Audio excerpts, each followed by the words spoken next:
Okay, before we get started tonight, because, hey, Leroy, thank you, my friend. Before we get started tonight, we're going to be focusing on reminding people throughout the next month of my streaming into December that if you or anyone you know is depressed, maybe they're acting a little different, anything like that, you should talk to them and see if you can get them to reach out for help, because anything can happen to somebody in a split of a second.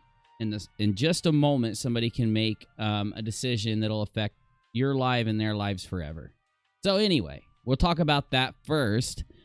For those of you that'll want to know what we're going to get into after that, we're going to talk a little tiny bit about the Tati Westbrook Katie situation, but I'm going to speak on it from a response to my comments that I've seen on Unirock 2. Leroy, killing it, my dude. Thank you. I'm going to speak on it from that perspective. So make sure you've rung the bell. Hit the like button. I never remember to tell you those things on YouTube because I just don't think about it. Subscribe here if you like our live streams, or if you want to hate watch us, you're going to want to subscribe and ring the bell so you can be here regardless of the reason you're watching. And yeah, we've got some commands in the live stream. I went over them with my mods so they can, make sure you guys know the different commands. Like you could sick our assistant Busy upon a viewer. I'm telling him Busy. I don't care. I don't care if you want to hug people. I don't care. But if you want to, there are several commands in the live stream. The mods are going to let you guys know how to initiate those commands. Our live stream is interactive, if you didn't know. As you watch the live stream, you'll gain points that you can roll on a slot machine. You can bet. You can go on little adventures with the other people in here. You can even duel somebody. Or you can just hang out and talk and stuff. Does this mean you're going to treat Busy nice now? I don't know. Busy and me have a weird, shut up, Busy, relationship where I always treat Busy nice. I'm very nice to Busy. Busy's the one that treats me in a bad way. Yeah. Also, I've dimmed the lights. The moon is not out tonight here at the Rock-A-Lot City studio. It's a very dark day. But before we get going, I'm going to talk about my friend just for a second, and I'm going to fulfill one of the wishes from his family member that reached out. And let's do that first, and then we'll move on to do some other things, and then we're going to have a focus mostly on our live chat and things like that tonight. Just more of a relaxed hashtag No Roll Sunday stream. Finn says, in loving memory of our friend and moderator, wish we could have helped you truly feel just how much you were loved. Well, I think he knew, and I'll tell you why. But let's tell people what happened and talk about it, because I haven't really done that yet. But let's try it out. And so let's just get started. Do you mind, Busy? Can we get something funky? Can we get something we haven't played? Oh, Busy, get off the drum set. Oh my God, there is smoke coming off the drum set. Oh, well, go ahead, Busy. Take it away. Take it away. Let's get started. Here we go.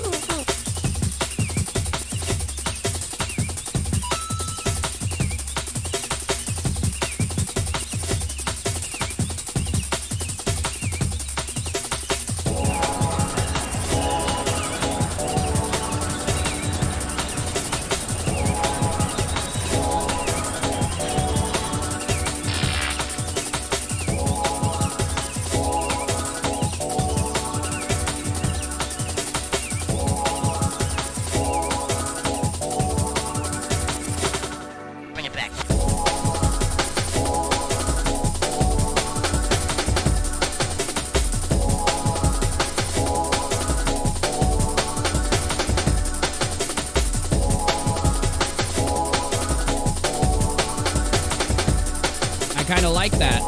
It's a funky jam, my dude. All right. Busy, can you just mute that? Can you stop playing the drums for a second? Thank you. I need an appropriate musical score for just a moment. Then you can go funky on the drums. Then, I mean, if that's okay with you, if you don't mind, I mean, it's completely. Yeah, you run the soundboard. I'm not in control. It's whatever you want. You pick. Give us something though that kind of, something. Yeah, kind of light. Yeah. Thank you. Okay. All right, so here's what's up. For those of you that don't know, because we haven't talked about it too much. We did on Scope a little bit, but one of our long-term moderators has passed away. And he passed away about a week ago, I believe. I believe it was about a week ago.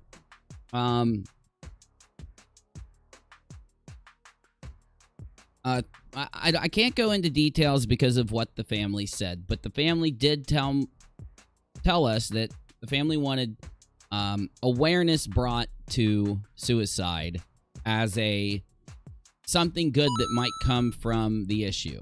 Coach says, thanks for talking about this. I lost my best friend 8 years and 2 months and 13 days ago. I think about it every day. I know. I'm sorry to hear it, my friend. We've all had that experience, definitely. First thing I'll say, I've read a little bit of what I don't want you to take my advice. I don't have any advice other than one thing, and so don't take anything I say tonight as advice other than this one thing, which is if anyone even starts acting a little different, talk to them and try to get them, if you think that it's warranted, to call the national crisis line in their country or area. Now, what I've done is, you notice in the top left-hand corner of my stream, I've put the National Crisis Line, and I'll make sure to get to all these. I'll get to all of them. Thank you, Leroy.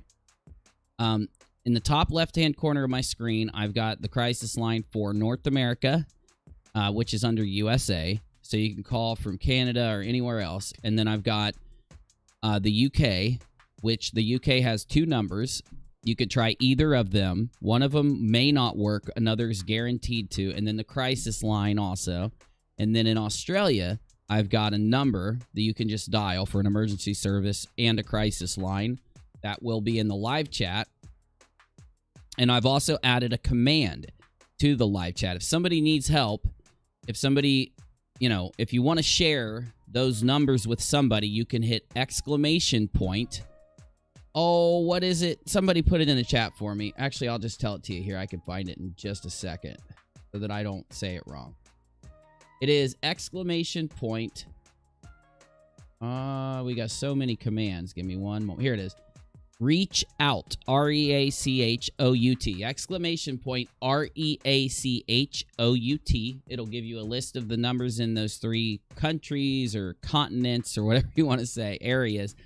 And then you got it at the top left of the screen, and we've got a scrolling banner right there. I know it's getting in the way of the live chat, but just for the next few streams, I might move it, but we'll get it arranged. Actually, I'm not going to mess with it right now, but you see it. Okay.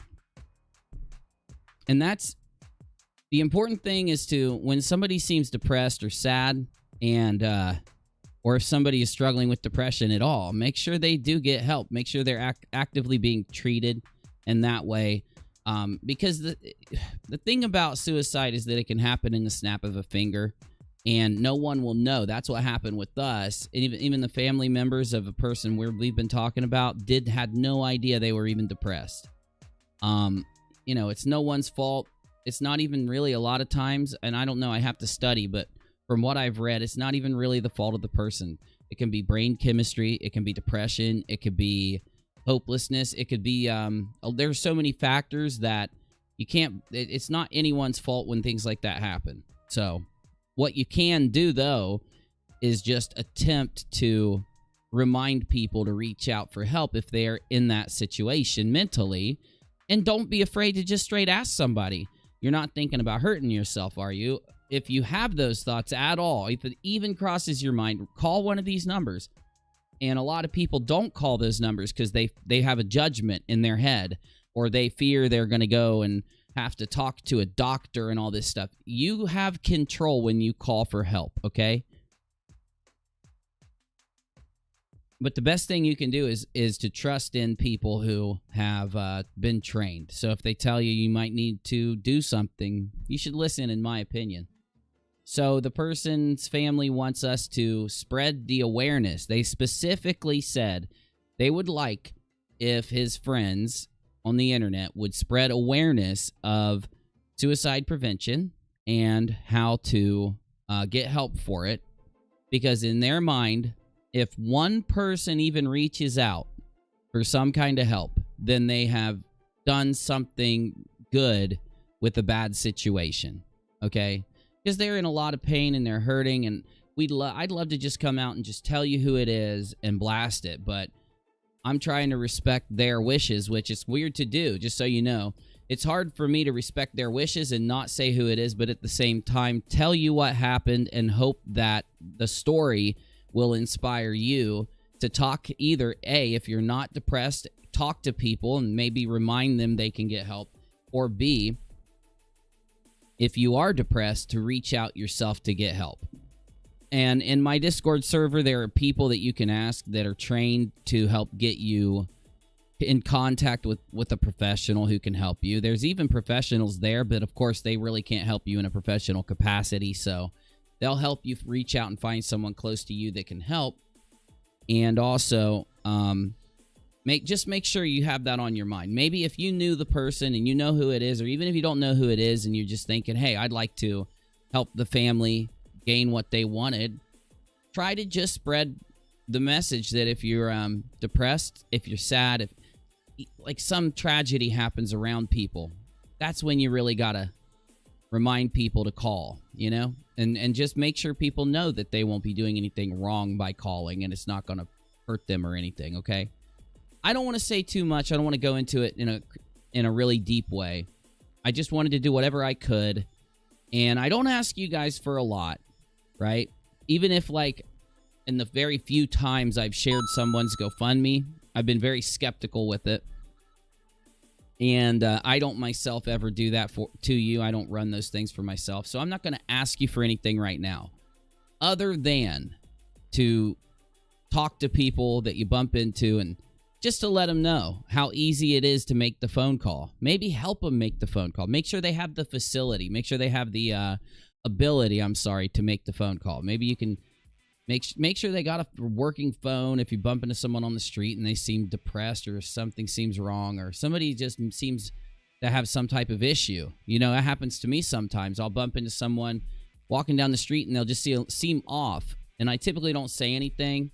And I guess that's the message, is just to maybe try your best to ask somebody if they're all right, and if they say anything but yes, let them know that there's a number they can call. And those numbers are going across the screen, but I'll share it real quick. And we will, let's see. So you got the, scrolling banners, okay? But also, and I said this in a stream a few days ago, you can call this number in the United States, 800-273-8255.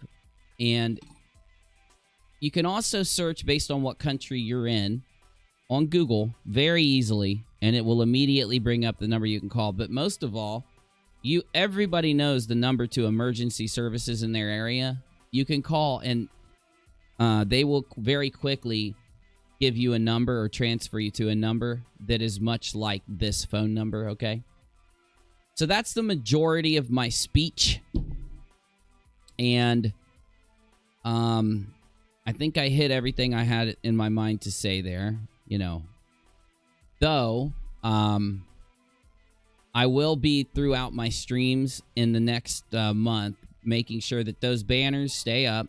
I'm going to leave the National Suicide Prevention Hotline timer so that every 10 minutes it'll pop up in my live chat in case somebody needs the number. And coach, if anything, just talk to the person. Call or talk to them every day. Make plans with them. Exactly. You know, be kind. Nana says, rip friend, you'll be missed. Let me make sure I didn't miss any also. So we got Leroy with 4 stickers. Thanks, man. Loving memory of a friend or mod. I read that. Thanks for talking about this. Unifam from Leroy. Unifam is the best community. Rip friend to all, says MD. And Coach, just read Coaches and Nanas. Okay, thanks, you guys. In the future, coming up, I'm going to think of better ways. I'm going to think of other ways to help out. This is just the beginning, so let's do a transition.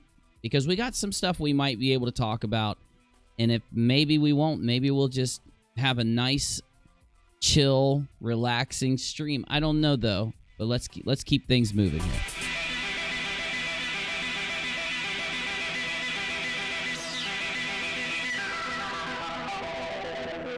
All right. Now, I want to talk about something else that happened today really quick.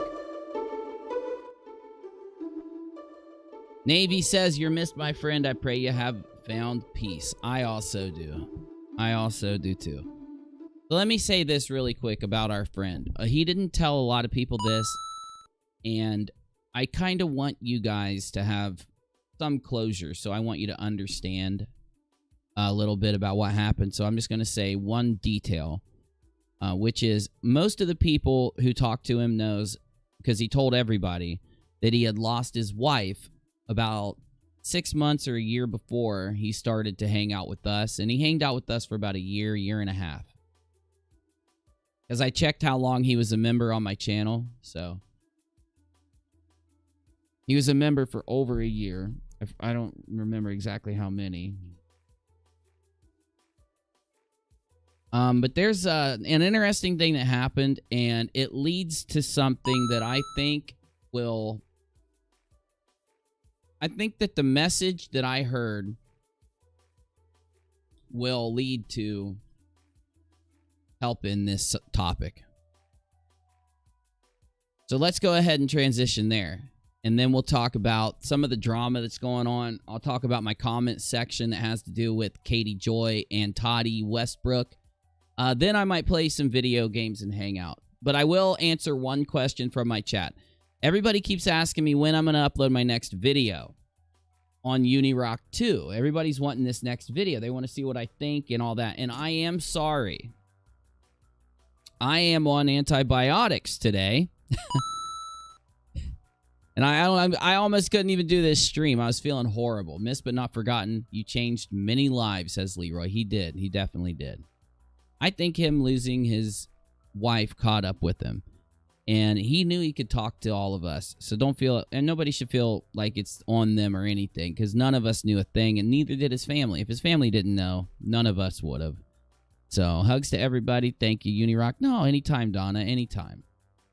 And I just want people to know that his story, where I don't want to... I talked to him a lot. I think that had an effect on him. I think that had an effect on his decision.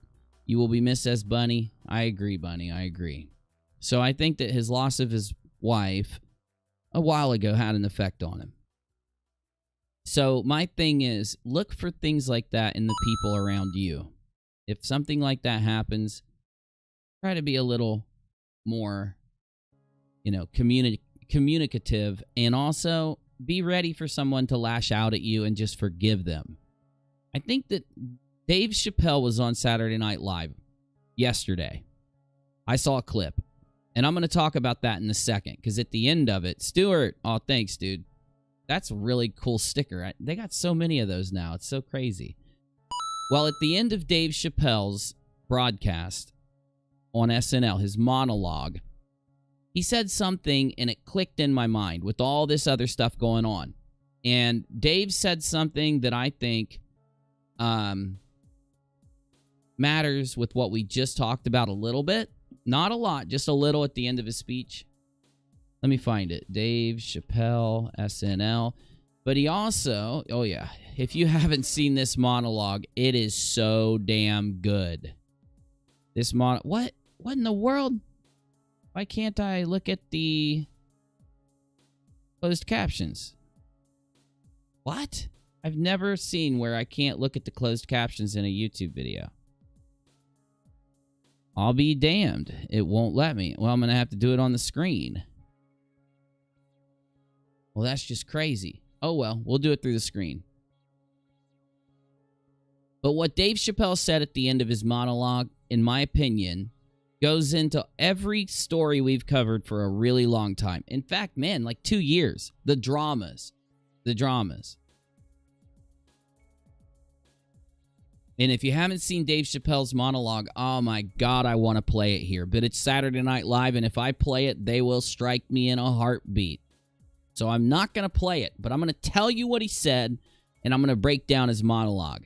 And at the end of his monologue, this advice or this thing that he stated, this mic drop moment that Dave Chappelle brought out is inspirational to such a degree. It matters to such a degree that I think it gives advice in every single drama, every story that we've talked about for, hell, a couple years. Let's go ahead and look at that now. And then, after we talk about the Tati Westbrook without a crystal ball situation, my comments section, and one other topic, we're going to go to the live chat before we go and chill and do a group chat where we might chill and play some games or whatever. But let's go ahead and do it.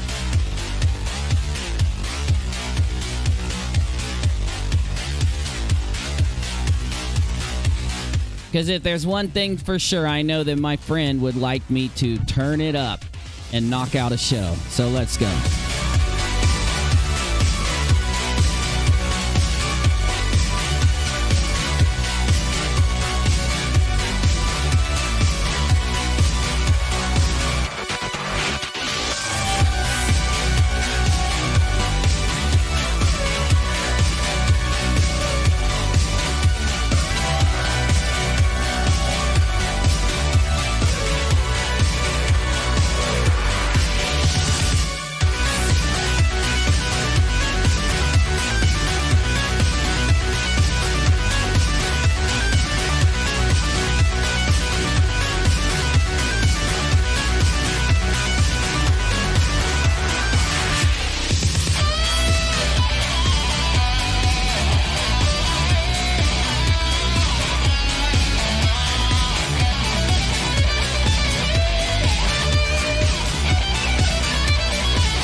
Oh, you know it, my bro.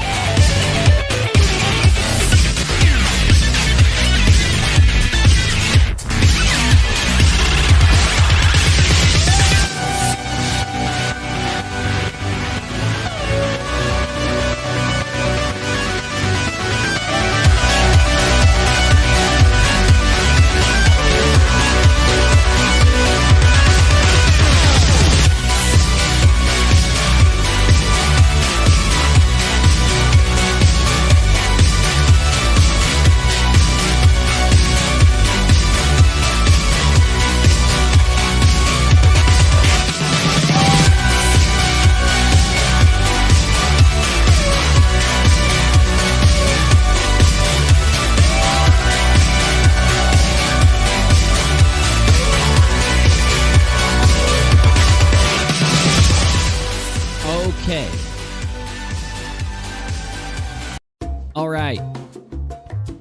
All right.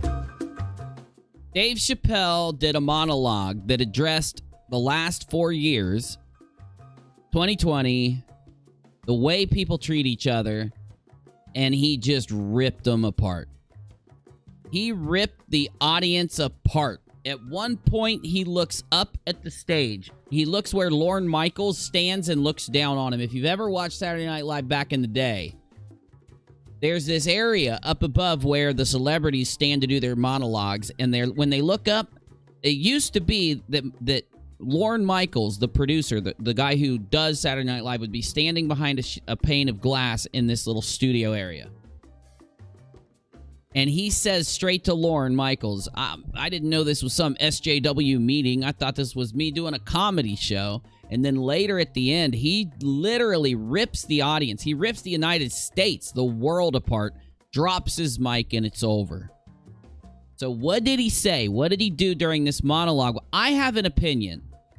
I was supposed to upload it into a video today. Again, I would have never been able to do this live stream if I would have tried. But I'm going to break it down for you now, and I'm going to record a little bit of this.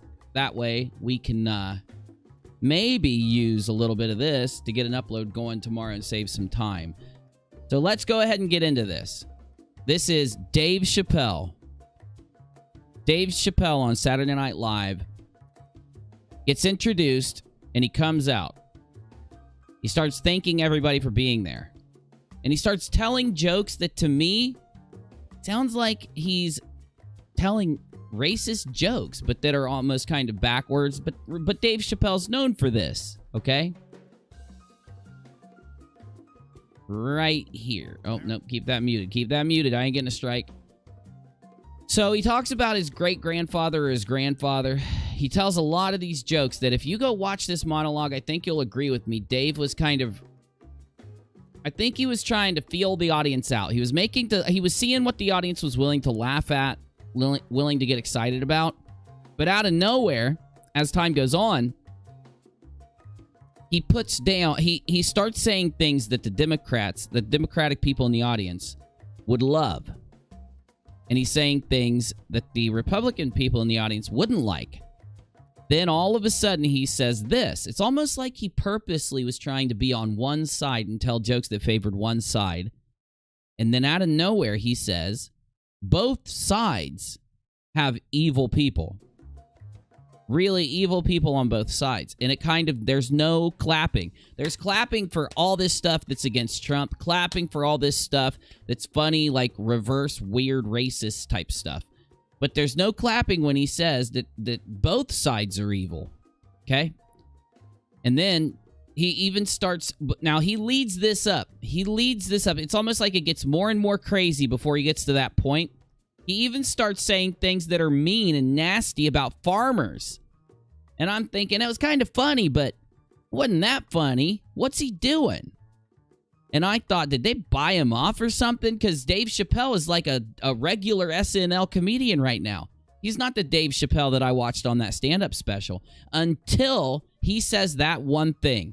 Right after he says that, he says, both sides have evil people. Right after he says that, it's pretty crazy too. Not a peep in the audience. He's like, damn. I forget what he says, but he says something about how, okay, fine. Damn, I won't go there. I was just testing things out, right?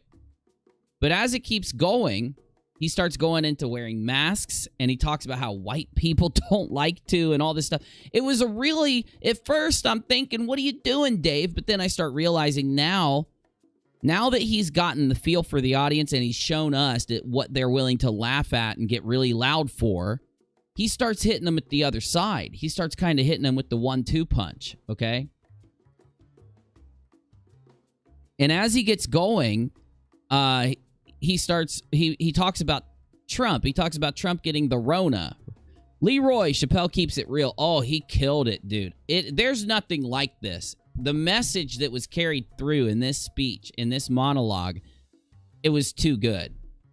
So anyway, though, he starts talking about how Trump got the Rona and everybody's laughing about it. And then out of nowhere, he says, yeah, it's like when Freddie Mercury got diagnosed with AIDS. And everybody goes like, oh. And it seemed to me like he was building the audience in a direction and then smacking them in the other direction. It's like, oh, you guys laughed at that. Are you going to laugh at this? It's the same joke. It's the same message. You see where I'm going there? Murdered it. He did, dude. Oh, he really did. So you following me? It's almost like he's taking it up on one side, but then he's hitting that side really hard. Taking it up again, hitting them really hard. Though then, as he gets going, he talks about how Trump was this evil man for curing himself of Rona while these other people were perishing and things, right? So then he talks about how he's going to do the kindness conspiracy. At the very end of the monologue, Dave says, I've got a new thing I'm going to do. It's called the kindness conspiracy. Random acts of kindness for black people. Just because they're black, you got to make sure that they don't deserve it. Everybody's like, what? What are you talking about? He's like, just the ones that don't deserve it, right? He says it's a very important part that they can't deserve it, and they didn't deserve it. And he talks about driving through the hood and giving ice cream to somebody who's selling crack and all this other stuff, right? And everybody's laughing about it. And he said, I would implore everyone who's celebrating to remember it's good to be a humble winner. And he talks about how 4 years ago, remember how you felt 4 years ago? That's how half of the country's feeling now. This isn't 99% of people feel one way and a very small percentage of people feel another way. This is literally, you got half of the country feeling the way you felt 4 years ago. Which to me it was crazy because he's got all these people clapping for Biden and booing against Trump, and then he says that, and it hits like it's like an impact. It's like an impact that comes at you. I mean it. It really was. You got to watch this thing. He says right now it feels that way. Please remember that life expectancy. Oh, I won't go into that, but because I don't want to say too much on my channel, but. He says, you guys, oh, this is where it gets real. It's so crazy. At the end, he goes, he says, I know how this feels. Oh, I know how you feel. You hate other people. You guys hate other people. And I know what he meant. You hate other people because they are Republican, or because they vote for this president, or because of this or that or this, right? You hate other people, and you say that they're racist, and you say that they're all these things, right? And you hate them. And he says, here's the difference between me and you. You guys hate each other for this, and I don't hate anybody. I just hate that feeling. And he goes into how that's how he felt looking at all of this happen, looking at the state of our society, looking at the state of the people out there and the way they're celebrating a win, looking at the way that they acted 4 years ago, looking at the things they did 4 years ago, but now they're hating the other side for raising those same concerns now. He literally drops the mic. He says, you gotta find a way to live your life. You gotta find a way to live your life. You gotta find a way to forgive each other. Okay? He's literally talking to 2020. He's literally talking to the entire, like, sheeped out group of people that when they watch the mainstream media, when they watch something and that thing tells them how to feel, that thing tells them how to think, that thing tells them how to act, they don't, think for themselves and make up their own mind. They just agree, shake their head, and they just move on. They just do what it is that they're been propped and prodded to do. He says you got to find a way to forgive other people, to find joy in your existence in spite of that feeling, the hate that you feel, that thing you want to do to others. You got to find a way to have joy in your own self. And if you can't do that, he says, and then he makes a joke that I can't say here, then he drops the mic and then it's over. So why am I bringing that up? Why am I bringing that up? I'm bringing it up because, like, it's one of the most powerful things. It's like I'm looking out at the world, at society, and let's say when it has to do with the way they treated Trump, the way they treated the election, and then the way they treated him over 4 years, and then the way they're treating going into this. And if you've seen out on, I don't cover this kind of stuff on my channel, but if I did, there were people treating they were saying they need to round up Trump supporters and they need to put them in camps and re-educate them and all this crazy stuff. And they weren't joking. They were being dead serious. And these are from famous people, and all the retweets are like, yes, we need to do this. Then they talked about forming a list of people that supported a certain president and that they were needing to get all of them and remember who they are. And then they have to make sure they're not forgiven and make sure they exact revenge upon those people. They called it like the Trump containment project or something like that. And I'm looking and seeing all this happen, and I'm saying to myself, it's like our country has lost its mind. Because it has. The world has lost its mind. 2020 is a year that everybody said was going to be the year where you have perfect vision. When you go to the eye doctor and you get a pair of glasses, you don't need glasses if you have 20/20 vision. And everybody was saying, yeah, 2020 is the year where you're going to have perfect vision. It's the year where everything's going to be good, where you're going to see things for how they are. And this entire year, I've just been seeing hate. This entire 4 years, I've just been seeing hate. I've just been seeing people angry. I've just been seeing people treating others and trying to control others, trying to delete other people's opinions just because they don't like their opinions, or, not giving other people a space or a place. And it becomes a norm. After it's in the media for so long, it trickles down to where it used to be all about free speech. It used to be all about people being able to give their opinion, and if you didn't like it, you spoke against it with logic, reason, common sense, and it's not that anymore. Right? It's not. Don't say it is. It can't be. Not with this massive thing existing. Go back 4 years, 5 years, 6 years. The reason why people didn't talk about that a lot is because it wasn't happening a lot. It was very rare when something like that happened, and it became a news story because it was so rare. Now you can go search out on Twitter or any other place, Facebook or any other social media, and find all of this craziness and it's all driven by hate. Dave Chappelle honed in on it. He got it perfect. He represented it perfectly. Because at the end, talking about how you got to forgive each other, because Dave Chappelle doesn't hate anybody, no matter if he disagrees with them, no matter what it is, he doesn't hate anybody. You got to be able to forgive. And I didn't understand at first, because I'm like, what do you mean, man? And he wasn't just talking about a presidency or talking about this whole agenda, I don't know what you call it, but the people out there that are constantly saying that they can deem another person to be prejudiced or racist, even if another person is constantly proving to people that he's not. And no, I'm not just talking about the president. You can just forget him, because I don't like talking about him, because when you do, it splits your entire audience two ways. So let's not even bring him up. Let's not even go there. But there's all kinds of other people out there that when they object to something, they're immediately said to be racist, or they're prejudiced, or whatever. They're immediately labeled, judged, stamped. And half the time, 99% of the time, I'm like, how in the world does their opinion on this thing make them that? And then it got me. It's the hate. That's what it is. It's the hate. When you hate another person, you're willing to say, that makes them that. That makes them... No, I don't want to hear you talk. I'm not going to listen to you speak. I'm not going to try to tell you why I think that makes you that and hear what your response is. Find out why you feel like you do. Find out why you say what you say. Find out why you act like you act. Have a conversation. Have a discussion. I'm not.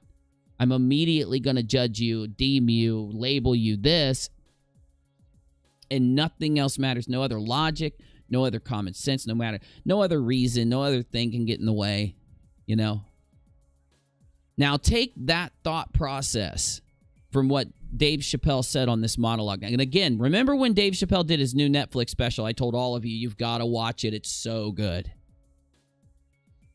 This is exactly like that. But you're not going to realize it in the beginning of his monologue. When you first hear it, when you first hear him talk, for the first few minutes even, you're going to be like, what is this? This is like half Dave Chappelle, this is like safe Dave Chappelle in the beginning. But my heavens, like I've never seen anybody take 15 minutes of speaking and be able to make a major point with the entire 15 minutes, but every single 30 seconds of it makes another point. And when you combine all the little points together with the bigger point that he made, it is mind-bending. It's eye-opening. It's like a revelation. It's like, why hasn't anybody else said this around me? Why hasn't anybody else focused on this? That's what Dave Chappelle is known to do with this comedy and just talking in general. The man knows. He sees what's going on out there, and he's able to it's not that he's able to find the words to get people to understand what he's saying. He's able to find the words to poetically even to order the words in a way that it's going It's going to lead you on a journey. The 15 minutes where he speaks in the monologue takes you on a journey that lets you realize in the end what the problem is right now. So applying that thought process all the way down, I can even take it to some of the topics that we've talked about. And I think, doesn't that make sense for a lot of the topics that we're looking out there into the community and we're saying, and I'll give you an example in just a minute, and you're not going to like me doing this, but I'm going to do it because now I'm going to go into the Tati Westbrook and Without a Crystal Ball situation. I'm going to go into it now because if you take that message from Dave Chappelle and you apply it to this situation, I think it kind of opens your mind a little bit. Because what do you do if you're looking at a situation and you say, I don't want to hate somebody, I don't want to put down somebody, I don't want to do anything that's mean to someone else, but I definitely want to speak and let people understand where I disagree with something that's going on. And I want to be able to, I want to have people who I talk to understand why I don't agree with them or why I think that's messed up. How do you apply that without the hate and the fighting, right? Well, let's ask ourselves that question while I respond to some of the comments that I've gotten from my last couple YouTube live streams on Unirock 2 and my new opinion over reading Tati Westbrook's response to Without a Crystal Ball. I'm sorry, Tati's response to her first lawsuit. Okay, let's do that real quick.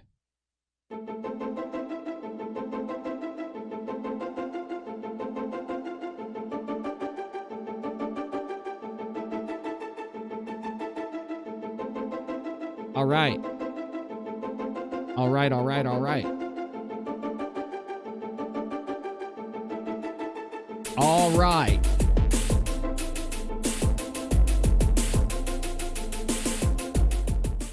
Streamlabs says that Nana sent Busy after Rock-A-Lot's spare change for Busy's nightly activities. Busy! Oh, thanks a lot for taking my change. How much you got? Oh, you're up to $6 already, are you? Coach says Adam Carolla is similar with the wit and sharpness of Dave. I'll have to give him a look. Definitely will. Because I'll tell you what, my friend, Coach, I used to like Adam Carolla and Jimmy Kimmel at one point in my life, and now I can't stand Jimmy Kimmel. He's like my arch nemesis. If you go back a couple years ago, I would always criticize Jimmy Kimmel in some of my videos on my main channel, and when I moved to Unirock 2, it was like this little meme that was going on. Adam Carolla was like my Darth Vader. You know what I'm saying? If any of you were around way back then, so. Oh, Busy's girlfriend sent Busy after me. Dang it.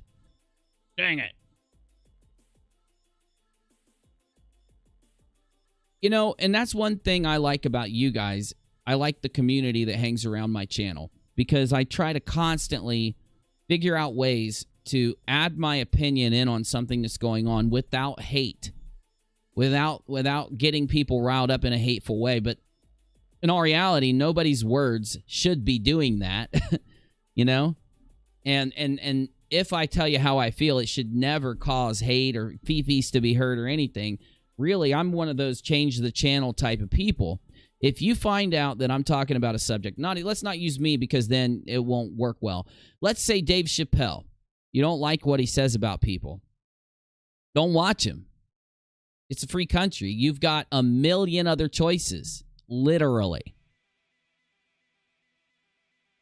You do. You got radio. You got television. You got books and magazines. You got every form of media. And on the internet, you got a million people you can listen to. And I think the Tati Westbrook and Katie Joy situation it's a complex situation that has a lot of hate built into it. And it's crazy to see that, but I don't want to try to guess why. I just want to tell you what I see instigating it and what I see kind of inflaming the hate and the anger and just the blind bias. Because when I did my video my Unirock 2 live stream, the one before the last one about the whole maybe the first one where I read through the lawsuit, I wasn't biased for Katie, and I wasn't biased against Tati. I went back and clicked through it. I was actually surprised at how careful I was and how much I made sure that people wouldn't come away from that thinking that that was some intent of mine. Now, a bias kind of happens regardless. If the topic you're looking at, let's say you look at a topic that has to do with people hurting other people, you've got a bias against those people that are hurting other people immediately, right? And going into these kind of tea or drama situations, you're immediately going to say, hey, a lot of people don't like Tati, but a lot of people don't like Katie. So no matter what you do, let's pretend that I wasn't on the people that saw this said, okay, he's definitely on Tati's side, which they didn't determine that. They determined the other side of things. There would have still been people that were pissed off or upset about it, but I don't think it would be at the level it is. A lot of people are telling me, oh, Katie's going to stab you in the back, and oh, Katie's going to do these things. I'm not close enough to Katie for her to stab me in the back. In order for someone to stab you in the back, there has to be a level of trust there, and as much as it appears that that's what's going on, it's not. When Katie does something wrong, I criticize her. I've even criticized her in that stream. One of the major pieces of information around Tati and Katie is that Katie deleting videos off her channel somehow equates to her hiding evidence or being guilty of hiding evidence as a crime. And no matter what you say to people, they're not going to go away realizing that they're wrong. And what I mean is, nobody really knows if Katie hid evidence. Her deleting a video off YouTube is not an indicator that she hid evidence. And I did something in Discord today. I went in and I showed people my analytics for just one of my videos. Okay? And I went up to the top right-hand corner of that page of analytics and I clicked the download button. There is an export or a download button on your analytics. You can download it as a pre-prepared Google Sheets document, or you could download it as a .csv file. A .csv file is like a file that you could load into Excel. You could load it into any other program, or you could even use a Python script or any other type of script to be able to pull that data and load it into a database. And you don't have to do that. You can just straight take that data right out of it. So my thing is, when I was trying to explain to people, Katie deleting videos does not indicate that she's hid evidence. They don't care because they want that negative thing against Katie. This is my opinion. I think they want a negative thing, a hateful thing, a thing to be able to hate Katie for. And they don't care if it's logical or they don't care if it makes sense. But one thing that surprised me is that you've got smart YouTubers, people that consider smart YouTubers, like you got Emily Baker. And I really felt like she was kind of telling people that Katie deleting videos is her hiding evidence. Now, there's an issue because people say that Katie deleting those videos, one, only is hiding evidence if you're talking about the videos itself or the analytics. I don't think that the other side should be considering comment sections or live chats as evidence. Katie didn't write that. It's not Katie's responsibility to serve her live chat up to you on a silver platter or her comments section. Those are her viewers. Those are the supporters of her. Now, so as long as we're under that understanding, I think YouTubers should protect their viewers from things. I don't think you should ever serve your viewer up. There should be a level of like privacy there. Like, well, you have this person that's like watching your channel for a year. They type things in your live chat and in your comments, and you can't private or delete one of your videos because it'll take away the comments section, and we want those comments in that live chat as evidence. I'm going to tell you, fuck off. Bring me a court order or I'm going to do whatever I want, right? And some people will come back and say, yeah, but in that state, if it's filed in court, then that's enough. Maybe that's enough for analytics. Maybe that's enough for the video itself. But no, I'm not even considering the live chat or the comments as part of this. And any YouTuber that considers that as something that should be given up in this thing that's going on, in my opinion, is you shouldn't be watching those people. Because I don't think any real YouTuber is going to want to give up their viewers' opinions on things what are you going to do with that? We're going to go after the viewer. No, you're not. I'm not going to help you do that. We are going to look into the viewer. We're going to dox the viewer. No way. We are going to harass the viewer. Oh, no, you're not. Not with my help. No. I will not allow you to do that to my audience. You see what I'm saying?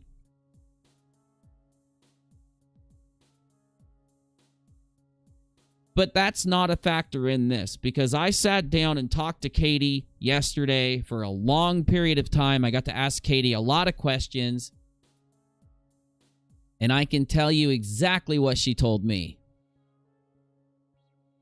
When it comes to hiding evidence, deleting videos to hide evidence, and I'm going to tell you right now what her response is to the accusation. But I don't think it's going to be what people think it is. I don't think people are going to... I don't think it's going to help you when it comes to drama. I think it's really boring, and this is all a bunch of fake, stale tea. And I've said that from the start.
Okie smoky.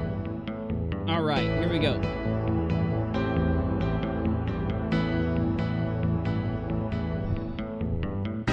Oh, damn. Globus, get to bed. Get to bed. You're going to be tired as hell tomorrow. All right. Where are we at here? Where are we at? Now, this is going to be kind of boring for everybody. One, I believe a lot of the YouTubers covering this situation are trying to take the popular side, as opposed to staying neutral throughout it, or at least staying neutral till they have enough information. Two, I think they are purposely responding to certain pieces of this lawsuit as it goes in order to create more drama and to get more views and to get people riled up. I think they're purposely trying to rile people up because it's good for their channels, okay?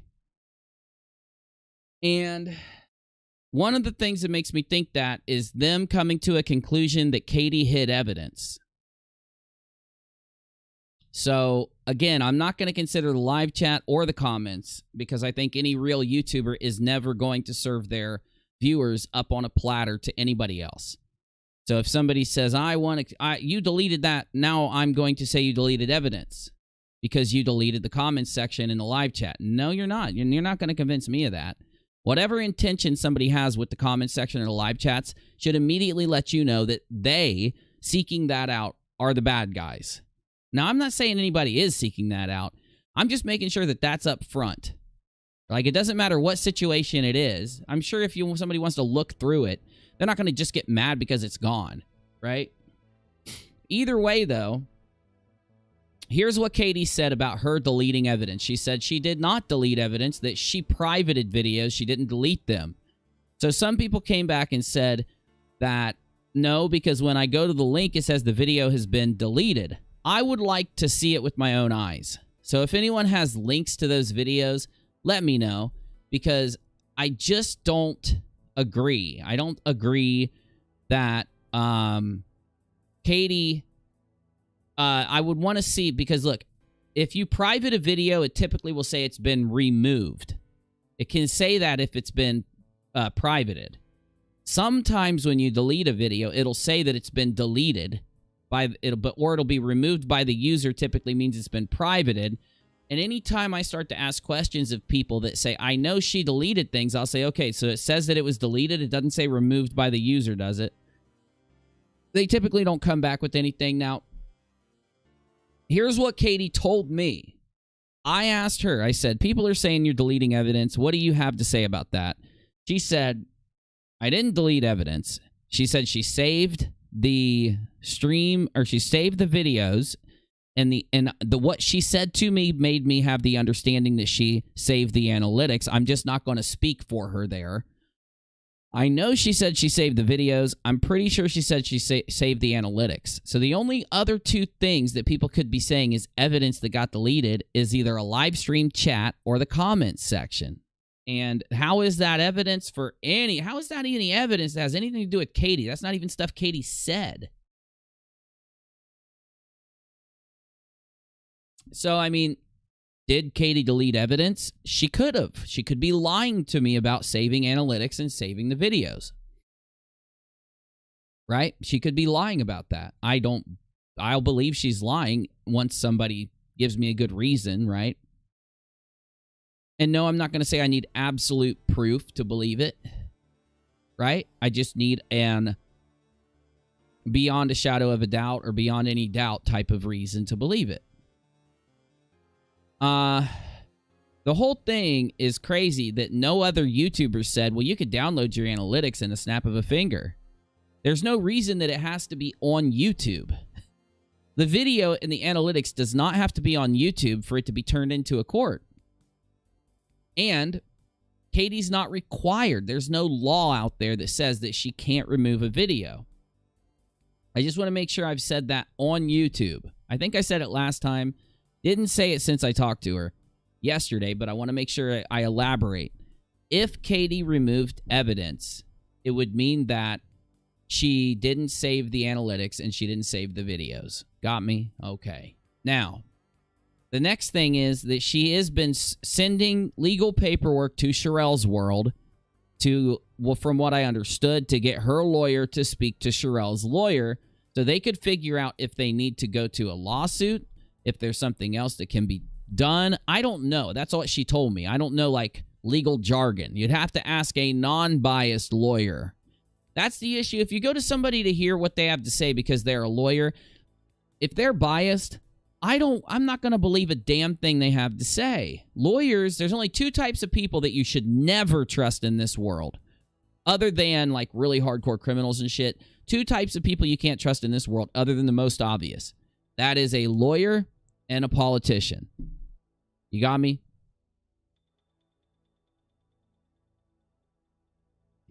There's other people like liars that you shouldn't trust. That's obvious, though. The non-obvious is a lawyer and a politician. Now, you can trust a lawyer sometimes. Maybe if they're not biased, they're on YouTube. If they have nothing to lose or gain from a case, sure. But this story, if somebody gets up on their stream and just says anything neutral about Katie, they're going to get a buttload of comments down there where people are saying, you're defending Katie. Oh, she's going to stab you in the back because you're defending her. Oh, my God. Right? But I do know one thing. I do know that Out of everything I've ever seen put out, I haven't been brought that conclusive thing. You know? There's no conclusive evidence she's hiding evidence yet. Opposed outside of comments in live chat. I'm not going to consider that. And even then, we don't know if she privated the videos or not, as opposed to deleting them. We need to see like screenshots of what it says when you go to those videos. And let's see here. The Sherelle's World thing to me is important because, you know, the last time I streamed, somebody came in and was like, yo, Uni, Sherelle is having one of the Katie haters on her channel interviewing the Katie hater and sitting here attacking Katie. And I'm like, oh, you got to be, you know, misinformed because Sherelle stopped talking about Katie because she got a cease and desist. And then after the cease and desist, she got, you know, served legal papers. And she ignored the legal papers and just stopped responding. Like, she didn't even have her lawyer respond at all to those legal papers. There's no way in hell that she's just going to keep going after that, right? Now, she might have kept going back then, right? Back when this whole drama was going on, Sherelle would have kept talking about the issue back then, in my opinion. There was something holding Sherelle back. Something made Sherelle stop talking. She was doing a whole, like, series on Katie. Once Katie sent papers to her, she just shut down immediately. When Katie put out that announcement that she was suing two people, a silverfish type of individual and Sherelle, that's when Sherelle was like, okay, I'm outie. And she didn't say another word publicly about Katie. That was after that whole mess where Sherelle was accusing Katie of saying certain words and being racist and stuff, right? So now, to see Sherelle out of nowhere pop up, there's a reason Sherelle decided now to have that person on. That person that was on Sherelle's show is the, quote, database of evidence that Cheshire told people they could go to get all of the proof on Katie. So the literal database of evidence was on Sherelle's show. So I actually looked at it again. Remember now, let me say, maybe I'm not saying this good enough. Let me just go ahead and like make sure I'm saying this in a way everybody understands. Sherelle came out, God, must have been many moons ago. Sherelle came out and announced a series against KJP, but she announced it on a Silverfish's channel. Remember that? It was a video uploaded by Silverfish to say that Sherelle was going to expose KJP. Then she had 3 videos where she had 3 different people. First one was Silverfish, right? No, Silverfish didn't go on. The first one was some like lady. The second one was Matt Bauer. And then the third video, I don't even remember, but Sherelle did 3 videos to expose Katie. And everybody was messaging Sherelle on Twitter and in her comments saying, you haven't shown a literal shred of evidence. You're listening to liars and scammers and people that have ripped people off and all this other stuff. We aren't believing you. And she got a lot of negative feedback because it was basically a big gossip show. And they were sitting there gossiping, saying, gossiping equals we've done enough evidence.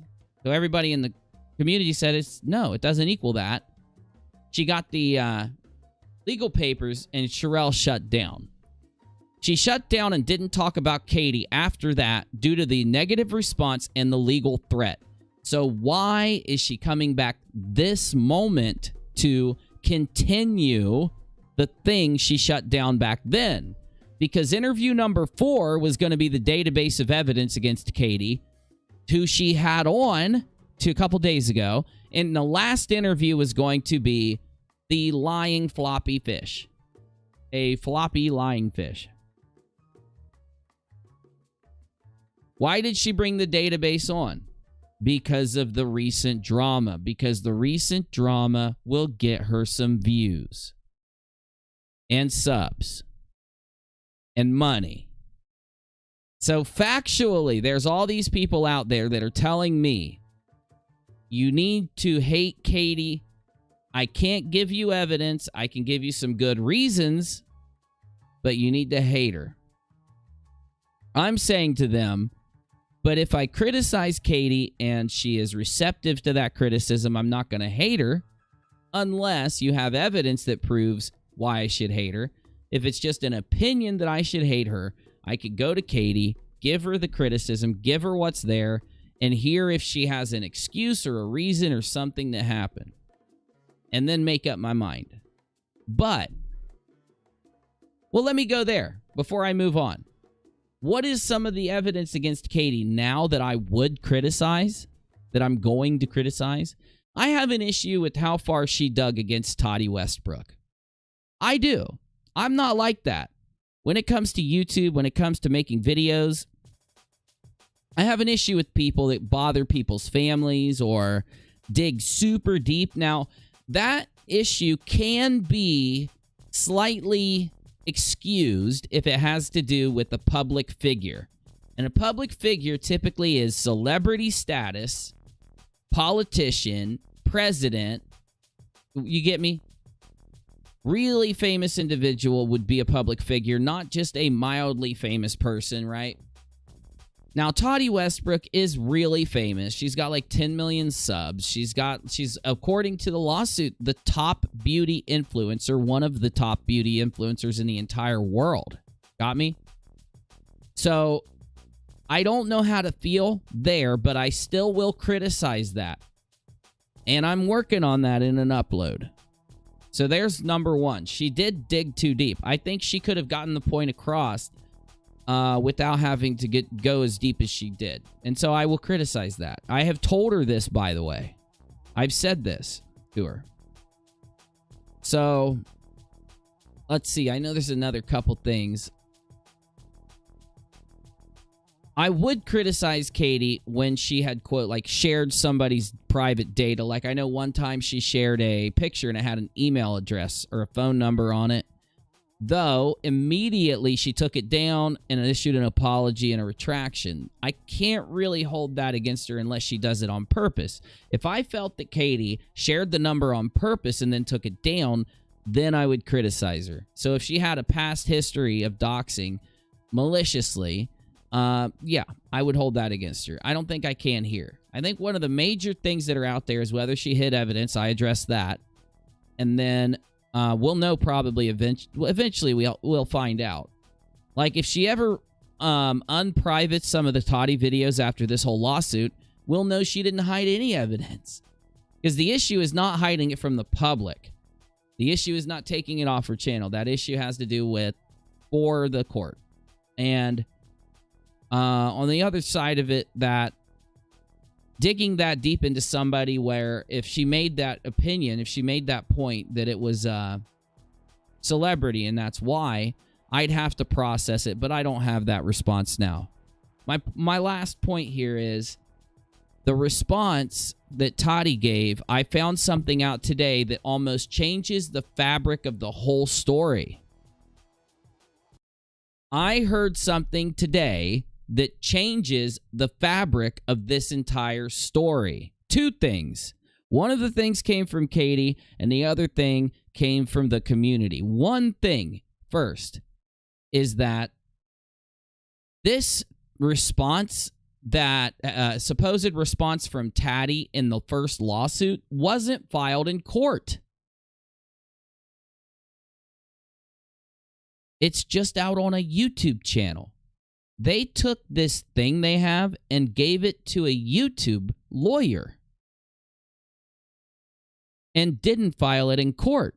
How are we supposed to trust anything in that document? It's just plain hearsay right now. When it gets filed in court, we can say, okay, Tati's alleging this about Mr. Swanson. You can kind of say that now, but Tati could just come back and just deny that paper. I didn't write that. I don't know where it came from. Who knows? If she got in trouble for that paper, she could come back and deny the paper and say that, you know, hey, I don't know. Don't blame me. I don't think she'd do that. I'm just saying the reason why people would want it to be filed in court is because then it would be a part of the story. It would be an official part of the story. It's not right now. And why wouldn't it be? Wouldn't her response maybe it's going to get filed later? I just think it's crazy. So when Emily Baker showed Tati's response on her channel from Tati's lawyer, Emily Baker got that not from the court. She got it from it being a non-official file.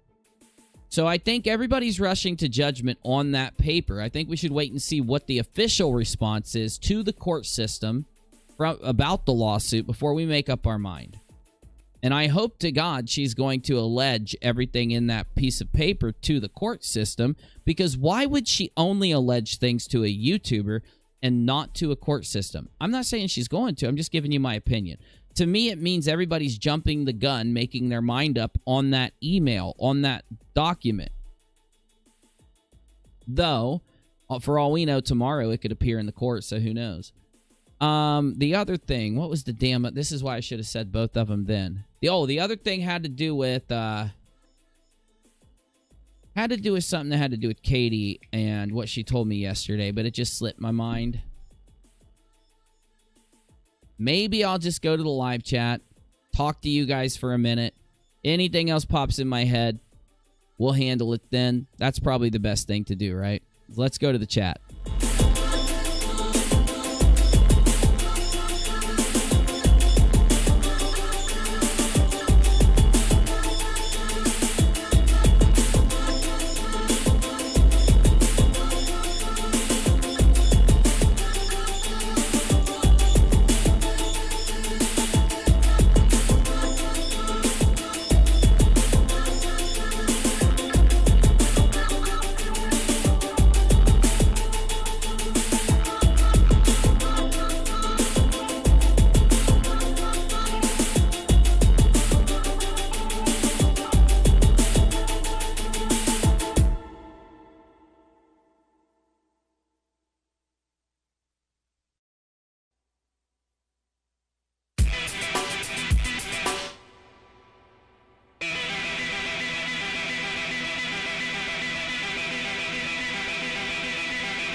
Chat, it is.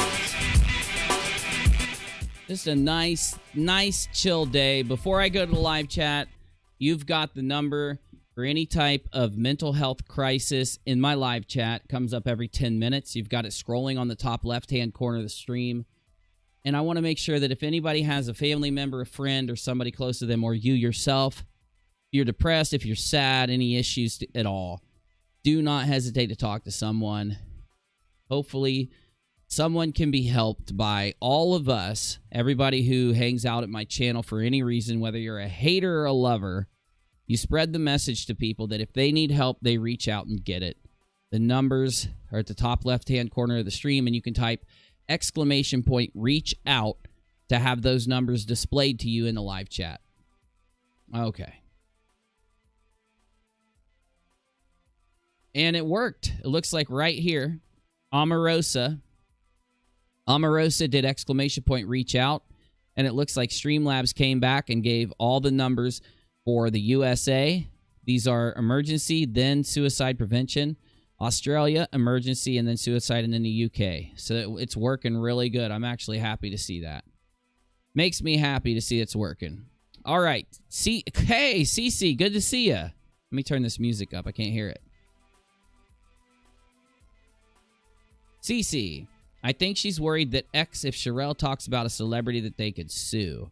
Yeah, I think that, well, that's the thing. Katie was trying to enter into some type of discussion with Sherelle's lawyer on what they think the response would be to a lawsuit or what they can do to amicably resolve things. The fact that Sherelle is actively avoiding doing that, I think that it forces Katie to go further. And it's funny, though, that people like Keemstar and others would just jump to the conclusion that it's a bad thing for that to happen when they don't even know the circumstances. So it's weird.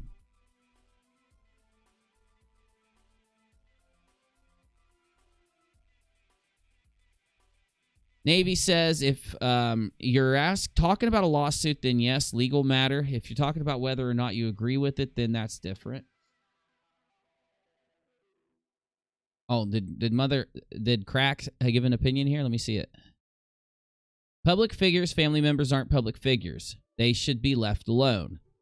Well, I agree, but I'm just saying, before you can, like, determine whether somebody else, like a reporter, it depends on the links that she went looking into or contacting these people. And I think if she's not willing to be honest about those things, it would be a major issue. If she is willing to address it, I'd like to know her opinion before I made up my mind. Either way, I would talk to my peeps and see what the hell we should think about it. But I like I said, that's one thing I'm definitely going to discuss when I do a video. I'm just not trying to cash in on this drama bandwagon. It doesn't do anything good for your channel. A lot of people out there think, oh, my channel's going to blow up if I weigh in on this thing. No, the people that are out there fleeting around, hating on one YouTuber and then hating on another and then hating on another. The minute you try to do more content where you're not hating on somebody, those people aren't going to be present. And if they are present, they're just going to rail you and say that you're on the wrong side and you're just nasty and evil, and they're going to harass the fuck out of you. So my thing is, I'd rather just give you what I think, give you my opinion, do my normal content, and earn my subs that way. I have no interest to capitalize on jumping on a bandwagon because it doesn't help your channel in the long run. And you can see all these big channels with completely dead subscriber bases and everything else. And not because they took a break, that's normal, but because they actually chose to jump on a drama bandwagon, play out to a group of people out there that are just going around hating on people. And then when they do other content, they're wondering, where is everybody? Well, that's why. And I learned that lesson a long time ago. Anyway, though, my understanding is that it was electronically filed. That the thing in the email to Emily was electronic. No. That thing, according to Katie and according to two other people who checked, is not filed in the court. The thing that Emily Baker read, if that's been filed in the court, I don't know how it is on a weekend, then let me know. But, yeah, that's what I was told. Now, I haven't checked it myself, obviously. I don't have time to go around doing that dumb shit. But, you know, when other people out there. Is Uni a Libra? Unfortunately, I'm not. No. Crack says, I have a problem with the fact if somebody digged that deep into Katie's husband/family, she'd be unhappy. Regardless that Tati is a public figure or not, I don't think it's right in my opinion. And I have agreed with you. I've agreed with that point. You know.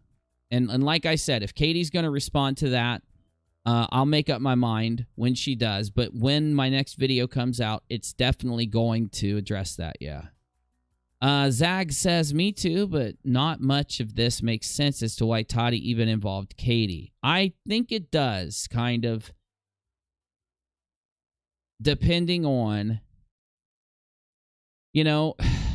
One thing that a lot of people think is that a lot of stuff going on is for public relations. So I'm not saying it makes sense from the perspective somebody else would do it that way. But if you're a person and your entire ability to be rich or be whatever weighs on what the public thinks of you, and not an actual product that you give to people. If you have an image that pushes what you do, as opposed to your opinion, your voice, or if you make something, or hello, this pretty little life. Oh, thank you. But you see what I'm saying? I think that public relations matters a lot in celebrities' lives or in the lives of people who make their money off of their image. No, so let's say that you do something and it makes you just look horrible. People stop buying your products. People stop watching your channel. You don't make that money anymore.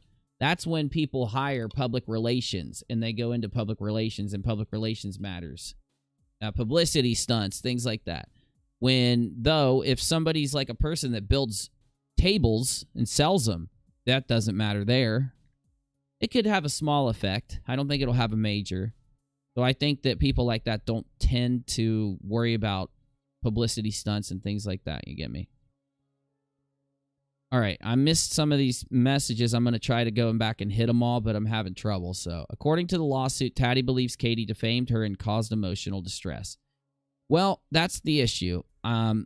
Defamation is all relative to damage that it causes your business in law. I would be better off with an argument like a video from Tati telling me the points where Katie did something wrong in reporting the story as opposed to a legal suit. It's not going to change my mind, this legal suit, more than knowing the information that where something was done wrong. But I understand some people are going to, so. Crack says Katie is entitled to her opinion, and so is Tati. I agree. That's why I think that people that are looking at this story, I hope you're considering that protecting free speech and freedom of the press should be the main priority the whole time. And even though, like, if you report something true and it ends up damaging a person's reputation, like if James Charles comes out and fixes his reputation by showing that all this was lies, it's not defamation. Though, if you look at a lawsuit and you draw opinions from that lawsuit, that's your free speech. That's freedom of the press. If because of looking at this lawsuit, you say to yourself, this person's a con artist, this person sucks, this person's Superman, that's your opinion. But I do think that the claim of defamation depends on other situations, and that's why I don't know how the public, seeing how the public reacts to these crazy things like deleting a YouTube video is deleting evidence. Seeing the way they react to that, I don't think that the group of people who are reacting to that situation is qualified in any way to make up their mind whether defamation happened. That's just a fact. I'm sorry. And what I just said there is not defamation. Just so you know. Even though I said it was a fact, it's not defamation.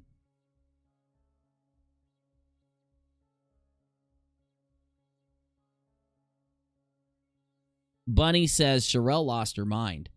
She is alleging that John Yates shoots drugs under his toenails. Yates is offering to take a drug test.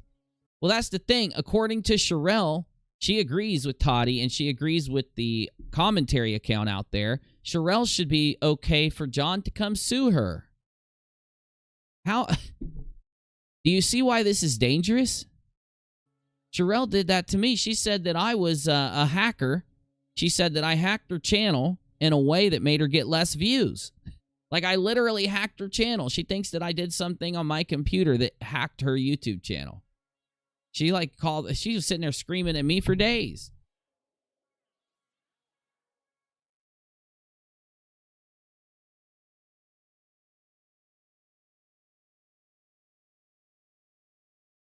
Apparently on a recent stream. Oh, shit. Oh, no. What did I do? How do I undo that? Hold up. Oh, I did it again. What in the world just happened there? That is supposed to be right there. All right, I think I fixed it. Okay. I don't know how I just did that. I don't know what just happened. Okay. I don't have room to put a syringe under my toenail, says MF and I don't think anybody does. That would be painful, wouldn't it? Is that what druggies do? Drug users do that? I didn't know this. I'm scared. Apparently, on a recent stream, Cheryl's alleging this. Yates put up a video today offering to take drug tests. Well, Mr. Yates shouldn't have to. If I was Mr. Yates, I would just go and grab video clips that prove that Sherelle alleges things all the time about other people that aren't true.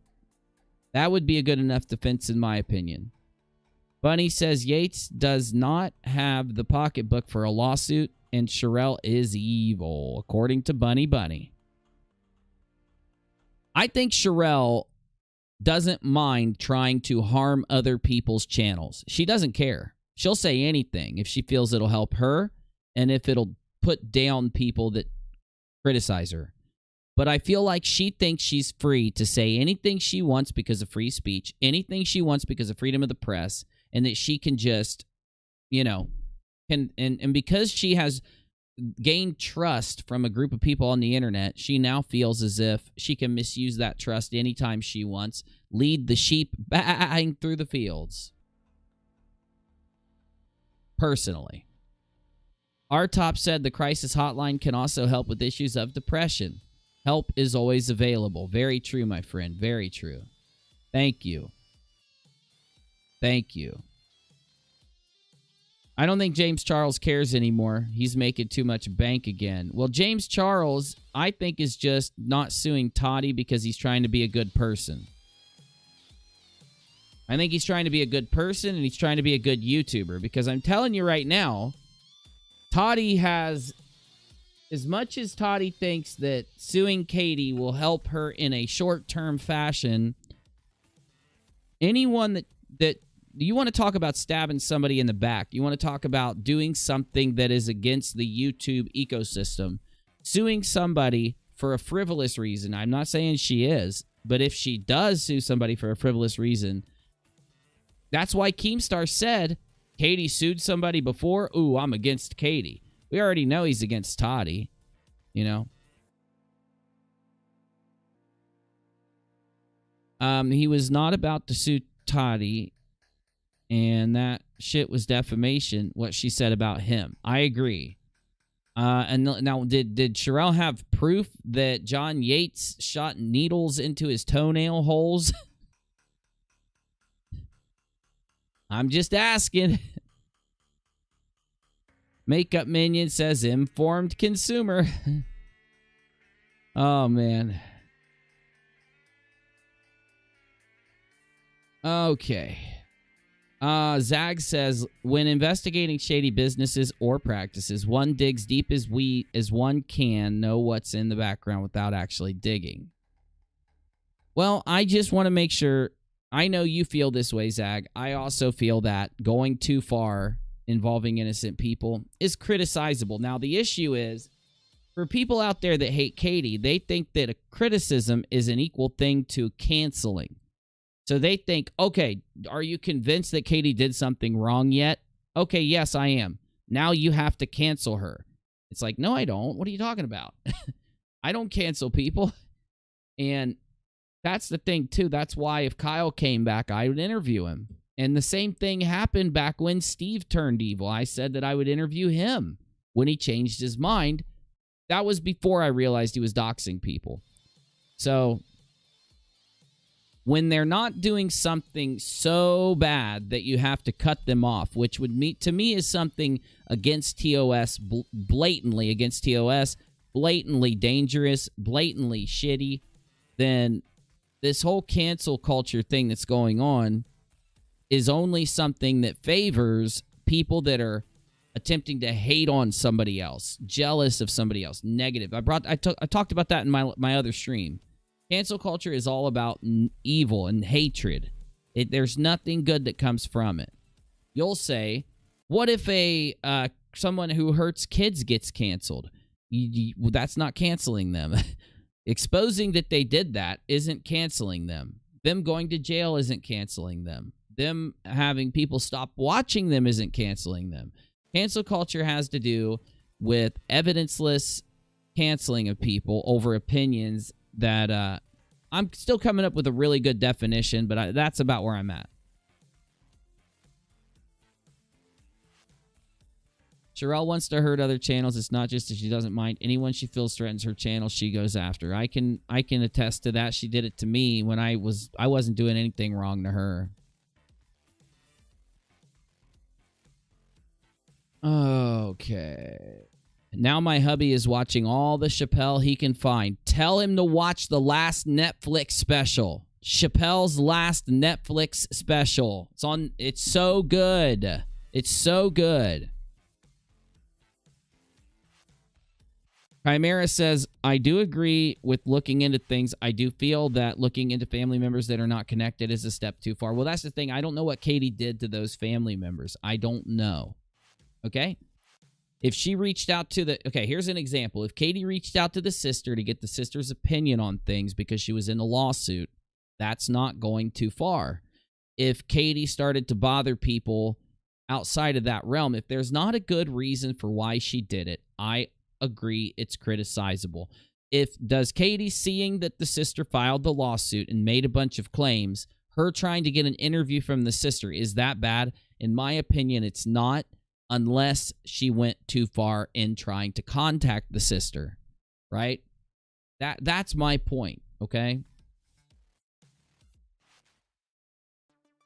Bunny says, Emily explained the difference of defamation per se and defamation that requires proof of damages. It's very interesting. I think it is kind of interesting, but I do think it's a little dangerous, though. I think you got to make sure that the people you're talking to really understand what's going on, because they will run into every angle. They'll go every angle with it. We're seeing that right now.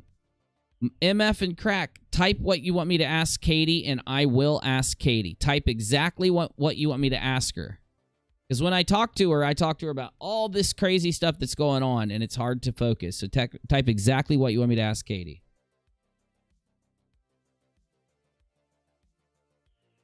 Zag says, Chimera, I get it, but my grandfather was an investigative reporter. He would disagree that tracking down family for background info is not at all wrong. I know. And it all depends on what you're doing, how you're doing it, and what ethical boundaries you have. And that's why I want to hear what Katie has to say. If it was something cut and dry, got me? If it was cut and dry, then maybe I would make a judgment right now. I just feel like I need to hear what Katie has to say over it.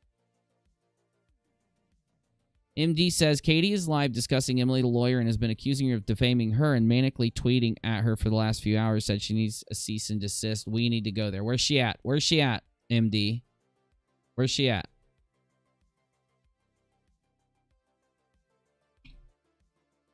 Woo! It's also weird to me that the attorney in this case is using Twitter to accuse my subscribers of being me.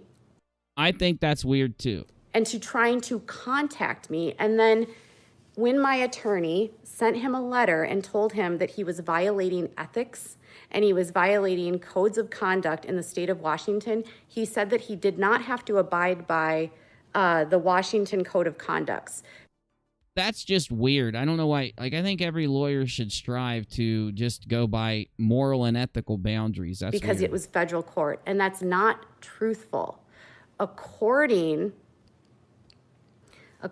Crack says, I forgot what it was. If you were saying you could ask Katie why she did something, you would, but I forgot it was a goldfish memory. I have the same problem, MF and Crack. It's okay. According to the Western District Court in the state of Washington, all attorneys are required to not only abide by the federal professional codes of conduct, but they are also required to abide by the state of Washington's code of conduct.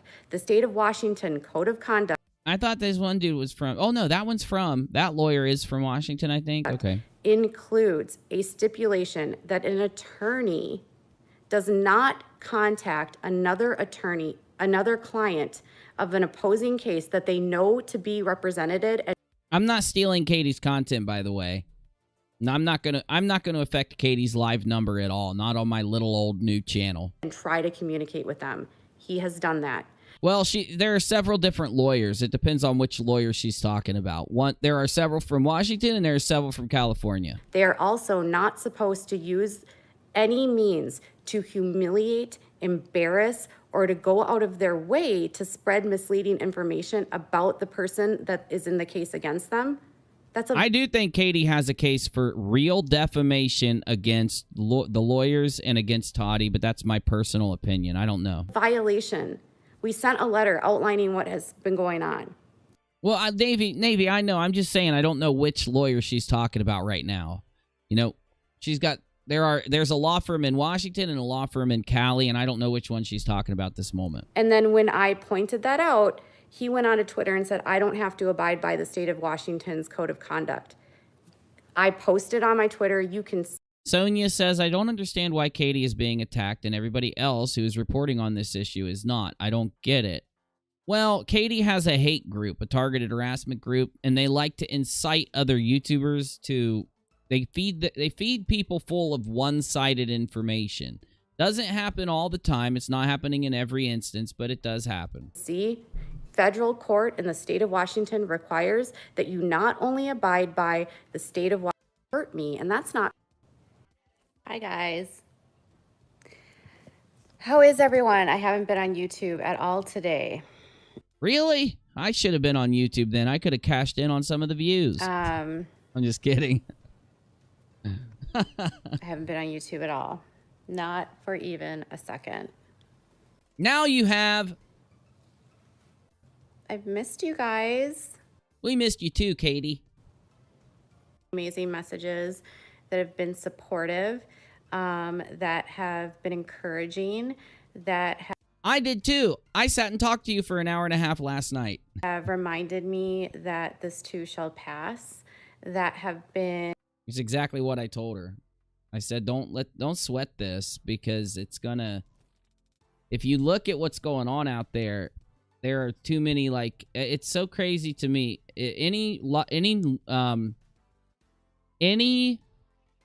person who's not sided, who is going to go in neutral, when they read all these lawsuits, they're going to think that if you have a definition of defamation and you think that Katie met it, 100% the other side has met it, and people reporting it have met it.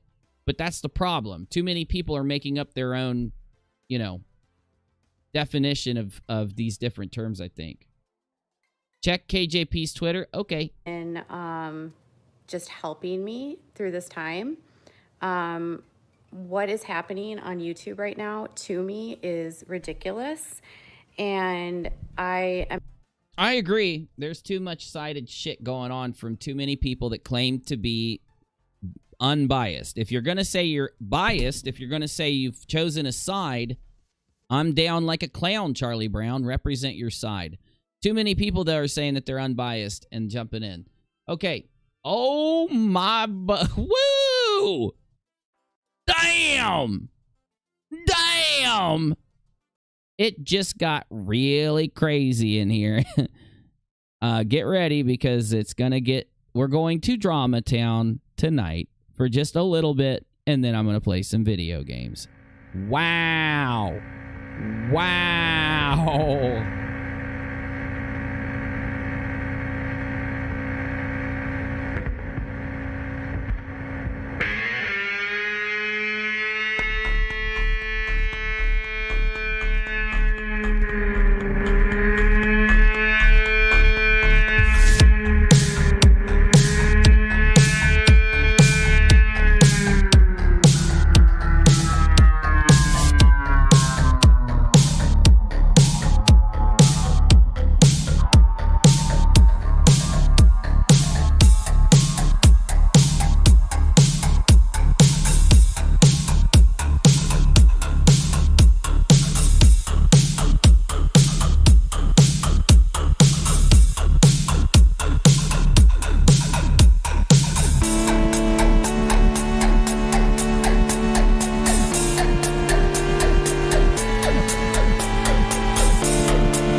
Yo, I think I'm going to stream for a little bit tonight. If you want to support the stream, you can.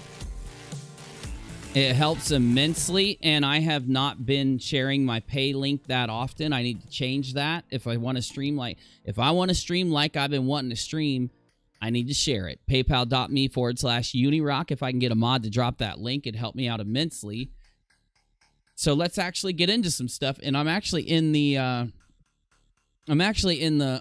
gaming room, and Navy's in here. So I thought maybe we can get Navy's opinion on some stuff. Navy, you with us? You around, man? What is going on? Oh, dude, I'm glad you're in here because the shit just hit the proverbial fan. We now have an insane, holy shit kabibble. Emily has a tweet that she made so many hours ago. And it really, oh God, yeah. Really seems like Emily Baker has gone from what I considered to be neutral reporting to choosing a side, which Navy, in my opinion, Emily's allowed to choose a side. So you like me, I think we both discovered Emily at the same time, right? I was live and I found Emily. Yep. I shared her. What'd you think of Emily when you first found her? Just when you first saw her. I thought she was. I thought she did a really good job. She was breaking down the initial. I think the first time I saw her was the Tati versus KJ lawsuit that they had talked about. And from looking at it, it looked like she broke it down in a very, like, just from the only facts she was having, what was in the lawsuit. So she would break it down and say, this is true, then this looks bad, or this, or KJ could come back and do this, all this kind of stuff. And I was like, oh, okay, she seems to be taking a very, like, third person point of view from it, like outside, not friends with anybody, just looking straight at the lawsuit. And then as it started going on and stuff like that, you started kind of seeing a shift. Like, I think people started reaching out to her that are either friends with Tati or, part of the hate groups that are out there. And I mean, I saw that because you could see it in her live chat. Like, you can see the people that were hitting her up, that were throwing super chats her way. There were certain people that she was, pulling stuff from on Twitter, and she was shouting them out, and they were part of the hate groups and stuff. And I think the big one really was after, I guess, Katie blocked her on Twitter. That's what she said a couple times. And so I think that kind of helped, like, push her. But she's also been very, kind of starstruck by some of the people that were reaching out that are big in the, like, this makeup community. So it kind of started to see a shift as she keeps, as the videos come out. Well, okay, so I'm going to go through some of the stuff that's out there now because it looks like there's an active battle going on between Katie and Emily Baker. I know that Katie blocked Emily Baker because she watched this is what Katie told me.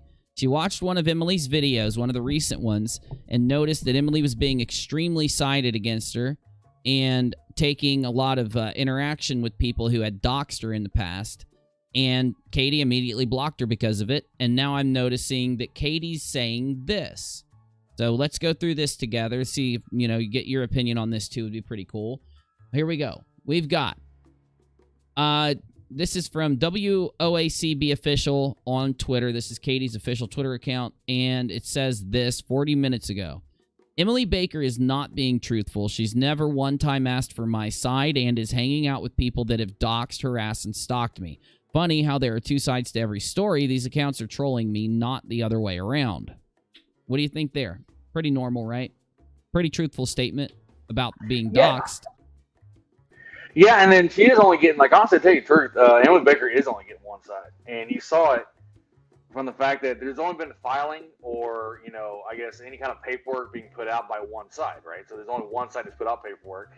And what you see in her live chats and stuff, and I'm sure Emily Baker's an awesome person. I don't think there's any issue with her, but she's only seeing people that are from, the one side. And so she's really only getting half the story, in my opinion. Okay.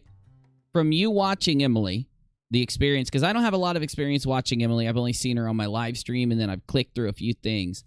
Do you think that Emily's opinion would change slightly if she had the information about the people that do dox and harass Katie?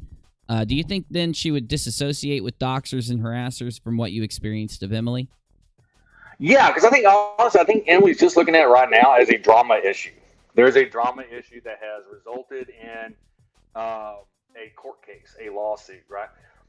Because I don't see anything in there about anyone bringing up the fact that, you know, people have been doxing or any harassment going on or anything like that of Katie. It's literally just her looking at the lawsuit and then all the connections based upon her having that as a topic, right? So if she'd have had the information that, you know, hey, these people are the ones that you're calling out and in your live streams and stuff are the ones that have been doxing and harassing Katie for, you know, the last year plus, it would give her at least a balanced understanding of the entire situation. Because right now, I think she's just seeing it as a drama T-type deal plus legal stuff. Yeah. So, yeah. Also, the account that was on Sherelle's World literally doxed Katie when another live streamer doxed Katie. Both of them did it while speaking with lols, LOL, and emojis like, did I dox her? Oopsie, trying to antagonize while doxing, you know? And the reason they say they did it is because they were under the impression that Katie doxed somebody. And to punish Katie for doxing someone, the WOACB commentary and this other account both put out Katie's dox. So I don't think that those people who have confirmed, one, doxed Katie, or two, people who support the people that doxed Katie, I typically wouldn't ever think that they should be entertained or listened to in this. I think it's dangerous when creators entertain that kind of thing, personally. I think it's dangerous. Yeah, one thing I do want to say, though, I want to make it clear to anyone, is that I didn't go look at Twitter to see what Emily may have been saying on Twitter about this whole thing. I'm just going off of what I saw on her videos. Well, yeah, we're going to look at a little bit of Twitter here, so we'll see. Okay, the next message that Katie gives, and if you can, try to... Are you using your headset tonight, or is he just talking into the phone? No, I'm using my headset right now. Okay, I'm just trying to get you leveled out. We're good. Katie says next that I refuse to be bullied for doing my job. I'm asking my subscribers to not engage with these trolls, to not engage with these videos, and to allow me the space to do my job.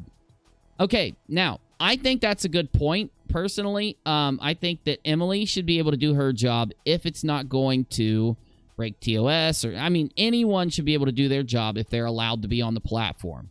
They're not sharing addresses, they're not breaking TOS, they're not doxing, they're not harassing. I think they should be allowed to do what they do on the platform.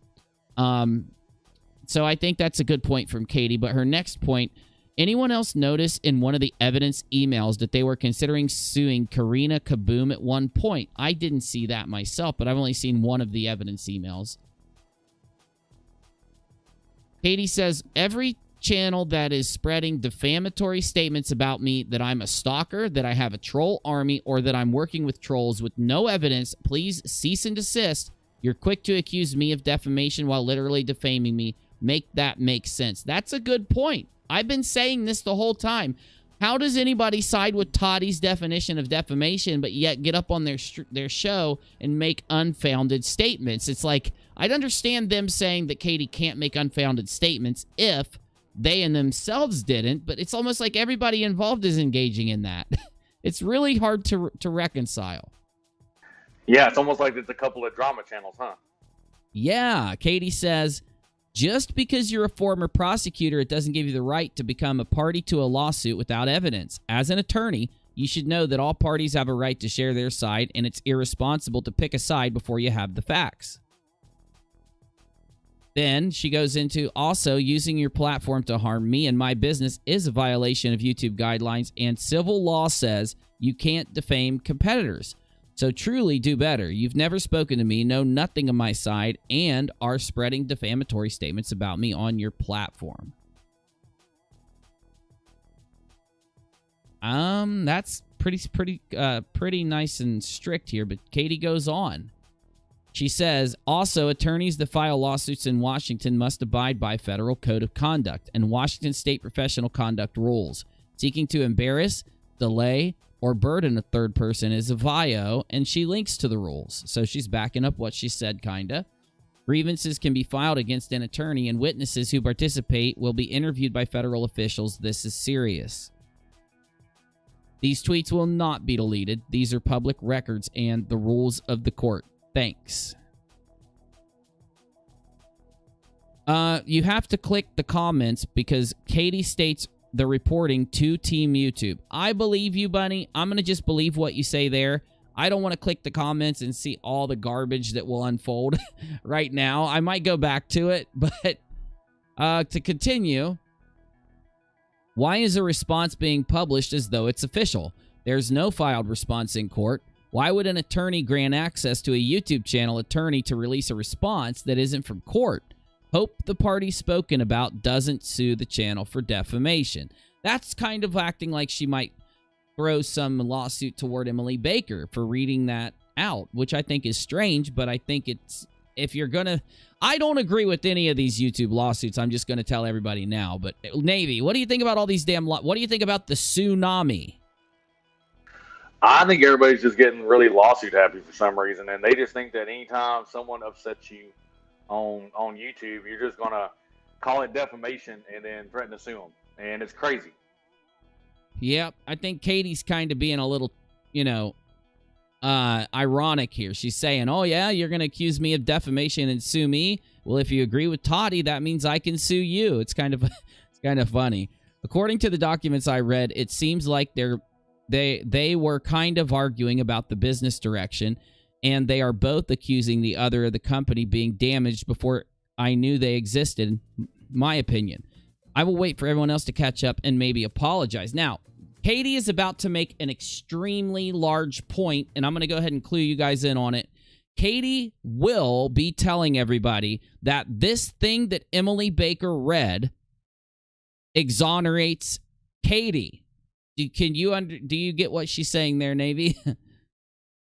Yeah, we went through it the other day. We spent the whole day, hours Yeah. and hours going through this and reading the fact that what you're about to discuss with everybody, it's pretty blatantly obvious of what happened to Tati's business.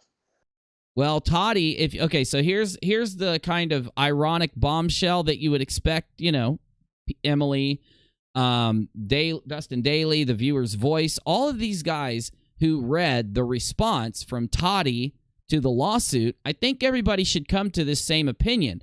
If you're going to blame Clark for damaging your business, how are you going to blame Katie for damaging your business? Are you saying they both did? Why is Katie not mentioned in this response? Why is Katie not a part of the damage and Clark is part of the damage? Because if you read Tati's response, in fact, I'm halfway instigated to pull it up, but if you read Tati's response to the first lawsuit, it makes you say to yourself, well, if Clark did all this damage, which they literally say is the reason why they negotiated him down to 33%, then how's Katie responsible to this? I think it's a good point. I think it kind of says like, hey, you filed a lawsuit against Katie, but now you're alleging that Mr. Clark did the majority of the damage. How does that make sense? Yeah, I think that works.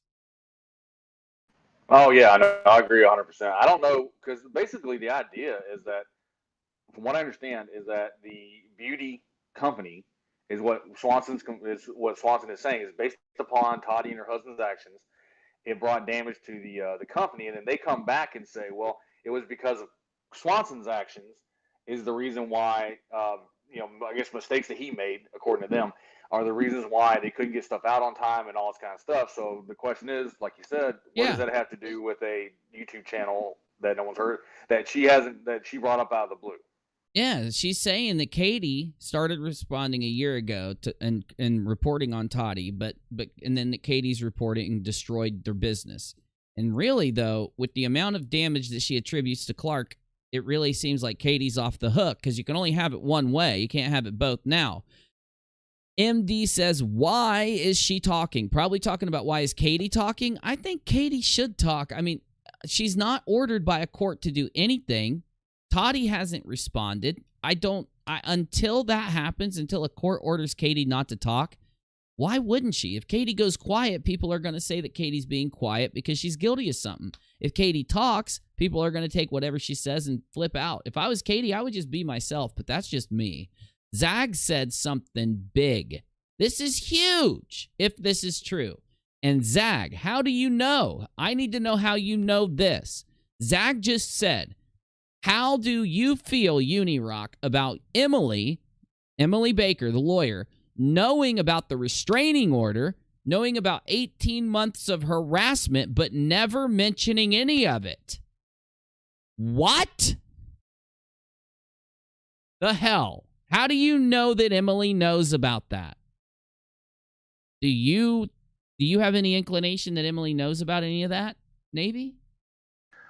I haven't heard anything in any of her videos, her bringing it up or people talking about it.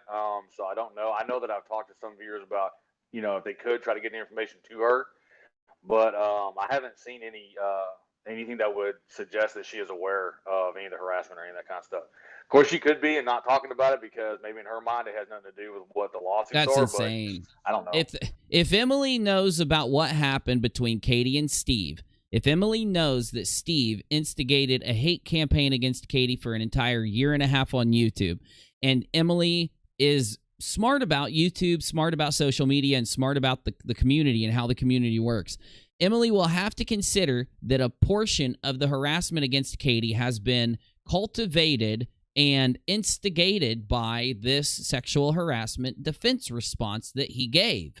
So my point is, when I look at any hate going at Katie, first I say to myself, if this person engaged in the harassment campaign with those others against Katie in the beginning, I can't trust their opinion at all. I can't trust what they tell me is going on. I can't trust that they're being unbiased or truthful, because that campaign of people that Steve cultivated against Katie harassed her for so long with lies and trying to claim that these DMs belong to her, trying to claim she struck certain channels, claiming all these fake things.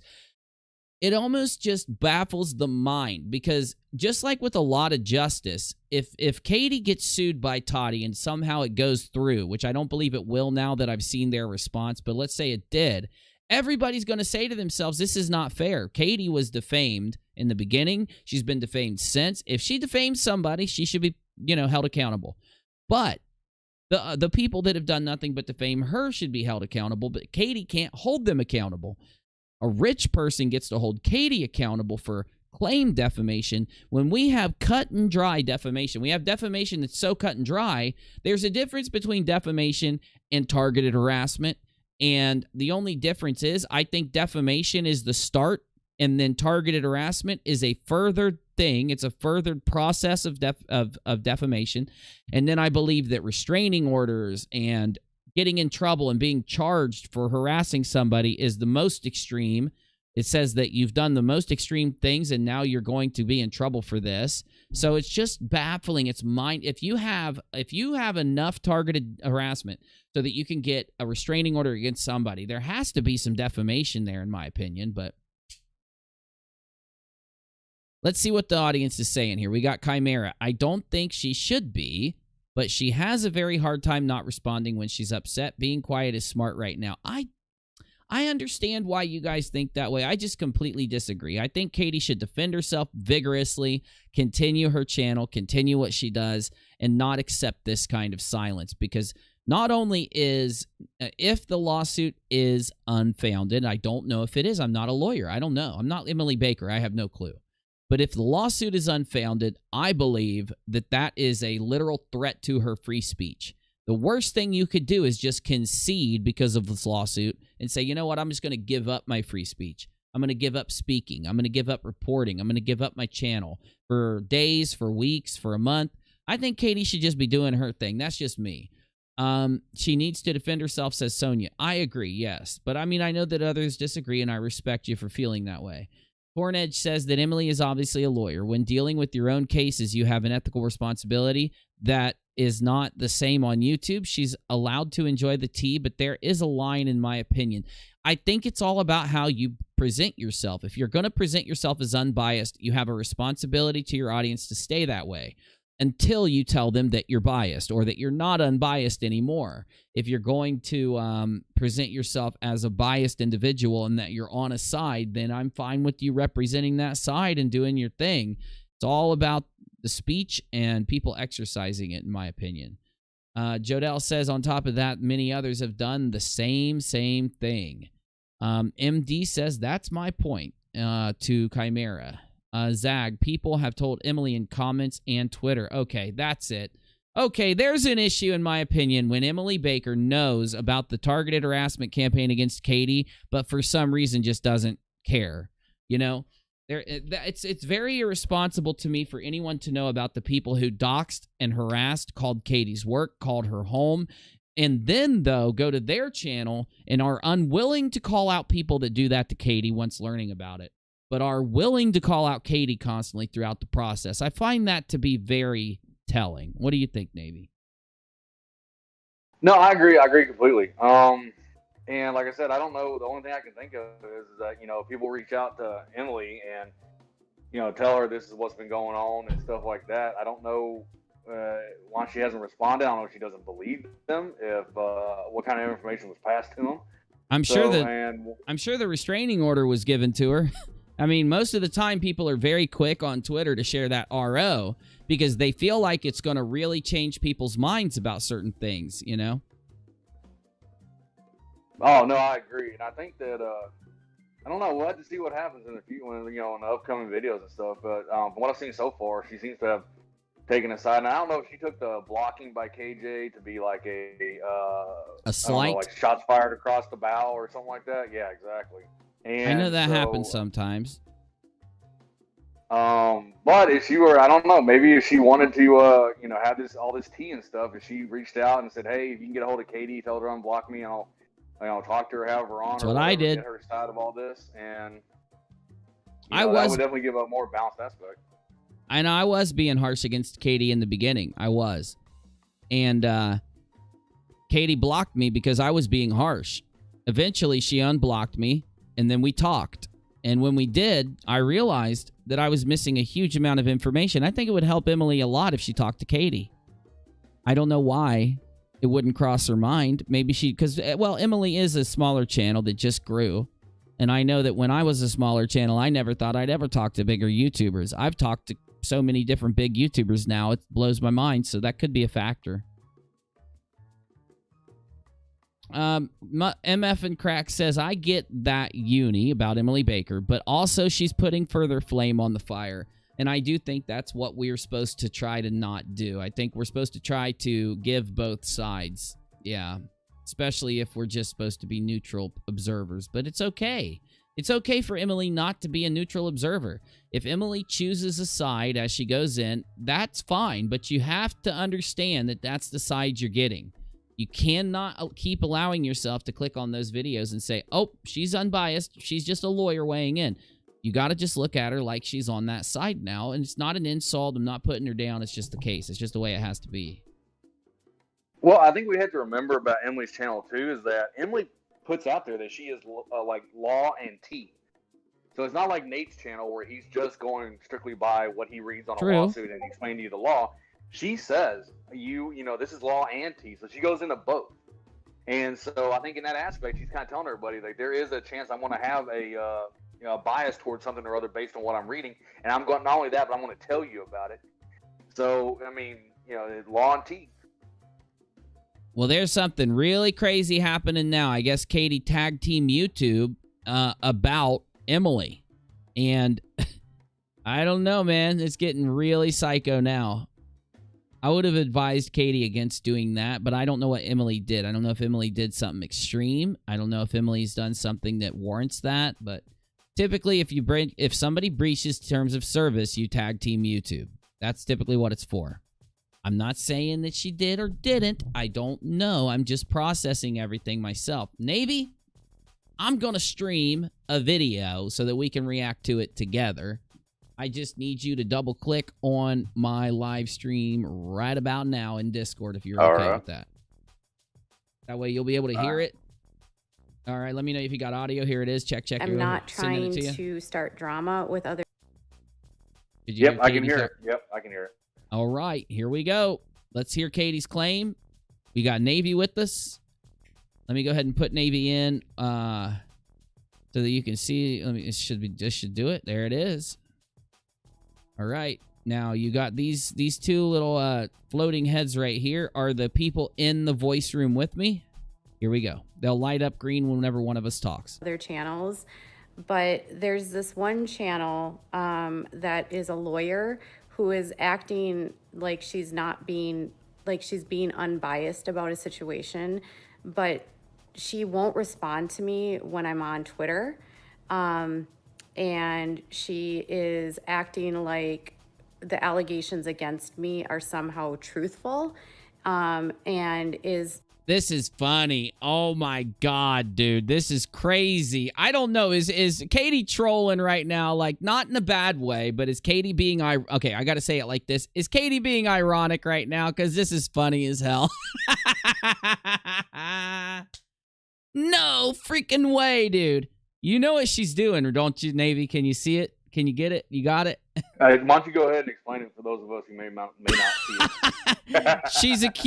She's accusing Emily Baker of doing exactly what Tati is accusing Katie of doing.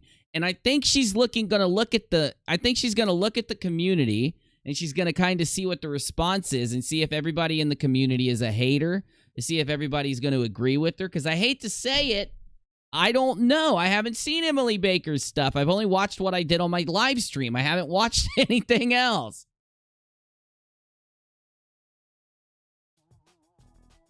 Oh, MD says that Katie's being emotional, and I feel for her, but she needs to stop talking, in my opinion. I understand that's your opinion. I just hope she talks and talks and talks and talks and talks. And no, not for selfish reasons. You know, here, look. Is the other side going to stop? How many videos can somebody do on 2 filings? How many videos can you do on 2 filings? That's one reason why I haven't blasted this story like crazy on Unirock 2, is because I'm like, there's not much else to talk about. Yet, now there is now, and I would have taken this stream to Unirock 2, but I already had this stream planned, so I just said, screw it. This is kind of crazy. MD says Uni wants the views. Yes, I do. I'm just kidding. No, I don't. If I cared about views, I wouldn't be on a brand new channel. I'd be on a bigger channel. So I know you were joking, MD. I love you. I know. It's a funny joke. I liked it. Motherfucking cracker or whatever wanted a shout out. So there you go. Hell yeah. Hell yeah. Well, here we go. Playing. We're going to hear what else he's got. Has spoken somehow to the other side, but has never reached out to me. That's a good point. That's a good point. I'm just saying, that's a good point. If you're going to reach out to the lawyer on the other side, why not Katie also? Made a lot of implications that I have somehow involvement in this, which is really not cool. She's not blocked. I have been trying to tweet at her all night. She won't respond. She only responded one time to tell me that I was like wrong. And then when I did block her yesterday, she mocked me, and she is following all of these hate accounts that have been trolling me for over 18. And doxing. The reason I don't like the hate accounts, if the hate accounts want to troll Katie, then I will to an extent be like, okay, whatevs. But if the hate accounts are going to dox and harass and all of that, that's where I draw the line. What are you thinking right now? Any different thing? Anything, Navy, or you just want to hear more? Yeah, no, I agree, and I do know that a lot of the Katie haters were in there in the live stream chats when I was watching her videos, and so I don't know, if Katie did try to reach out to her and she didn't respond back or whatever. So I just haven't seen it, so I don't know. But yeah, I think she would want to respond back. I mean, why not? I mean, she's about the law and tea, so wouldn't this be some of the best tea? It is strange. It is strange. I know that Emily might have gotten a little pissy over being blocked, but if she gets unblocked and Katie starts wanting to talk to her, when Katie did that to me, I talked to her. You know what I'm saying? So it's a little strange. Anyway, yep. let's let Katie keep going here. 18 months. So I find it difficult to have a fair space on YouTube when there's a creator that is willingly putting out content about me, speaking to the other side, not speaking to me, not responding to me, and then implying that I have involvement in something that I don't have involvement in. Oh, what did Emily imply that Katie had involvement in? Does anybody know? The only time I can remember her actually talking about Katie was as far as the lawsuit and stuff was concerned, was on Tati's video on her video about Tati's lawsuit versus KJ. So I don't know. I know that she talked about, because she does like two things. She'll do a video on like the reading where she reads out the lawsuit or whatever's in the lawsuit, and then she follows it up with a like an after show that's live. Yeah, the after show party. Yeah, and on the after show party that's live, she does talk about where Katie had blocked her and that she's in like a newer group with the drama community because she's part of the Katie block group or whatever and stuff like that. So I don't know what? If that's, yeah, no, she said that, yeah. That's dumb, dude. That's stupid. The Katie block group, we're all proud of it. I'm going to have Katie block me so I can join the group again. Chimera says, when Katie says that, hold on, let me switch my camera. Chimera says when Katie, see, we got a really cool live stream here. I got multiple camera angles.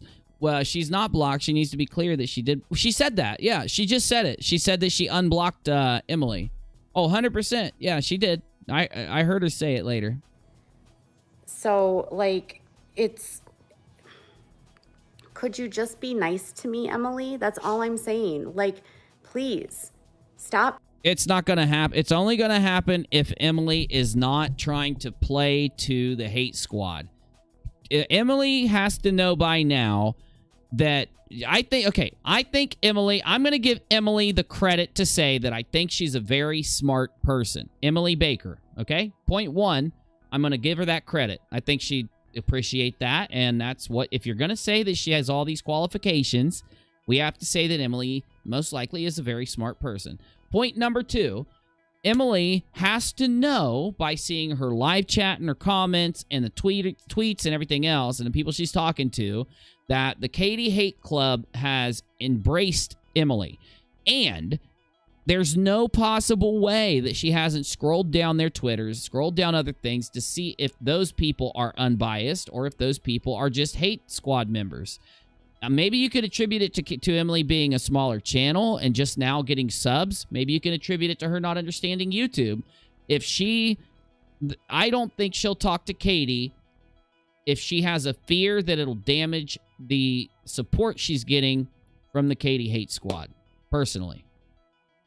Well, one thing I know for a fact that Emily's made very clear on a couple of her different videos is that while she is still a practicing attorney in California, in Los Angeles, and this is all stuff that she's put out on her own videos, right? She said that her goal is to become a full-time YouTuber, podcaster type person. That's what she wants to do. So that may have an effect on how she treats things, especially when, well, because recently we saw too that it was Tati's attorney, the attorney from Los Angeles, had tweeted out a picture of himself. It was a selfie of him in his office with Emily's YouTube video on his computer. And she was, I think she pinned that to her Twitter earlier. And so why? She's very kind of, I think she's kind of starstruck because she had a lot of nice stuff to say about how great of an attorney he was and very high level. And, you know. Was she read his filings, though? Has she read this? Okay, I'm not going to go there. But my other point is, though, like, why then wouldn't she be also equally impressed that Katie wants to speak to her? She has to understand that she was acting in a pretty biased way towards Katie. She was, for a good while there, acting in a pretty biased way towards Katie. I saw it with my own eyes. So, I mean, of course Katie's going to respond to her like she does some of the other people that are biased against her. If Katie's willing to unblock her and talk to her, I don't have any good reason why Emily wouldn't accept that if she's trying to give unbiased reporting. If she is biased on her reporting, then okay, I'm down. Maybe that's what we're missing.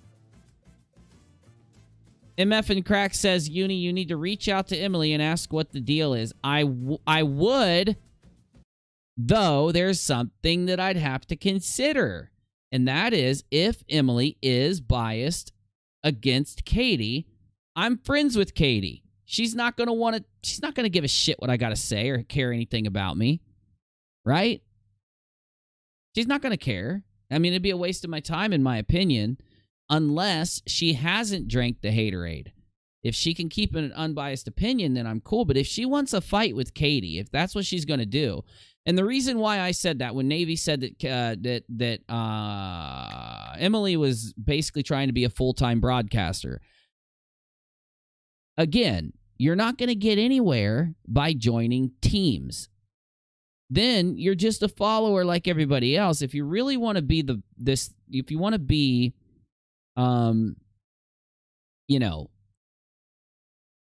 if you want to be a respected podcaster, a YouTuber, a creator, I don't know how that's going to help to jump on the train. The train is so fickle. It changes so quickly. Maybe she knows something I don't. I myself do not allow myself to do those things. I won't jump on the hate train. I will talk to the other side. That's why I talked to Katie when I was criticizing Katie. That's why I talked to Kyle Curtis when I was criticizing Kyle Curtis. It's why, I was willing to criticize Steve McRae and keep communication with him until he started harassing and trying to dox me and those things. You get me? I don't understand why ever, if you're invested in the story, you would want to ignore half of the story. It doesn't process in my mind personally, but let's keep going with this. And MD says, I think we've established she seems biased against Katie, in my opinion, at least somewhat. I don't want to go there yet. I understand you guys may feel that way about Emily. I'm going to wait to see how Emily handles talk. Look, one thing that a lot of people leave out of the equation is that the way that we as creators may react on social media is just like you do. We might throw out our initial thoughts. We might throw out our first feelings, a basic feeling about something, and we are prone to changing our minds. Now, when we go to YouTube and throw something out there, typically it's more thought through. It's more of a permanent thing, I'm not saying every time. My point is, I would like to see if Emily maintains her recent Twitter decisions on her content before I judge Emily as completely biased. So I'll wait and see what happens. But let's hear what Katie has. We'll keep listening. Implying things that you know nothing about. Like, stop talking about things and fanning the flames and making people think that I've done things that I haven't done. Like, please. Oh my God, I do think Katie's play. Oh, Katie, this is strategic as hell. Oh, this is a strategic strategy. Oh my God, I didn't know Katie was so brave. I didn't know she was so. I don't know if you guys are seeing what I'm seeing, but I know what Katie's doing. I can see it. I got this. I know what Katie's up to here, man. She is trying to challenge Emily on the hypocrisy that's present. She is calling out the hypocrisy. This is a strategic play, in my opinion. Let me elaborate. If Katie gets to demonstrate Emily being hypocritical, supporting Tati for suing Katie, which she's done, Emily has, what it seems like you guys just said, she seems to be buddying to the lawyer, agreeing with what the lawyer's doing, agreeing with the conclusions of the lawyer, agreeing with conclusions that Tati can sue Katie. Though Katie's coming out and being like, Emily, you just showed yourself to be a massive hypocrite here if you're going to do the same thing to me that you're alleging that I did to Tati. This is a power play. This is a smart move. This is a really smart move. I don't know, Navy. I don't know, man. I think it's smart. We'll see what she does. Someone in Discord said it'd be interesting if Nate talked to Emily. Granted, I understand because lawyer to lawyer. Would be interesting to see what his scoop What's was Nate on been it, doing? Let's see what Nate's been up to. I think he streamed tonight. He went live with I can't remember the other lawyer's name, but they were talking about the election and the post stuff happening in the lawsuits and whatnot. I know it was part of the stream. Yeah, it says 1 day ago he did media misinformation. Did the police announce themselves? The lawyer spot, election madness. Yeah, so he's really. I don't know if Nate's going to get in on this because Nate is really taking seriously Nate just got a big wave of new people in watching him, and it looks like he's making really smart moves. I really feel like he's making a really smart play here, trying to continue the audience specifically. He's trying to continue specifically where he knows that this new audience will want him to go, and I think it's one of the smartest things. Nate is well prepared to continue being continue growing his channel and to I'm really impressed from what I just saw from Nate, just so everybody knows. But let's hear Katie a little more. I'm begging you, please stop. You put out information on your channel yesterday which is private and hasn't been filed publicly, which tells me that you might have communication with this other side, which then tells me if you have communication with this other side, You're not being objective if when I'm trying to reach out to you, you won't respond. Oh, Katie's playing the she's throwing down the ace of spades. I'm telling you guys, you wait and see. You wait and see. This is literally a preemptive strike. Go ahead. Spurgy1 is saying that Tati's lawyer is tweeting about this live stream. What, my live stream? This live stream or Katie's live stream? No, I'm reacting. I'm not sure This which one. one. Okay. This one. Right. I don't know Why? if it's yours or if it's Katie's. I don't think they'd give two shits. Yeah, I won't think they'd give two shits about my live stream. All right, let's keep listening to Katie. It's not fair to me as a creator for you to go on your channel and present these things as though it's truthful and then not respond and then work. Oh, hell. I don't even know the lawyer's name. What's the lawyer's @ sign? Somebody's telling me now to pull up the lawyer's @ sign. Somebody's got to hook me up. What's the lawyer's @ sign? At Michael Saltz, SALTZ Esquire. You'll have to spell it for me. Okay, so it's at MICK. India. MICH. Yeah. MICHAEL. Got it? SAL. SAL. TZ. Saltz. Esquire. ASQ. ASQ is Esquire? That was E. ESQ. Oh, okay. Yeah. My bad.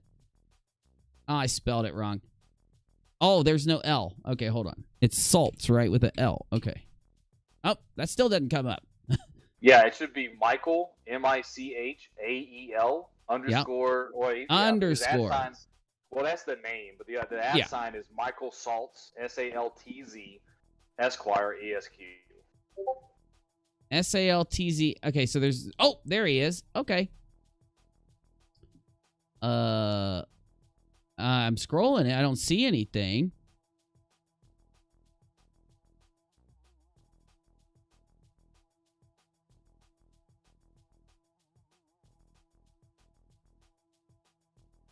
Yeah, I don't see him tweeting about my stream. I think WACB is talking about Tati's lawyer making... They're talking about comments Katie, on the Katie stream. Yeah, okay, good. Or clarified. So they're talking about this stream that we're looking at right now.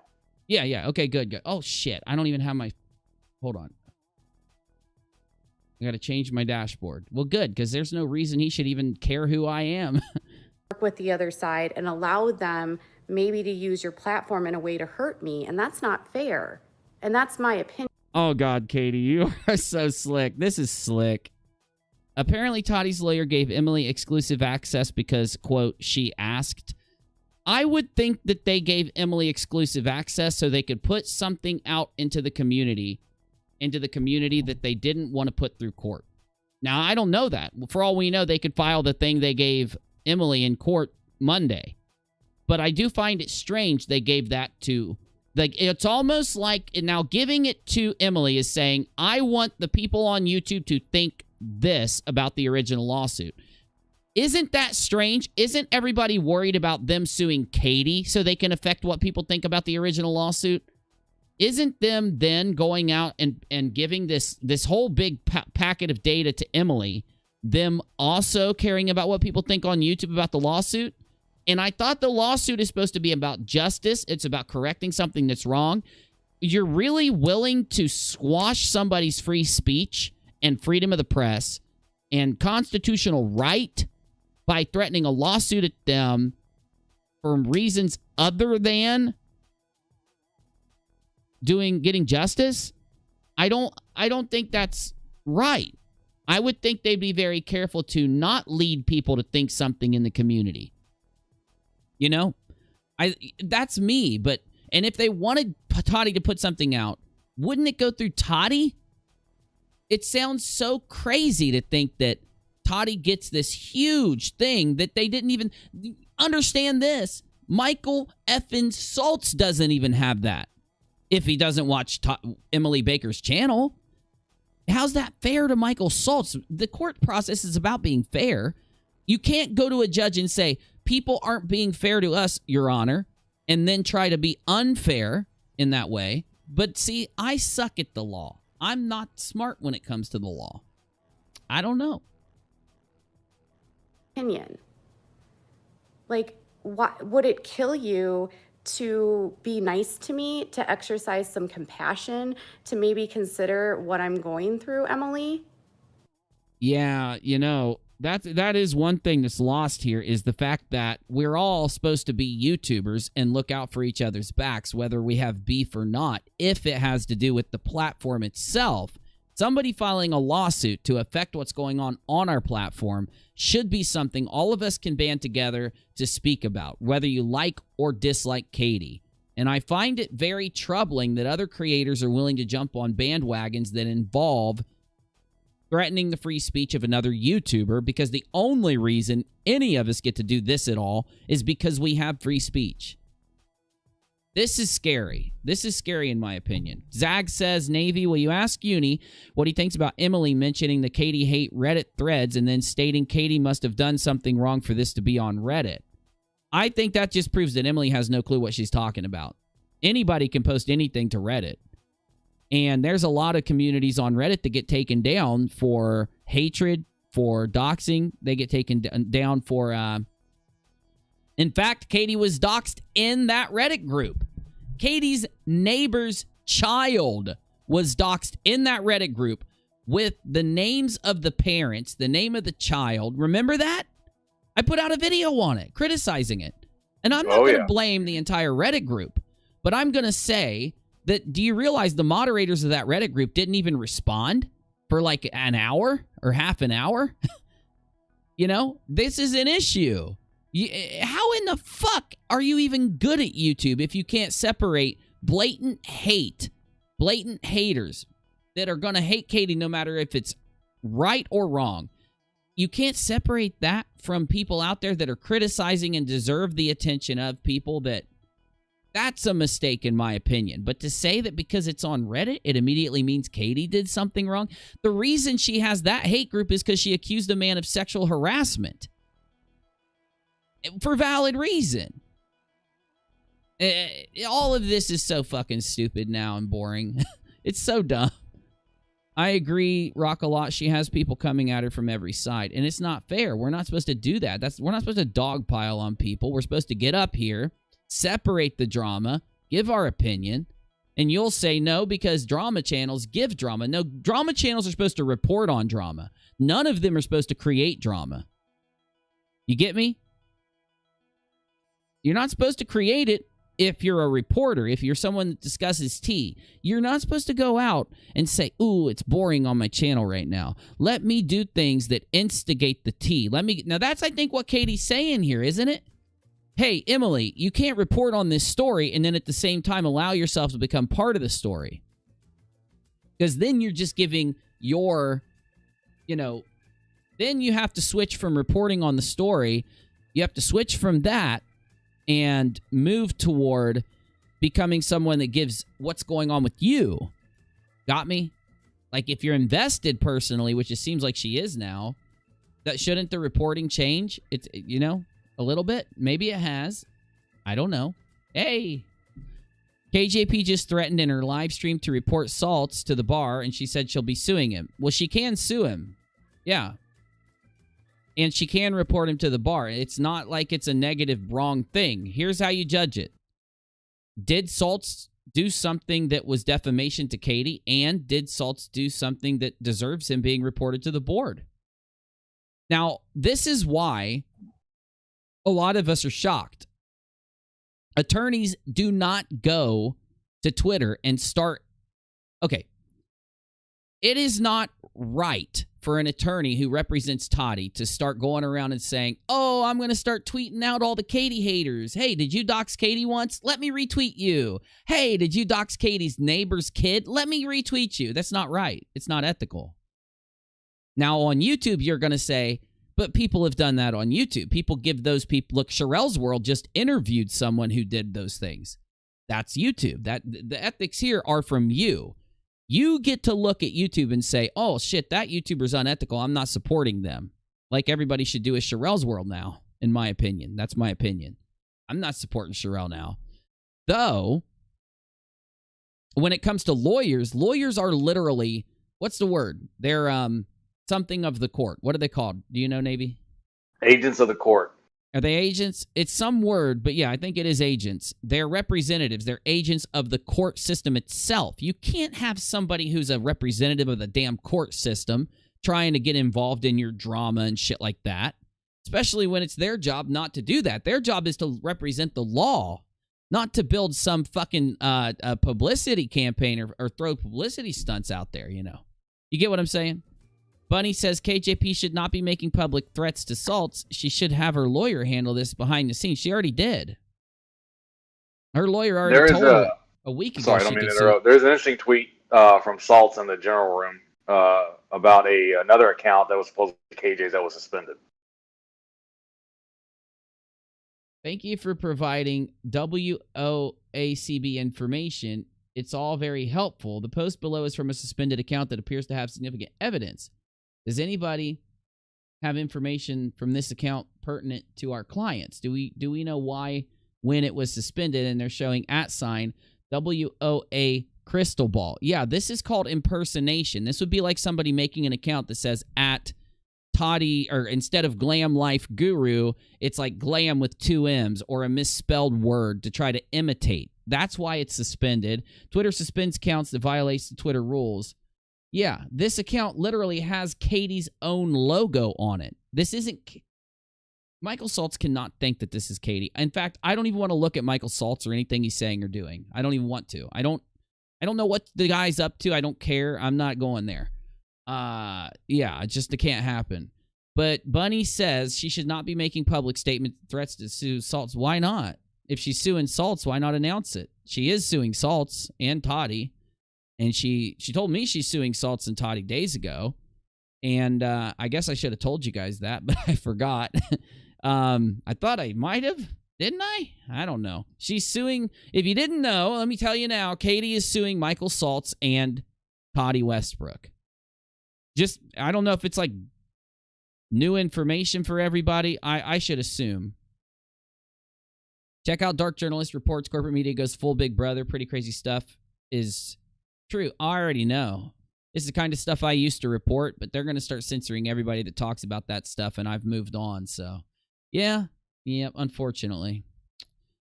That account has nothing. It was the guy called Ian. Oh, okay, I don't know.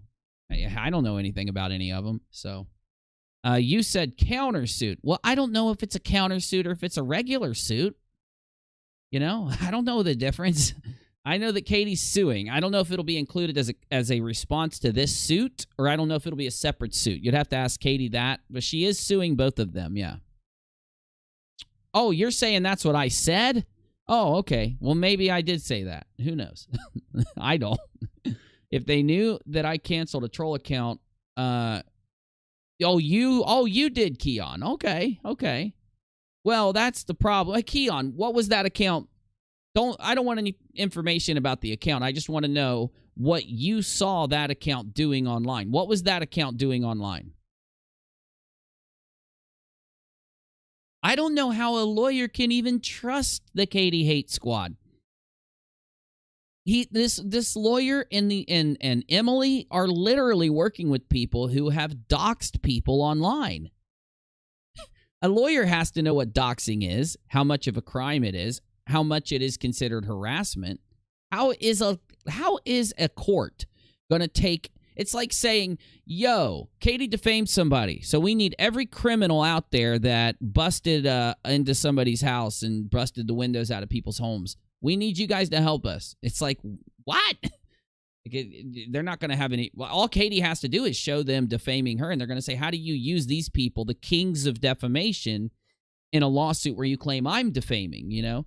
And if you can't tell and another thing is, why would the lawyers that are involved, in my opinion, correct me if I'm wrong here, they should not be wanting to defame Katie. They should know the definition of defamation more than anybody. They should take actions to prevent defamation, correct? And they should make sure that their client and they themselves are not defaming Katie. And this is something that Katie told me her lawyer was stating, and she just announced it. So, Katie, you cannot get mad at me for talking about it. You announced it on a live stream. So she told me that she was going to her lawyer was preparing to sue them. Now, I don't know what... I haven't got to the part where Katie says it yet. You guys came in and told me early. But, yeah, I think that Here's what's up. Katie going to her YouTube channel and giving her opinion about certain things, whether somebody wants to argue that's defamation or not, it's going to be hard for them to in court, but they can try. Though, somebody filing a lawsuit that contains false things as truth about Katie Joy, she can sue for defamation on that. And I know that Tati got mad at Katie and said she read this lawsuit and started to draw conclusions from it, so I'm suing her. What is happening now? Emily is not even reading something that was filed in court and she's drawing determinations off of it. I am too, so I'm not hating on her. I think that's Katie's point in this stream, though. Got me? Oh, I believe you, Bunny. I believe you because she told me that days ago. Yeah. So here we go. Let's hear what else Katie has to say. Would you like to be in this situation? Like, you have gained so many subscribers off of my name. You are hanging out with trolls. You are using my name, my likeness to build your channel. And yet when I've reached out to you to try to talk to you, why are you not talking to me? And why are you not? Katie's going full on assault. Bunny says it's on her live stream just now. All right. So what would that be? That would be the hour and it'll be right around the hour and 15-minute mark. Gotcha. Asking me if there's evidence for this. There hasn't been any evidence thus far provided by any. Bunny says you are right. I double-checked. That was not an official document that Emily read. She prefaced reading the document by saying it was all allegation. Okay, gotcha. Anyone that any of these claims are factual. And yet you're on your channel acting as though there's this big case and I'm somehow going to get my ass handed to me. It's completely irresponsible. And if you care about being a lawyer and being objective and being, truthful and honoring your... I think this is what Katie's doing. She's showing the entire internet through this video that Emily's not unbiased. Code of being an attorney, you should also know that it's not cool to try to embarrass a party of a lawsuit. Well, I mean, we got to be real with ourselves. She gained subs off Tati and Katie's name, probably about 30,000 that I saw last. I'm not saying that's bad. I think it's good that Emily grows her channel, personally. I'm not being mean. The Salt's remarks regarding the lawsuit came earlier, I think, said Bunny. Oh, okay, gotcha. And cause them harm.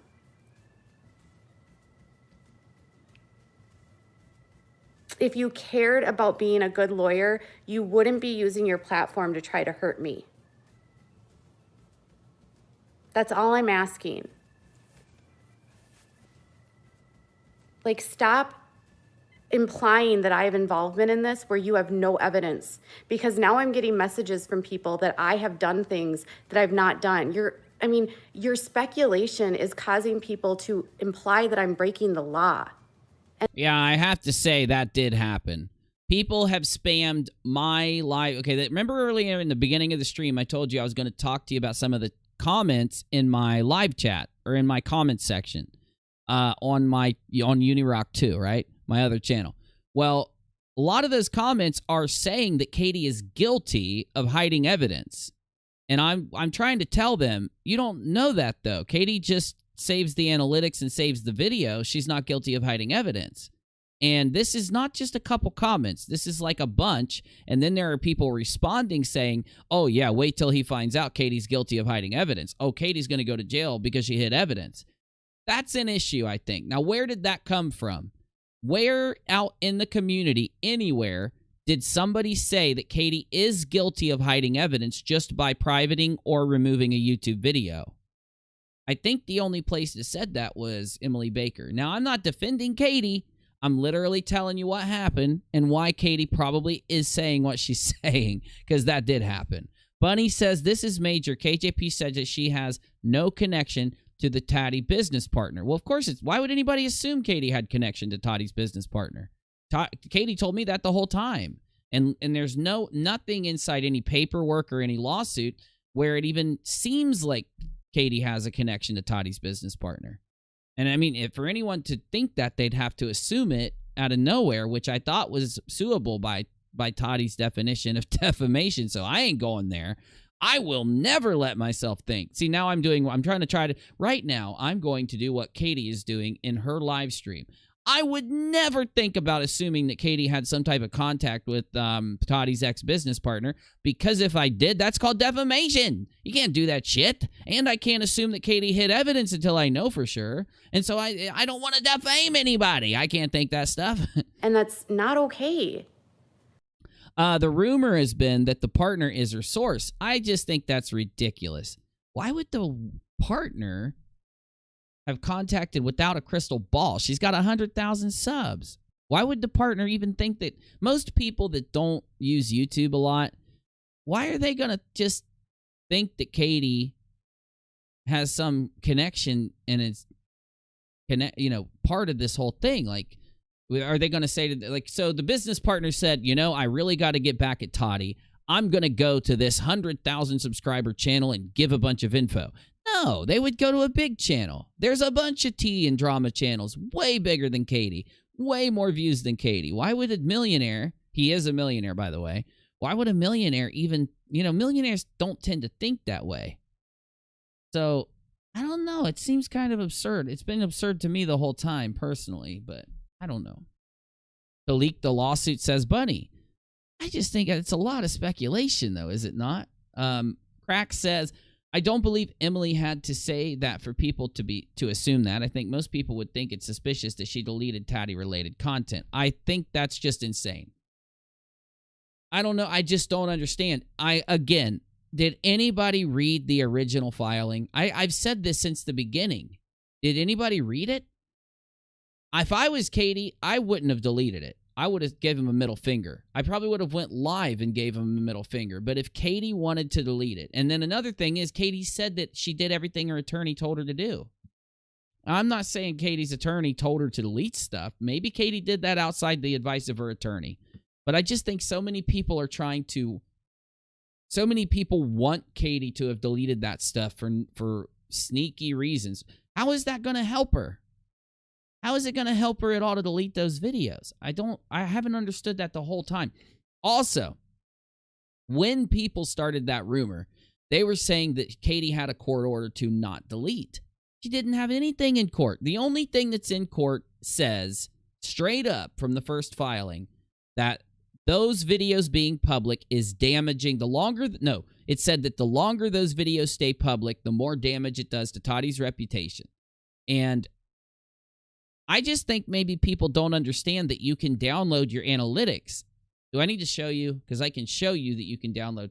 Emily Baker has to know that she can download her analytics. I know that I can download my analytics. So I don't understand how, as long as Katie's downloaded the analytics and has a copy of the original video, she did not delete any evidence. Personally. Now, I'm not saying Katie downloaded the analytics. I just think that everybody must have that knowledge before they can allege whether Katie hid things or not. You get me? Unless you're making an argument for YouTube comments. But I don't think YouTube comments are anything Katie... There's nothing in the TOS or in the Constitution or in the law that says I have to preserve my YouTube comments. If the other side wanted her to, they should have filed it in court, because I do not have to listen to another lawyer. I'm a free person, just like Katie is. I don't know. Emily made comparisons to claims KJP made in her streams with allegations the partner made in his lawsuit, as if Katie was the chick and the lawsuit was the egg. Oh. What now? Can you elaborate further, please, Bunny? Let me read that again. Emily has made comparisons to claims KJP has made in her streams with allegations the partner made in his lawsuit, as if Katie was the chick and the lawsuit was the egg. Oh. Okay. So, like, that Katie knew... Yeah. How is it... Go ahead. No, she's just saying that it looks like their accusations line up, and because of that, and Katie came out with it first, that it looks like there's a connection between KJ and the former business partner. Her accusations line up. What do you mean? So, like, a video Katie made coincides with something that was alleged in the lawsuit? Well, so yeah, so what they're saying is that the things that Katie was talking about in her videos prior to everyone knowing about the lawsuit match up. Well, like the things about Tati and her husband match up with the same stuff that that Swanson put in the lawsuit. So Yeah, but they're, because it's the same, like the specific type of claims, that because these specific claims that Swanson put in the lawsuit were the same as the ones that Katie was talking about prior to the lawsuit, that's how it would look like there is a connection between Swanson and Katie. I understand. But listen, there's another completely normal explanation for that seems way more logical. What if Swanson's lawsuit, and I'm not saying it is, I'm not getting sued. I said what if, because I mean it too. Don't ever take anything from my stream that I don't say. You can even ask me in my chat, so I'll elaborate before you do that. Okay. There's a way more logical explanation, and that could be that Swanson's lawsuit is built off of reality. Maybe not everything in it, but let's just say that Swanson maybe had a reason to write the things he wrote in the lawsuit, and Katie investigated what was going on. Now, you have to bring up, if you say that's not possible, that's fine. You'd have to bring up specifics so that I know, because that's one of the reasons why I haven't drawn that conclusion yet myself. It is perfectly feasible that Katie reported on what was going on in a lawsuit, or what was going on in reality, and that the lawsuit itself is also what has gone on in reality. Unless you can tell me, is there things that Katie reported on that she could have gotten from nowhere else but Swanson? Is that why people draw that conclusion? I think that's the mindset. I think they think that there's no way she could have gotten it from anybody else. And they're always, even some of the other like bigger, I guess, channels or reporting channels or whatever were always like, they've said it before, like they don't know how she gets all this information. So I think people in their minds are making that leap, that assumption. The thing is, though, Katie does that with every story she gets. Katie doesn't just do that with this story. It's not like Katie gets information just about this story. She gets information about all the stories that she reports on it from other people ahead of time. I mean, she's really good, and she's a really good investigative reporter if she's getting this information from other people than Swanson. Let's pretend she did not get the information from Swanson, okay? In that case, she would have had to, talk to people around these people to draw that information. Let's say it was someone at the... How do you know there's not somebody that works next to these guys that contacted Katie, or Katie ended up reaching out to? What if Katie, early on, reaching out... Now, we all know that very early in Katie's YouTube career, she reached out to... Tati's husband's sister, because of a lawsuit that she found the lawsuit publicly, so she has a chain of custody and sees Tati's sisters, James's sisters, in the lawsuit. How do we know she didn't just talk to James? We already know for a fact that she contacted James's sister, got her side of the story way back in the beginning. Why would we not assume that one of those people that she contacted early on in reporting on Tati and James and Clark, how do we know she didn't get in communication with somebody that's close to them and gain information? Why do we have to assume it came from Clark is my question.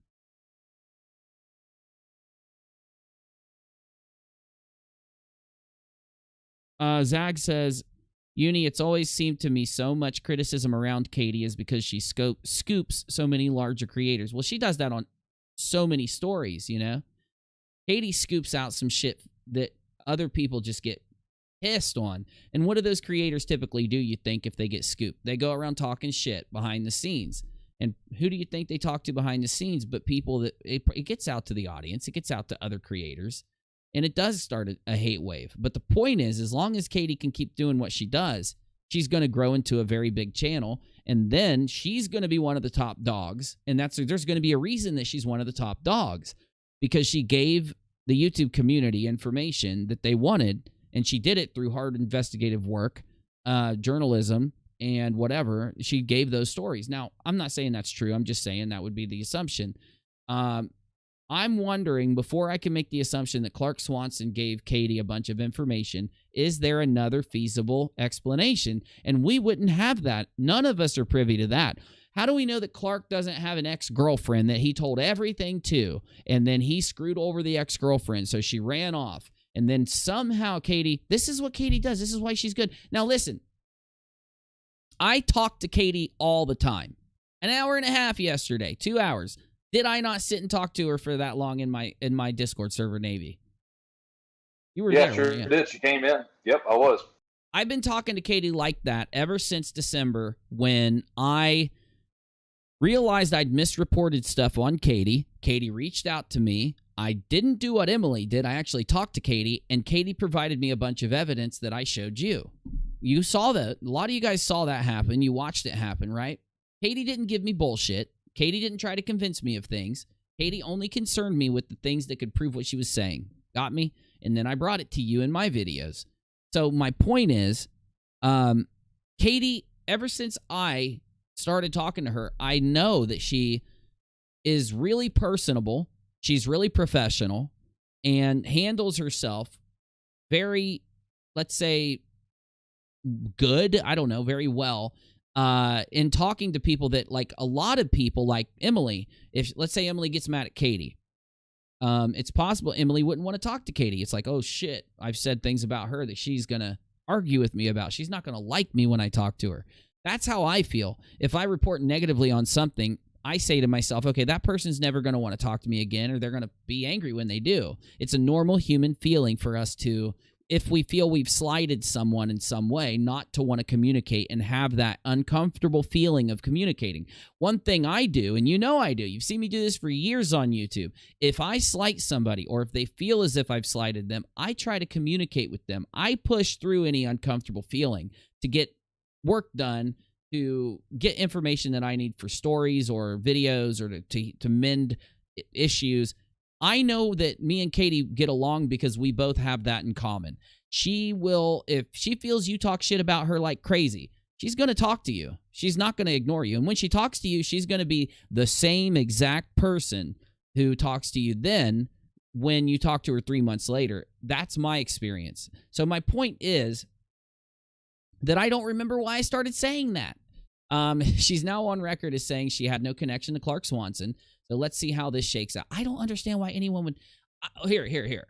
I want to understand why everybody thinks Katie is communicating with Clark Swanson.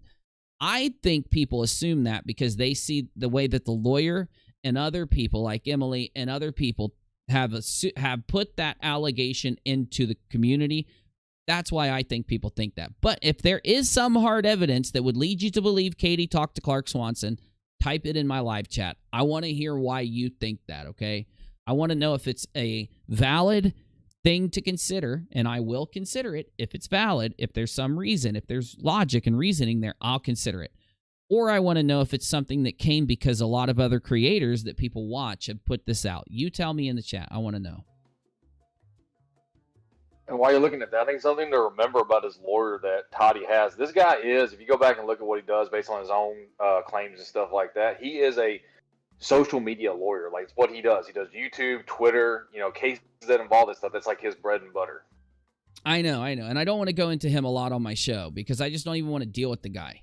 I just think that the guy starts a lot of drama and he's got a lot of haters around him. I don't even want to deal with that distraction, but I do get what you're saying completely. Bunny says, probably because of how closely the reporting aligns with the lawsuit. Not necessarily my opinion, my observation. Okay, what about, and I appreciate you, I love you, and you know this, because I talk to you every day. What about the lawsuit aligns with Katie's reporting? Because I want to observe that for myself. That's something I haven't had the opportunity to be privy to. That'll help me draw my opinion. Because I want to think like you guys think. That's the whole point of live streams. You can watch my stream and then literally come in here and sit down and convince me and talk to me and get me with you. I want to be with you. I want to know. Chimera, I have thought she was talking to Clark for months based on some of the things that she has said about her source and talking about Tati. Okay, I appreciate. Keep coming at me with those things. I need that. I'm going to tell you why I don't think she's talked to Clark. She told me specifically in the very beginning she never talked to Clark Swanson. And if I'm wrong, I want to know. So, And a lot of people just assume Katie's a blatant liar. Most of the time people call Katie a liar, it's just because those people are lying. And I'll tell you why. I've approached Katie about almost every lie people put out that they say Katie lied about. And always, at least up to the things that I've questioned her about up to now, Katie has been able to tell me why she said something and literally show me why she said something. And a lot of times it's just because people get differing things from Katie than they do from other people. I've just noticed that Katie's stuff typically comes out to be true, personally. But I'm always open for you to send me what you think Katie's lied about to let me investigate it and talk to her about it, and I will talk to her about it. Anyway. Nope, we didn't really discuss this. I'm sorry. I mean, I think I have never gotten deep on this yet. Yeah. It is an assumption because their stories were the same and came out at the same time. What do we mean, though? Because, I mean, I thought that again, I just think that that's indicative that two people are speaking things that may end up being real before I'm going to assume that they both concocted a story together, or that Swanson concocted a story and then gave it to Katie. I'm going to assume, because I find it insane that a millionaire reached out to Katie still for no reason. But I do get it, because you're saying Katie reported on Tati early. But see, when the lawyer would have had to have reached out to Katie, she would have only had like 20,000 subs. We're talking about a year and a half ago. Katie's blown up since then. It would have had to have been before she blew up. She had like 20,000 subs before she blew up. 15, I think. MD says, I can understand Katie's frustration because she has now turned into the story. Tati's lawsuit against Katie has accomplished deflection, retaliation, and intimidation. And I do hope that Katie sues in that case, because it will have a real effect on her YouTube business. And that is the definition of defamation. So only because they sued first. Typically, I don't get behind lawsuits on YouTube, but you know me. Bunny says it's how Katie characterized the situation in her reporting and how Swanson alleged it in his lawsuit. Okay. I mean, again, the way that Katie characterized it in her reporting could have just been a mirror or an extension of or an explanation of reality, and Clark Swanson lived that reality. Now, if Clark is lying, that's why you got to assume who you think is. Which lawsuit do you think is more closely resembles reality? Do you think Clark Swanson's side of the story does, or do you think that Tati's side does? Now, for specific reasons, I've made up my mind until I see further evidence. I already know where I lean. But my point is, because of where I lean, I am inclined to believe that it is because it describes reality. And anyone investigating that reality will come to those conclusions. So, do you think Katie would lie? Do you think Katie would talk to Mr. Swanson and then lie on her stream, though? I mean, because Katie's allowed, if Mr. Swanson sent the story to Katie, he's allowed to report it. There's nothing illegal about that, wrong about that. You know what I'm saying? Like, my point is, if it was illegal or wrong for Katie to report Mr. Swanson's story, I could see the argument that Katie is trying to hide where the information came from. But personally, I think Katie would have told us, before now. And hasn't she always told us where her info comes from on these Tati investigations? I thought that's why people were angry at her. Because she dug into this person. She dug too deep into that person. She dug too deep into that person. So now people are mad at her because they feel that she may have gone too far reporting. Well, if that's the case, why are we going to think that Swanson gave her the information? That's just a question. I want you to keep telling me in the chat. I appreciate you. Because maybe Katie lied to me and told me that she didn't get the information from Swanson when she did. Maybe she lied. Bunny says James Charles was trying desperately to get her to give up her source that she clammed up. Well, how do you know that? I didn't think James talked about this publicly. She does keep some info secret. It depends on what the source wants from how I understand. Well, of course, I do the same thing, Scarlett. Yeah. I do the same thing. But that's just ethical reporting. That's just being... If somebody comes to you and they can give you information and they can back it up with facts, they can back it up with proof, and they don't want their name out there for many reasons, you have to either decide to not report it or report it anonymously. That you got the information anonymously, sure. Uni on LB live at 1:29:10. The lawyer brings up the idea of the partner giving Katie info. LB? You mean Bass? She published their DMs. Oh, okay. I didn't know that. My bad. KJ's published her DMs with Charles. That's how we know. Can I get a link to that? Does anybody want to give me a link to James Charles DMs? Because I want to see him. He's famous as hell. I want to see these DMs. Thank you guys for letting me know. I had no clue. So, bye, Kitty. See you tomorrow. Thanks for stopping in. Yes, Leslie Bass. Okay. Let me see here. 1:29:10 on LB's live stream. Yeah, but Leslie Bass she's just talking about this.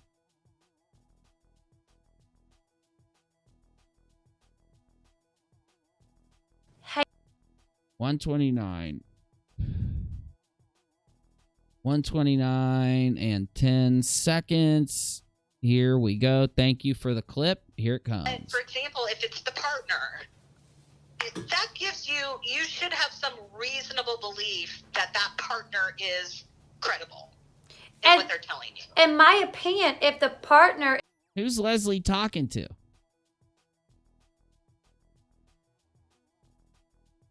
Anyone want to tell me who Leslie's talking to there?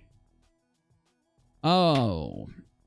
It was in one of her streams that may now be private. It may be part of the lawsuit, says Bunny. Oh, it wasn't on Twitter? Damn it! I thought it was on Twitter.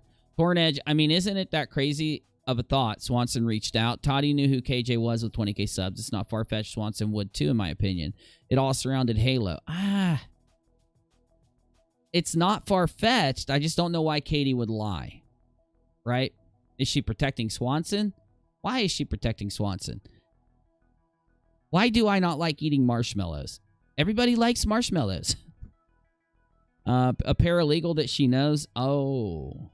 is telling you I'm suing them, then obviously that shows bias. The partner has a reason to be starting. And then if she's a journalist versus a commentator, which, again, a journalist, I think that because of this. Jesus Christ, are we literally going to keep doing this, Leslie? Leslie, do you understand the word journalist compared to the word commentator? You realize they're all basically the same fucking thing. If to commentate or react or respond, typically you're not a journalist if you're pulling the information from here and based on what you publicly find. A journalist goes out and gains information. They journalize. They journalistify. I don't know how to say it. I don't think it's who gives a flying shit if someone calls themselves a journalist or a commentator. This is the United States. It's a big place. Certain people in certain areas use certain words. Certain people a state over use certain words. Certain people a town over use certain words.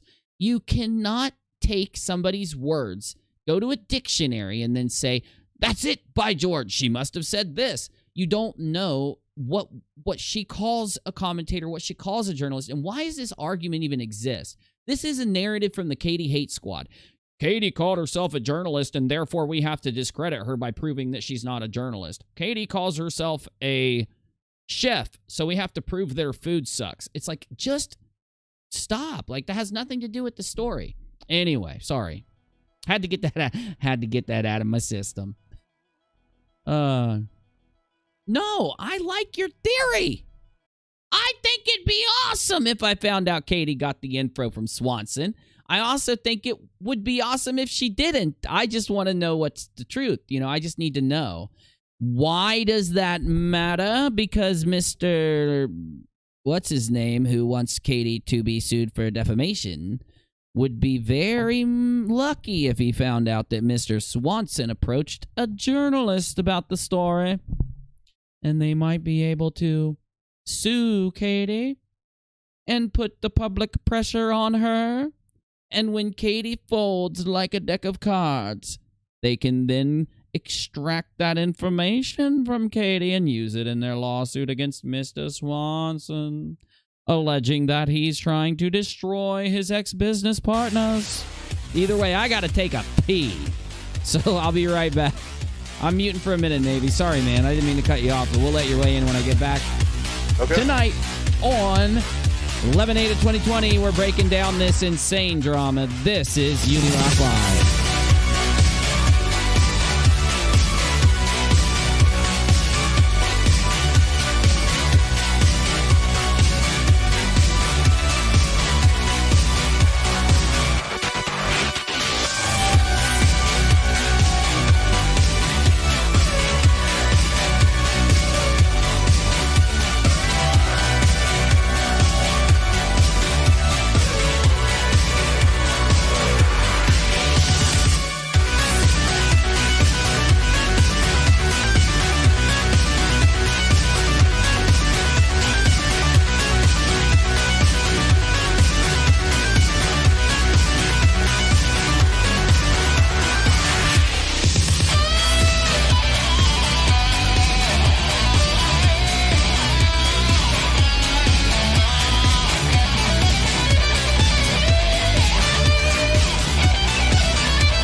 You know, I would get a lot more views on this video if I'd play video games while I talked about this. Okay, Navy, what do you got on your mind, man? What do you think about this mess? You are most likely slightly more convinced that Mr. Swanson gave the information to Katie Joy Paulson. I feel that way, but is that true? I mean, I don't know. I mean, I guess, like, to get the information the way she does, it has to be somebody who's near, you know, that whole situation. And the thing is, though, these guys are, or at least for Tati and her husband, are very public figures. So they have to have, you know, a group of people around them at all times. And who knows what somebody overheard. Because the thing is that these type of groups, these type of communities are always about, you know, sharing information. Or, you know, oh, I found this out, or I want to sneak this out, or whatever. And it happens with most public figures, right? And so, you know, I wouldn't be surprised if somebody around that group, I didn't say it has to be Swanson per se, but somebody around that group heard what was going on or heard rumblings, and then, I don't know, maybe they watched, you know, Katie and they like what she does or something, reached out to her and said, hey, you know, you may want to report on this. It's up and coming. Yeah. And I guess those are the two possibilities. I think this is a dangerous story. I washed my hands. I did. Yes, I did, Busy. Oh, yes, I did. What are you, watching me pee? Oh, now you're watching me pee, you freak. You freaking freak. Sorry, that was my assistant. He's inappropriate at best. Okay.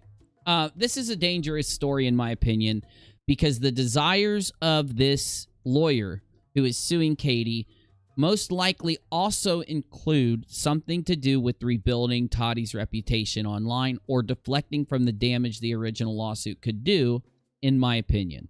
Because of that, I implore all of you to not buy into the drama train. I implore you to say to yourself that because of the fact that there is so much at risk, there's so much at play, that you have to make sure that you only take what can be proven as, or at least logically deduced to very close to a certainty as the story.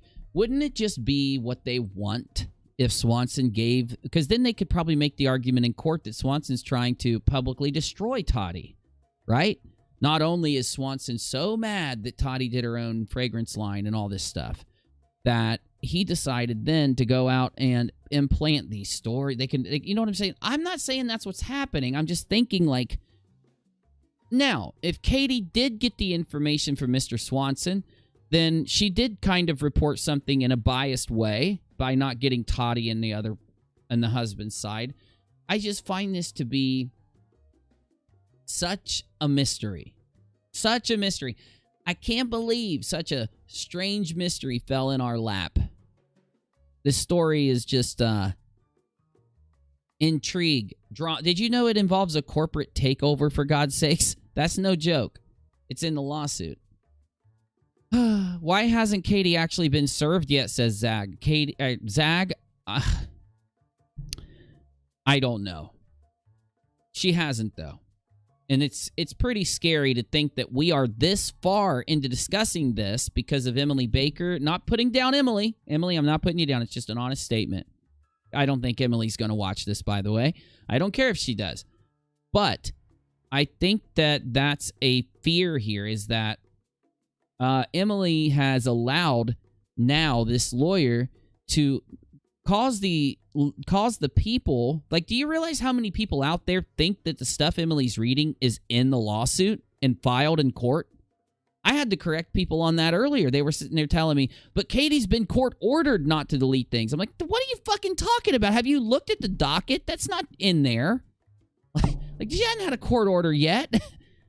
And I find that so dangerous. But if you ask yourself why that's happening, I think it's pretty obvious, right? It's pretty obvious that's happening due to the reporting that's going on. I'm not saying that's a bad thing again. I like us having data. I just don't like us having misinformation.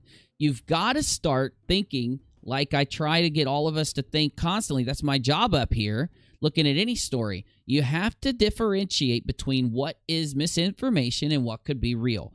Let's do it from both sides. It could be beneficial to Katie to hide that she worked with Mr. Swanson, and it could be beneficial to the other side to gain the information. So start looking at the data that's out there and saying to yourself, am I being lied to? How can I prove I'm not being lied to? Now, one thing we could do is take that whole filing Emily got a hold of and look at that as breaking it down to see what's true and what isn't. The problem is that filing I thought it was in court. I thought it was in fucking court because of what the audience was saying to me. And I'm not saying that's Emily's fault. I'm sure she started the story off saying it wasn't. The issue is when people are watching live, they come in halfway through. They come in after the start. The majority of the time I jump into a live stream, it's near the end. And because of what they assume when they see how the YouTuber's acting, that could have caused people to run around stating that that was a court paper when it isn't. When they go to Twitter and they start sharing something, it's a ripple effect. It's my job to kind of weed through information and prove to you what can be shown as misinformation. And that way you've got a better way to judge and handle the different stories that we cover. So this story's a mess. The Navy, this story's a mess. That's the one thing we can definitely say. Yeah, no, 100%. And can I say something real fast? I don't know if it was read out earlier, but earlier on in the super chats, Nancy Roysum sent a super chat, and she had put in there that a happy note for today that she found out she was pregnant. Oh my Lord, Nancy! Congratulations. I hope you're still here. I'm sorry I missed that. Yeah, that's exciting. Wow. Hopefully I'll have a new viewer in 9 months. I'm just kidding. Make your kids subscribe to me now. I'm just playing. Donna also said hugs to everybody. Thank you, Unirock. No, thank you, Donna.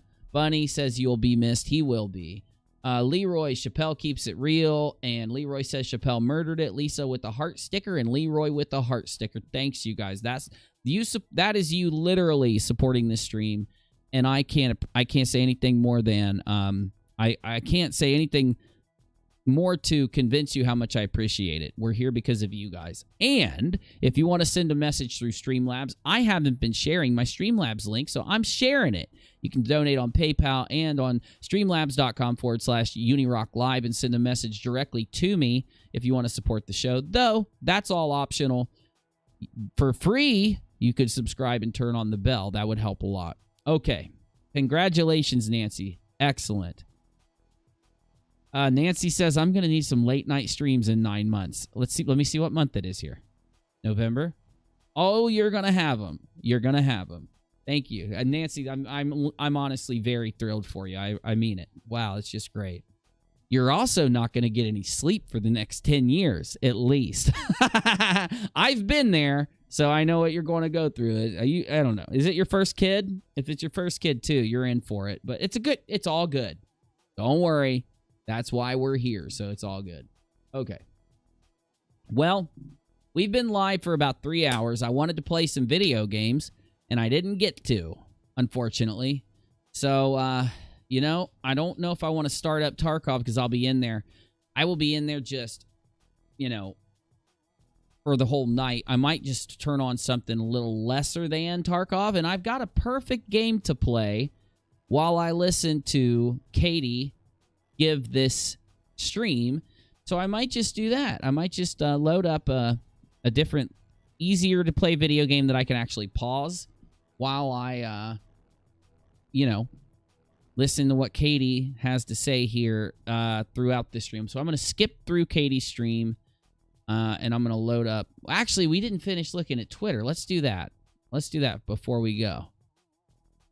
Let's refresh Twitter really quick, and let's see if Katie has anything else here. Okay. Oh, shit, son. Oh, baby. Uh-oh.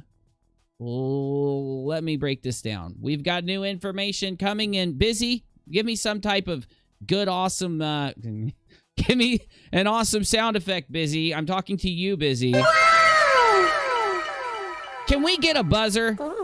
I want like a hurricane noise, a hurricane incoming noise. I want a tsunami siren, please. Get me. Hey, Michael, for snacks, enjoy the gaming. Michael, thank you, my friend. Been good to see you, man. Glad to see you, dude. Been a minute. Will that noise is fine. Give me a tsunami sound effect now. Tsunami alert. Tsunami alert.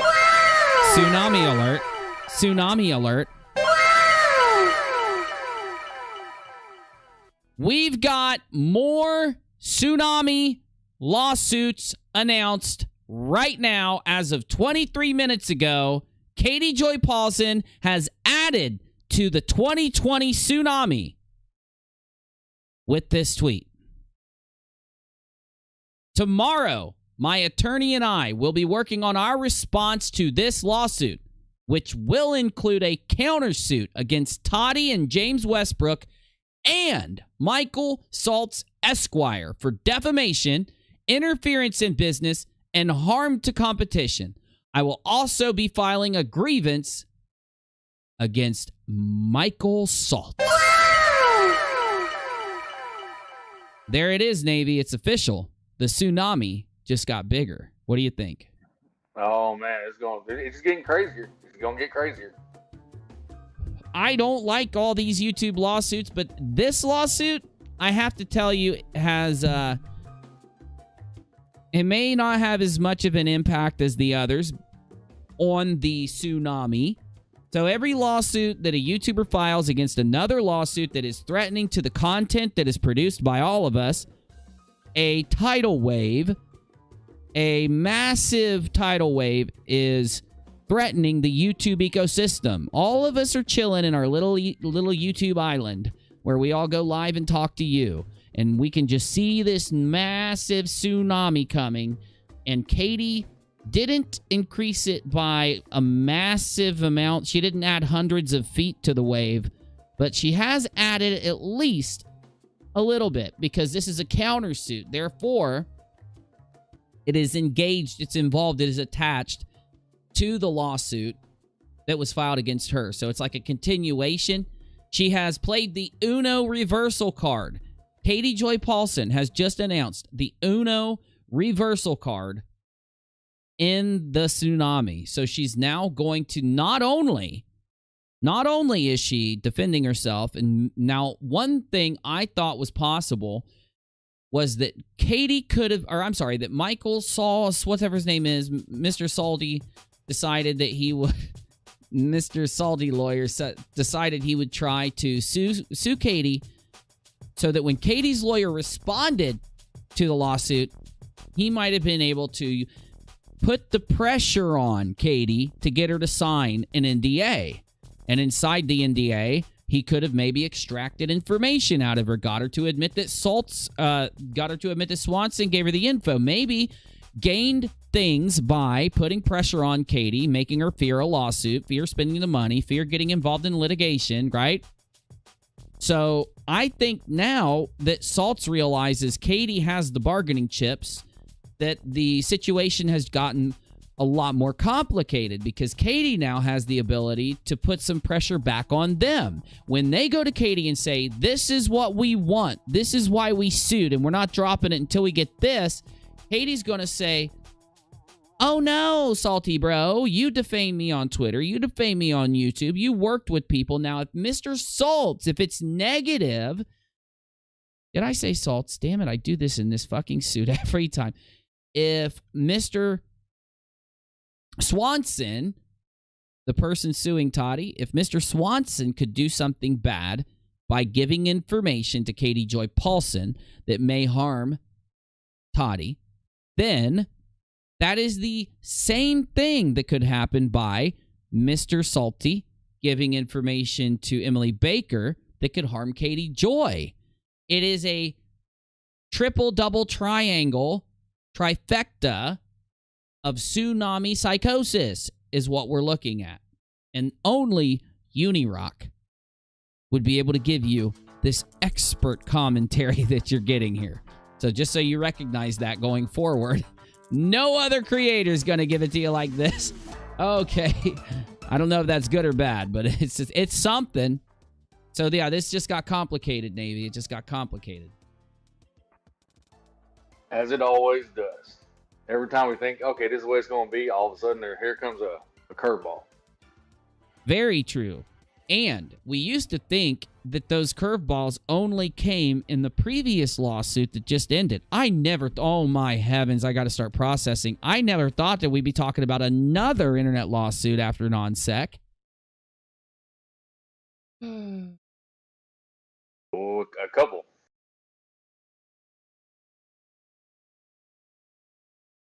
Looks like Stuart's got some stuff for us in the general room, but I don't know what it meant. I can't tell what that means.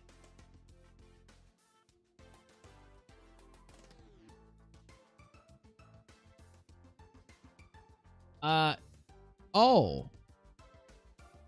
okay. Was Kate? Oh, shit. Katie was in my fucking stream.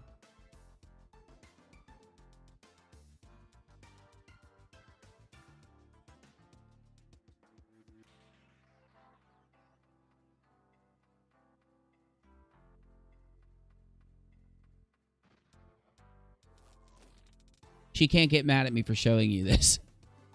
Katie, you cannot get mad at me for this. You put it on Twitter. You can't get mad at me for this. It's on Twitter. Hold up.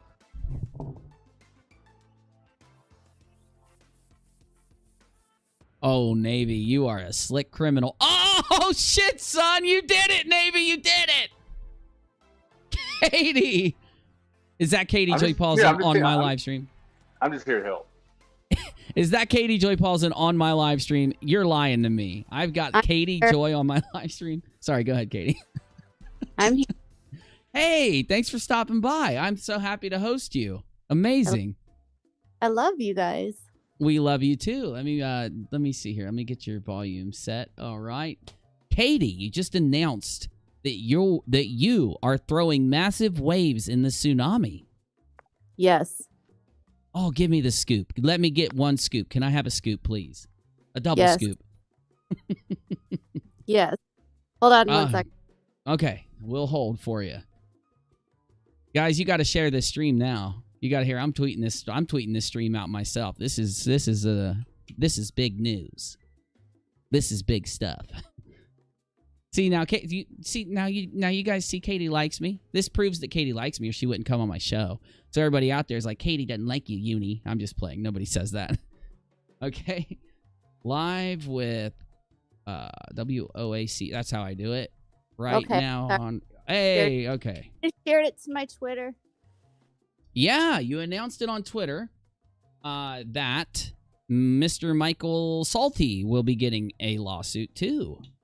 Yes, we are going to sue Michael Saltz Esquire, Tati, and James Westbrook. I don't want you to damage any of... Whoa, okay, James, Tati, and James. Okay, I don't want you to damage your suit or anything, though people are going to be asking all kinds of questions. Is there anything that you can talk about involving that? Like, anything you want to say here at all? I mean... I did a live on my channel tonight, and my channel has been getting a lot of ridiculous just trolling and accusations, and it's been overwhelming because this is a YouTuber that has 9 million subscribers that has decided it's of my belief to use me as a scapegoat in a lawsuit that she's dealing with in California. It just all feels like deflection, and this attorney is not, in my opinion, managing. He's violating the code of ethics and the professional code of conduct in the state of Washington. We have sent him a letter to stop what he's doing, and he won't stop. While I was live tonight, he was continuing to talk about me, falsely claiming that I had been served, which I had not been served. And also, he falsely claimed on Twitter that he did not have to abide by the Washington State Professional Code of Conduct, but because it was a federal case. But when you pull up the federal Western District of Washington, it shows that they have to abide by those laws, the laws of the Code of Conduct. So we have at least 3 grievances that we can file against him, against the bar, which could lead to sanctions, disbarment, suspension, even criminal charges, depending. Well, yeah, because listen, here's my thought. You never see a lawyer go to Twitter and do what he's been doing, and everybody said it's strange. Even the other internet lawyers have said this is super strange behavior, and a lot of people just don't understand why someone that's an agent of the court or an officer of the court would act like that when they have to keep it just and fair. I mean, I know some lawyers will try not to so they can win and everything, but he's been going to some extreme places lately. It's been strange. Specifically using a channel, Emily Baker's channel, who's an attorney. Yesterday they put out a video where she somehow got documents from Tati's side of a response that she was saying was to Clark Swanson, which hasn't been filed in court. And why would an attorney who's being sued, who has clients that are being sued for fraud, release information to a YouTube channel, the same YouTube channel who is saying that I better watch out and that Tati has lawyers that aren't messing around? And then you have Dustin Daly, who is saying that he has spoken to Tati and he's putting out, defamatory content about me. You have Nick Snyder from The Viewer's Voice, who has also said that he has been in communication with Tati. So it's of my belief they're utilizing drama channels to somehow push this narrative that I have destroyed her reputation, which is laughable and impossible. I agree. Now, here's why. I was in the on Unirock 2 looking at some of the stuff that was going on right after this was all hitting, and I saw Dustin Daly, who I've clicked on him before, and I know he's a T in a drama channel, but he's really, about a year ago or a year and a half ago when I found him or something like that, he was a lot more evidence-based, and he claimed to be evidence-based. And when I heard what he was saying about you, I kept wondering, what's with this? And then I heard he talked to, Tati, and it started to make me wonder the same thing. Is Tati telling these guys a certain thing and they're just accepting it because, yeah, she's got 10 million subs and they're just wanting to appease her? And in that case, if she does lie to them, it would be using them, and it would happen that way. And it's been a strange ride, because I know that, like, with Keemstar and other people, it just seems like they come in and they say, hey, you can't do this. You can't sue a YouTuber for defamation for reporting things that are out there. To see them flip like they do almost right after they have time to be contacted or make up their mind, you can't really help people that wonder if that's going on, for sure. Well, and then you have Mr. Esquire, Mr. Salts, following known troll accounts that have been stalking and harassing me for the last 18 months and using them, posting someone and saying, this is Katie, accusing them of being me. And then he's also been on Twitter saying, this is Katie, and then speaking to me on Twitter, which is a violation of the code of conduct, professional code of conduct. He knows that I have an attorney. He knows that I am being represented by an attorney in Minnesota. You don't have to be, I don't even have to have a Washington attorney at this point because I haven't been served, but I will be getting an attorney. We actually are meeting with that attorney tomorrow. That attorney is skilled and has dealt with these types of defamation cases in the past, knows exactly what we're up against. And we're not going to just take this lane down. It just seems too strategic. Like, and why the wider YouTube community is believing her when she did this to James Charles and to Jeffree Star and to Shane Dawson. Why is it because I had an opinion about her? Why? That was very small by comparison. Why hasn't she gone after D'Angelo Wallace? Why hasn't she gone against PewDiePie? Why didn't she go after all these big YouTubers that made all these videos that did far more damage than me? Or what about the fact that she put out Bye Sister, which basically ended her career? I asked you that too. And the thing about defamation, a lot of people in the community seem to not be actually reading definitions and getting themselves up on things, because defamation is kind of dependent on how much of an effect it has on your business. And a lot of the reporting you did early, like, because remember, they said this stuff, like the later stuff that KJ said is nothing compared to what she said early on. And I said, but she had like 10,000 subs when she said that stuff. What kind of damage can 2,000 views do when you've got like a Bye Sister with 110 million views? Or, it does seem askew. It seems like what you just said makes a lot of sense, and we're all kind of worried. Go ahead. Sorry. I had 2,000 subscribers, and I was writing part-time I was writing at that time, not part-time. I was writing at that time. YouTube wasn't even my job at that point. Yeah. Oh, yeah, for sure. It was kind of your side project. Yeah, so I was doing investigative work at the time, following a lead and going in all kinds of different directions, as you know, when you're investigating. Yeah. And people are acting like I was stalking the family. I was not. I did not contact anyone. I did not contact her family. I did not contact anyone in their family. I looked at public records on Ancestry.com. It's not like they act like I was going to hospitals and getting birth certificates. It's like, well, that's what Keem did. And that's a little bit of what Creepshow did. They kind of went in there and they started sharing this clip that was from when you had much less subs. So I was hoping you'd address that. Because, yeah, in the clip, I don't have the clip right now, but I'm not going to play it either way. But the point is, they want to take those things you said, but they don't want to give context to any of it. Like, yeah, that was when you were on YouTube part-time, being a full-time investigative blogger, and now they want to compare the way you were then to what you're doing now as this, and it doesn't necessarily line up to me. I did find that a little, and then just I always wondered, like, why did Keem troll you like he did, or was he trolling you? Yeah, he came in and that's right. And that was so crazy.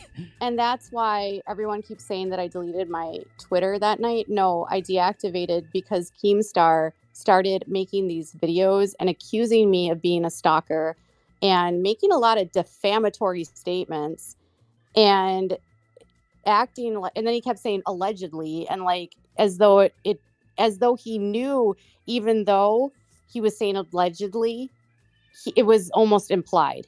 He was trolling. It didn't matter that he was saying allegedly. So then I was getting trolled by his sycophants. Yeah. And imagine a creator with 5 million subscribers. You're getting trolled by them. Imagine what your Twitter looks like. I had to deactivate simply because my Twitter was getting bombarded. Well, you're only like the 900th person that's had to do that after Keem trolls you. So, and that's the accusation against Keem. I mean, he has had those issues. And Keem, you're welcome to come talk. I know Keem's watched my show several times. I don't think he likes me, but he's welcome to come talk sometime. But either way, yeah, I can imagine. And Keem is one to talk. Yeah. He is one to talk about defamation and the accusations he has levied against so many people for being, you know what I'm talking about. Oh, I do. Oh, yeah. And he did against a gamer. He said that he was a predator, and then, yeah. And then what about Etika? Oh, yeah. He has so many stains on him, and then he's trying to act like he's somehow the moral authority that I need to be worried because he believed some allegations and I should be scared. I mean, that's basically what he's doing. If this is true, you're fucked. Like, you know nothing, Keem. Well, and then also, though, did you see on Twitter, right when Keem got mad, somebody had tagged him, and they tagged Keem showing him that H3 Productions just followed you or had been following you, and then he got super angry because he hates H3 Productions. I know. Yeah. Ethan and Hila have been following me for a long time. Oh, okay. Yeah, I just watched. They did the funniest video about the Ace family, that content court. If you haven't watched it, it's hilarious.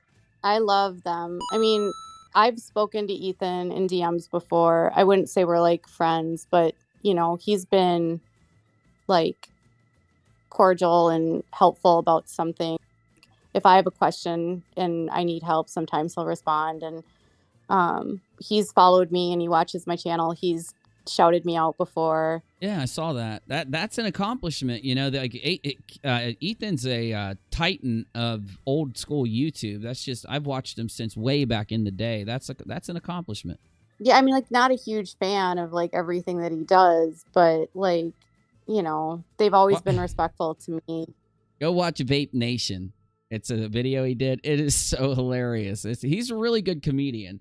Let's move ahead a little bit here because you talked about the fact that you're going to be responding. I read the original thing against you, and then I read the thing against Tati, and then I read Tati responding to the first to her thing. Right? Why do you think they didn't file that in court yet, but they gave it to Emily Baker? I hope you could elaborate there a little bit, because I mean, people have been asking so much in my chat. I just wanted to make sure I had you on that. Your opinion. I can't say for certainty. I mean, it all just feels like this is them trying to use the court of public opinion. And it seems odd to me that Emily, who is a former prosecutor, would be so irresponsible by posting something like that, which could negatively actually impact their case in California.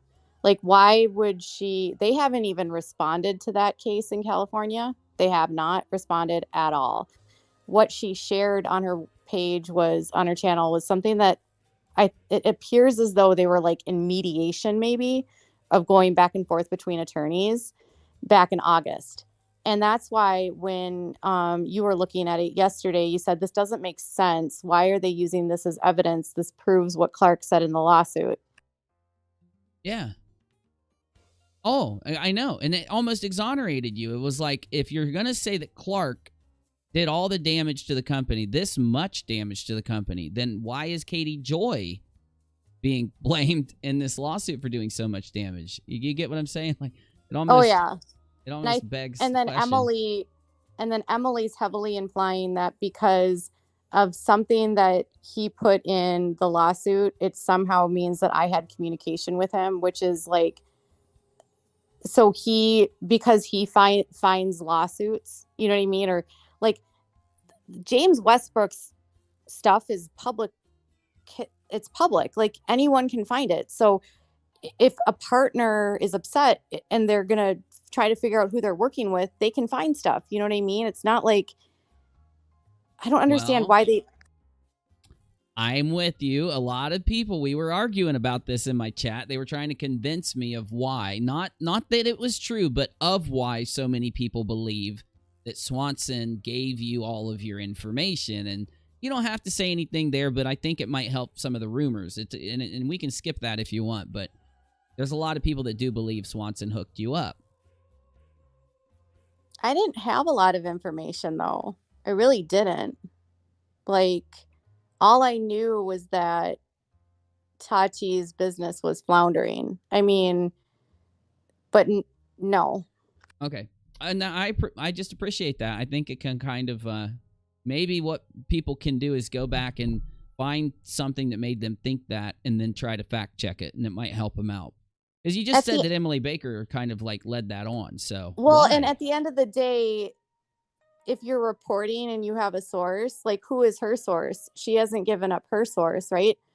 So as equally as she's accusing me of getting involved on this end, she's now making herself she's putting herself in that same position, right?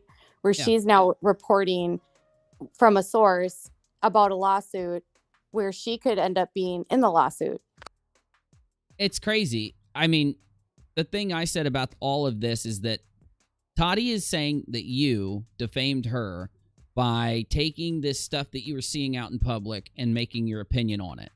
That's Tati's claim. And to see that so many YouTubers are okay with, now they say that you didn't source your stuff and all this, so it must be defamation, but that's not how defamation works. If you look at a lawsuit, you talk about what you just looked at.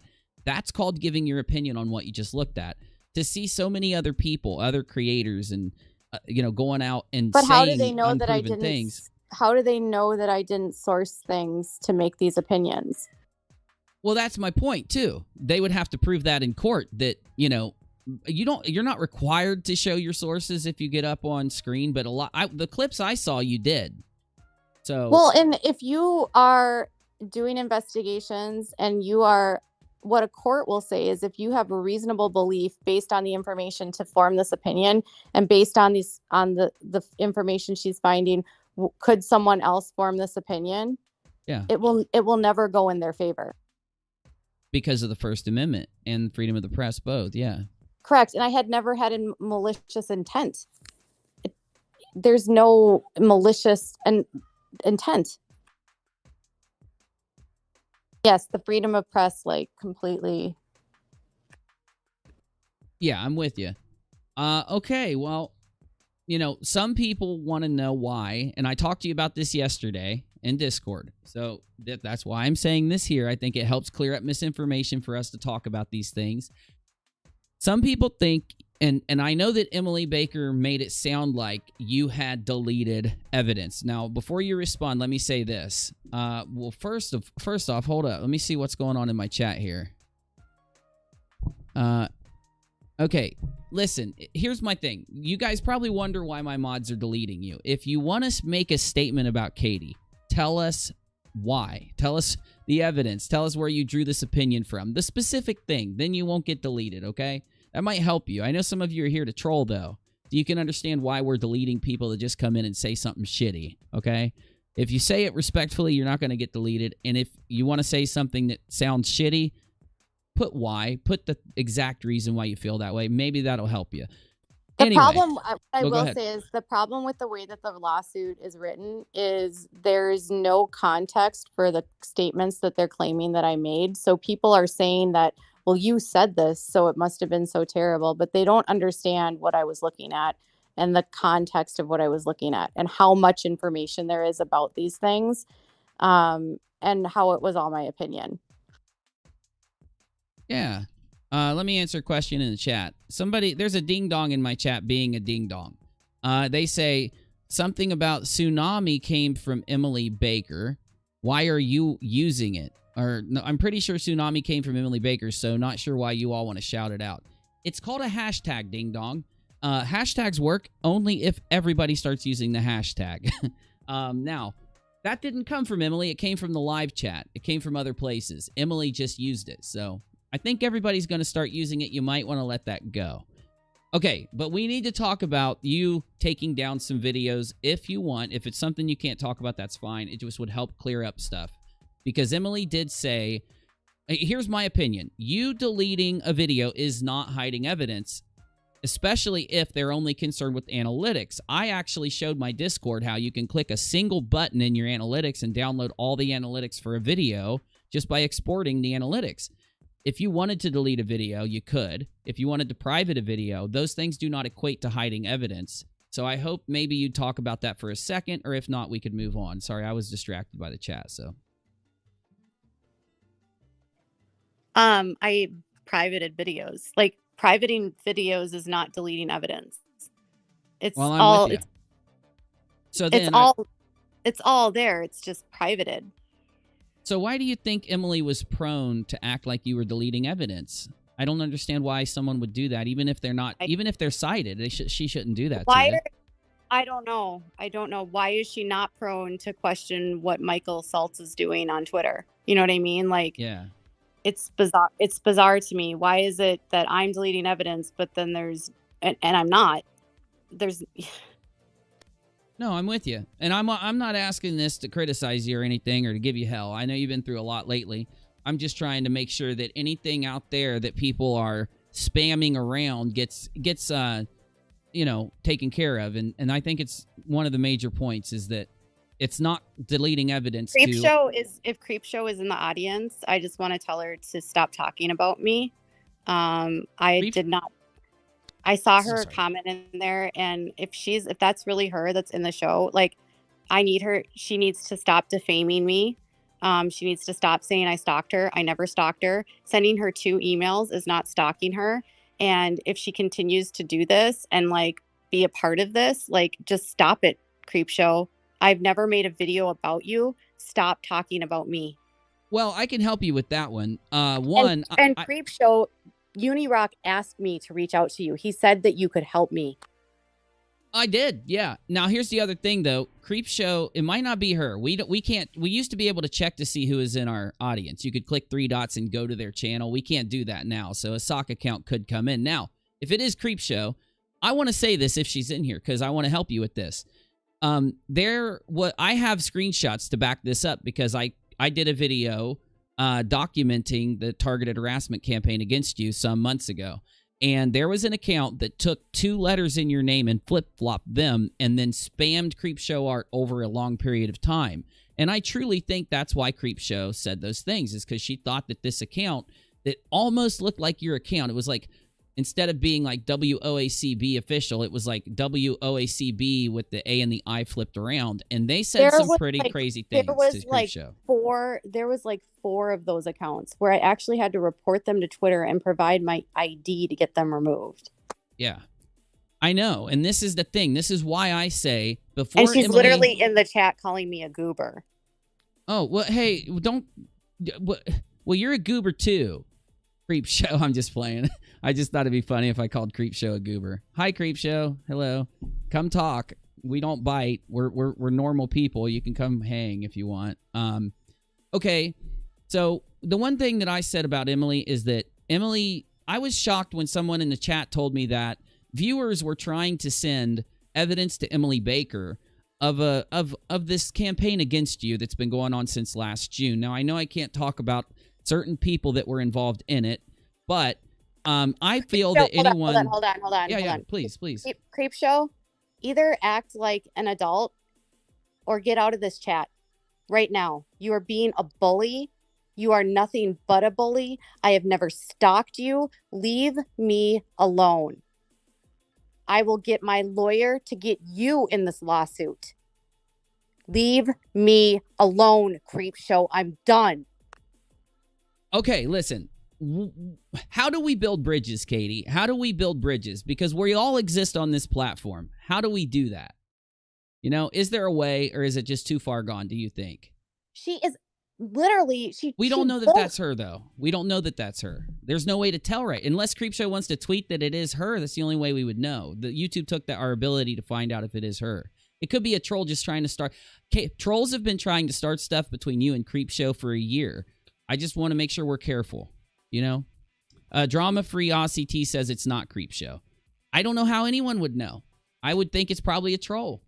Yeah. Yeah, might be a troll, may not. I don't want to get you stressed, though, Katie. You're going through too much stress. So close my live chat. That way you don't have to look at it. That way it don't matter. You know what I mean? Unless you just want to, you know, what you want to do. But So Creepshow, why is it okay for you to get up on your platform and defame me and say nasty things about me? But if I do it to someone you like, it's defamation. Why is it okay for you to go up on your channel and do all kinds of nasty shit and to tell your community I'm stalking you, which is a damn lie? You are lying. You're accusing me of a crime when you call me a stalker. Why is that okay, Creepshow? You know how quickly you can get served with defamation? That's how it works. I think it's pretty crazy that all of this is coming to a head right now. Hi, everybody. Hello. Hi. It's pretty crazy. We got a bunch of different creators hanging out. Somebody just said Creepshow did. Hey! Oh, God. Katie just zapped Creepshow. I'll unblock you after the stream, Creepshow. I'm sorry. Katie, I'm not taking sides. I just want to... I try to solve problems. I'm a mediator. I try to solve problems. I'm not trying to start problems. Slow mode? Okay, I'll go to slow mode. It'll take me a second because YouTube's also changed how I can go to slow mode, and it takes forever. Okay, but Katie, one thing that I think while I got you here that I should at least try to get you to comment on is the this targeted harassment campaign against you has affected a lot of the creators. Oh wait, hold up. Oh no, please go ahead. And Creepshow, she's part of my targeted harassment. She hangs out with all the trolls that harass me and dox me. So well, I think is being that. Well, okay, and I understand you saying that, but my point would be, and I'm not defending Creepshow or anything, or I'm not attacking her. Just ask a question, Uni, and I just want to be like very just honest. Why is it okay for them to bully, harass, and talk shit about me? But if I defend myself, then they can mock and harass me more. I don't think that that's okay.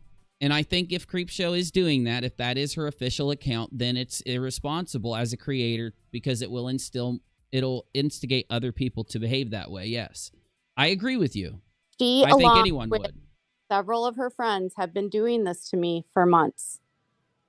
They will not respond to me. They will not speak to me, but then they mock, harass, and bully me.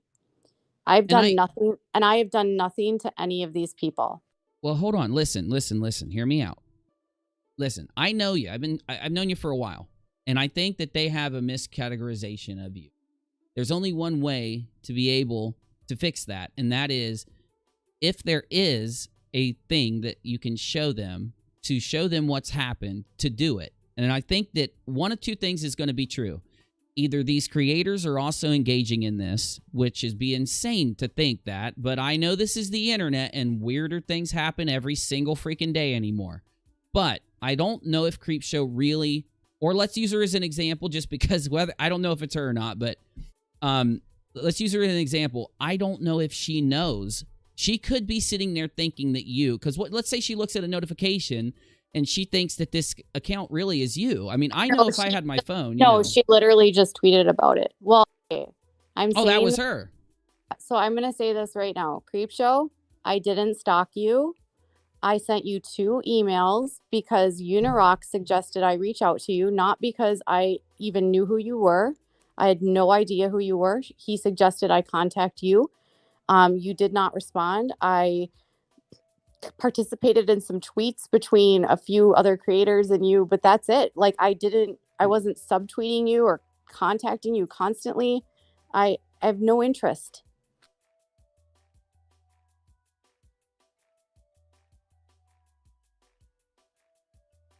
Hold on, I'm treating Creepshow because that was Creepshow. Okay.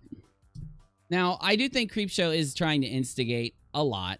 I don't think Creepshow realizes that's what's going to happen when she acts like that. But I do think Creepshow also is being responsive.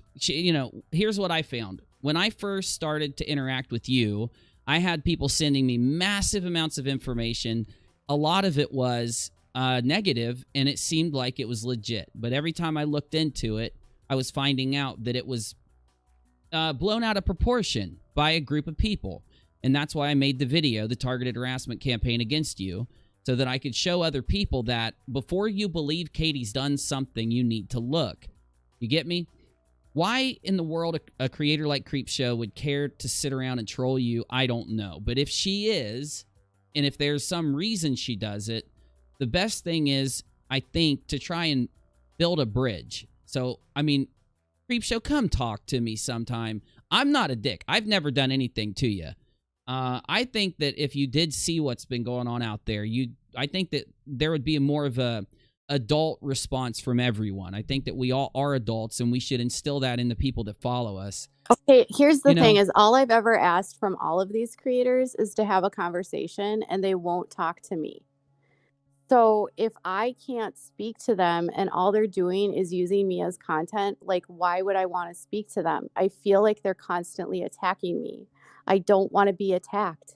I just want to do my job. Yeah. Now listen, hear me out. There is a faction of YouTube where this happens, where creators will attack and try to create drama so they can report drama. Now, I will go out on a limb and say that I don't think Creepshow is like that. So if we can state, while we know she's watching, that she should try to have a conversation, we should at least give the opportunity, and maybe she'll surprise us and actually try to talk to you, and it can put a lot of this to rest. Because I'm sorry, Creepshow, when you go jump on Twitter and do that, it does cause people to come at Katie. You have to know it does. Well, what she did was she decided on Twitter to tell everyone that I was stalking her. She never spoke to me, and now I am being accused of stalking her.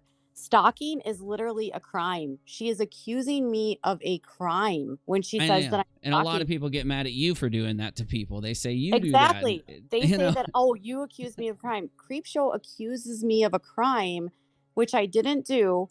And then she says, and then she won't talk to me. Like, she said, well, I saw everything about her and I had my mind made up. You've never talked to me, Creepshow. You know nothing about me.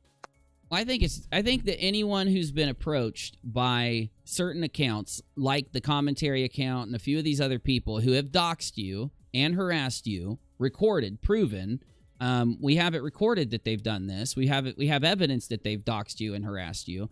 I don't think information should be taken by people like that. I think there's enough people out there that won't dox you and harass you who can give information, and then they can maybe get something accurate instead of the opposite, because something has to happen so that we can. Do we really want people who are titans on the platform? Now, of course, I don't mean millions of subs. Creepshow and you don't understand, are similar. Like, why does Creepshow and Nick and Dustin, why do they want to ruin my career? It doesn't. Nick being who? Oh, the viewer's choice. Viewer's voice. Okay, like, okay. All of them are violating civil law by harming another creator's business. We have to be respectful of other people on this platform, and they're not doing that. And then they're riding at me for what they claim is what I did to Tati, yet they're doing the same thing to me. Make that make sense. I just don't understand what made Creepshow come in. I'd wish I could talk to her sometime, because I don't know how she even got here. I'm on a small little channel. I'm not even on my main channels, like what's causing this? What instigates this? You think? Just because you're in here, they decide. I mean, how in the world does Creepshow even know you were in here? I'm on a channel with less than 2,000 subs right now, so that we can actually talk about things without big giant things happening, Oh, now we got Loey. Come talk to me, for God's sake. Why do you guys lock yourself behind a wall? Right? I'm just a third party. Like, this isn't Katie's channel. You have to know that. I was someone who criticized Katie for months. Or at least a month and a half. Okay, hold up. Someone just said 45 videos on Tati. Nick, from the viewer's voice, has done more than 50, 60 videos on James Charles. Yeah, I wouldn't even look at the chat. Dustin Daly has done more than 60, 70 videos on James Charles. They could be sued by James Charles right now. Just so you know. Okay, that's true, because we shouldn't throw frivolous lawsuits at each other. I agree that about Tati's lawsuit against you. I'm just saying, this accusation that, like, And I'm sorry if I'm coming off defensive, but it's like, this has been 18 months of this relentless harassment, and I just want to do my job. Leave me alone. I know. So what has to happen eventually, Katie, is there has to be some measures taken, and that's what I want to try to do. I want to try to, the people out there who lead the community, if they are going to be like this towards you, it'll never stop. Just like it'll always be a fight. So there has to be something we can do. How about, okay, if you're going to call people a bitch, though, you're going to get blocked. Sorry, whoever you are. Try to just write it without calling her a bitch, then I won't block you. Well, and what can we do? Okay, first off, don't call me names. Don't show up in a chat and call me names. Don't, Charlie, come talk to me. There, you guys, you're not willing to talk to other creators. I don't know. I do not just have 2,000 subs if that's what you're worried about or something. I want to try to fix this in some way.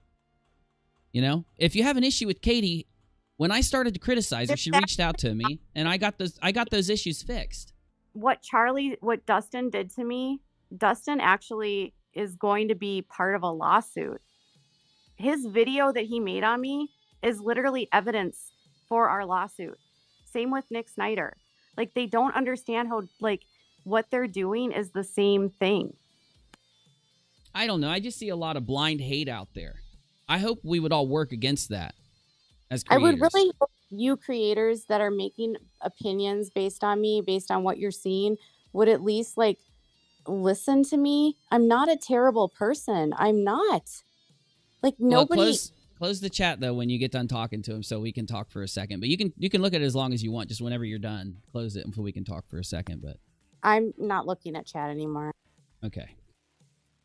Creepshow was tweeting about Katie during her live as well, rock a lot. And this is my thing. If Creepshow can jump in my chat, then maybe she can come talk to me. Like, just person to person. Drop the YouTube shit. Because at a point, if I could say this, that Katie is experiencing an extreme amount of targeted harassment, and I've been on this platform for a long time, and it takes a lot for me to say that, I think other creators should care. Even if you don't like Katie, I think we all should care if another creator on our platform, has that concern. I need a drink. All I'm doing is asking other creators to just please stop. That's all I want, is them to stop. Well, they're going to criticize, though. I think they have to be able to find a way to criticize that doesn't incite the audience to go around flipping, right? Right now, the way that they're reporting on me is causing my channel to lose subscribers. They are accusing me of crimes.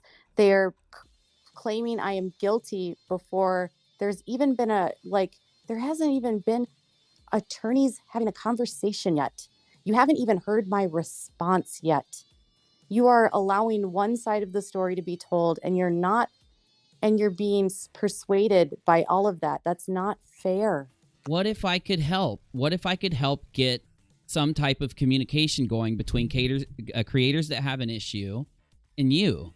You know, what if we could do that? Would that be something you're interested in if it would help things? Because they are people. They'd have to be able to at least... I think if they would talk to you like I did back when I criticized you, they would understand what's going on. I don't think they're going to until they do. Watch my video, please. I have a video, the targeted harassment campaign of Katie. Please watch it with an open-minded way. Sorry, go ahead. I have been asking a lot of them to have conversations. Okay. Well, maybe, hopefully, they hear that now. And I don't want to have people yelling and screaming at me. I just want to do my job, and I want them to leave me alone. And I want, like, if they have such a big problem with me, instead of, like, being a part of this hate mob, which is literally, like, you're literally allowing yourself to swarm on creators' channels. That's not okay. It's not okay to swarm on creators. It's not. Well, I understand. So, like, that's my point, too. Maybe there is a way. I don't know what it is. Let's see if we can get my live chat to do something positive, because it typically does. Type in my chat something that could help the situation between the creators involved. You still get to report and get a lot of views, and everybody's happy, right? By the way, Creepshow's vid on Katie is up in Patreon. What does that have to do with anything, though? Are you just trolling? Or I don't know. Defamatory videos about me, mocking me, inciting me. Well, Charlie, how can you say that? Have you reported on it? I don't know you. I've never seen your channel in my life. But you seem, willing to speak in the chat at least. How can you say that no one owes her a conversation if they're willing to talk about what's going on, though? I mean, maybe once you try to have an interaction with her, if she slights you, I could see you having that opinion, right? I've never had a conversation with like any of these people. I've never even spoken to Shannon. Ever. Well, I have a thing that I try to do if I commentate on something and I get reached out to. That's why I talk to you. It's why I talk to Kyle. It's why I talk to other people. If I cover a story, that creator, somebody else reaches out to me, then I try to talk to them, to at least, unless I realize they're trolling or screaming at me or something, then I don't. But maybe that's what needs to happen. Maybe people need to see the human side of this, if it's possible. Because they have made a negative opinion of you, but I think if they talk to you, it could help. I think it would explain it. And it would give you a shit ton of views for anyone out there. I don't know why it'd be such a bad thing, Well, she's allowed to mock Tati and Nick. Tati and Nick mocked Katie. What's the issue if she mocks Nick back? He's a big, he's an adult. He can handle it, right? I didn't know that the whole fight part was part of our commentary community. I never saw that before. I'm just starting to see it in the last few months.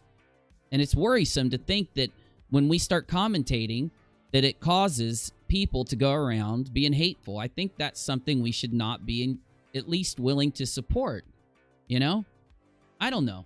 Who knows, man? Maybe it's not worth it. Maybe it'll never happen. Creepshow got blocked. I'm going to unblock Creepshow, but I'll do it now if you want me to. I just was trying to talk and stuff. It'll take me a minute. I'll unblock Creepshow if you ask. Yes. I said I unblock everybody. Unless they break TOS. Unless they threaten someone or something. Yeah, I don't do permabans. I'm just confused why people say I need to take accountability. Of what? I can't admit anything right now. Period. And they know. And the thing is they don't know any of the details of what's happening behind the scenes. Okay, Creepshow Art. Unblocked. I think that's her main account there. Okay. Tell her to unblocked. Tell her to come into Discord and have a conversation. I would love to have her come talk as long as everyone's going to be, cool. Let's not have some... Let's be cool. I'll be cool to each other. I know you won't. I know. You'll be cool. I know. And I'm a good mediator. If you really are... I'm asking you, woman to woman, if you really want to actually know me instead of making me a caricature, come into Discord and have a conversation, please. And they'd have to reach out to, I don't know which one of my mods is, Stuart, are you available? Which one of my mods is available just in case somebody does want to reach out?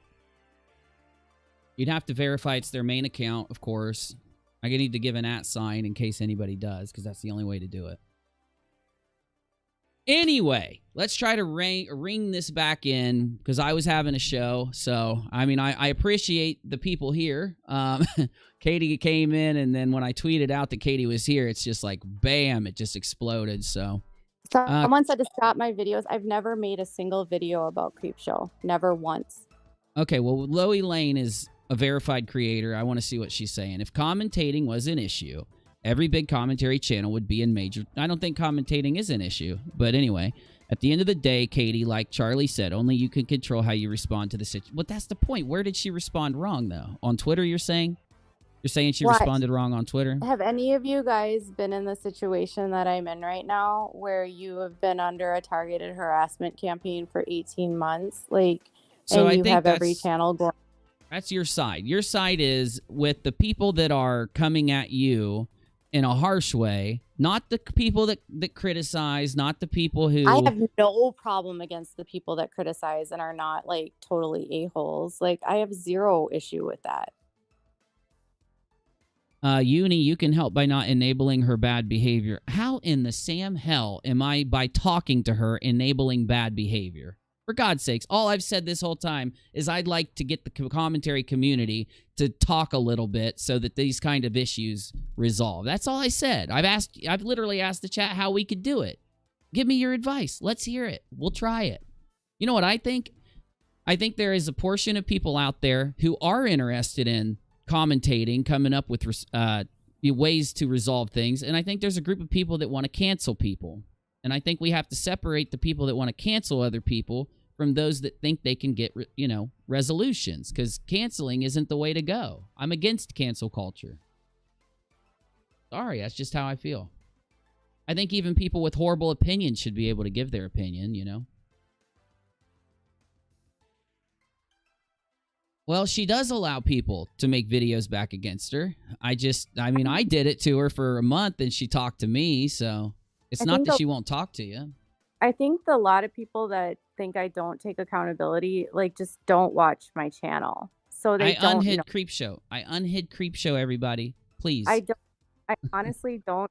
They watch my channel, so they don't know me. They see these clips that are put together, or they see someone else's video about me. But I have apologized I always admit my mistakes.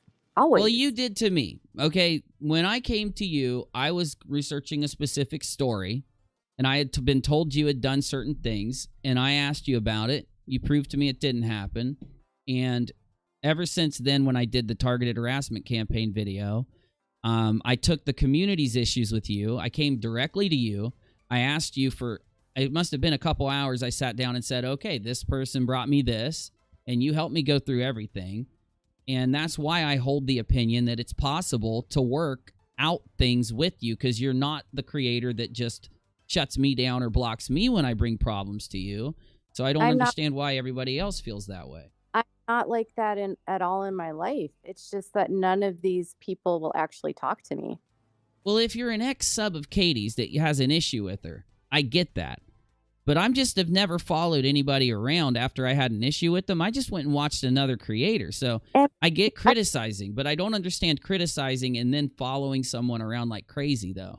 Can anyone explain that? Thing is that these ex-subs that follow me around that don't like me, instead of they don't email me. They could email me if they wanted to talk. They don't DM me. My emails aren't blocked. If they had an issue and they wanted to talk. And this is the issue, Katie. You have a group out there who does harass the living hell out of you. Anyone in my chat that won't admit that is just bullshitting.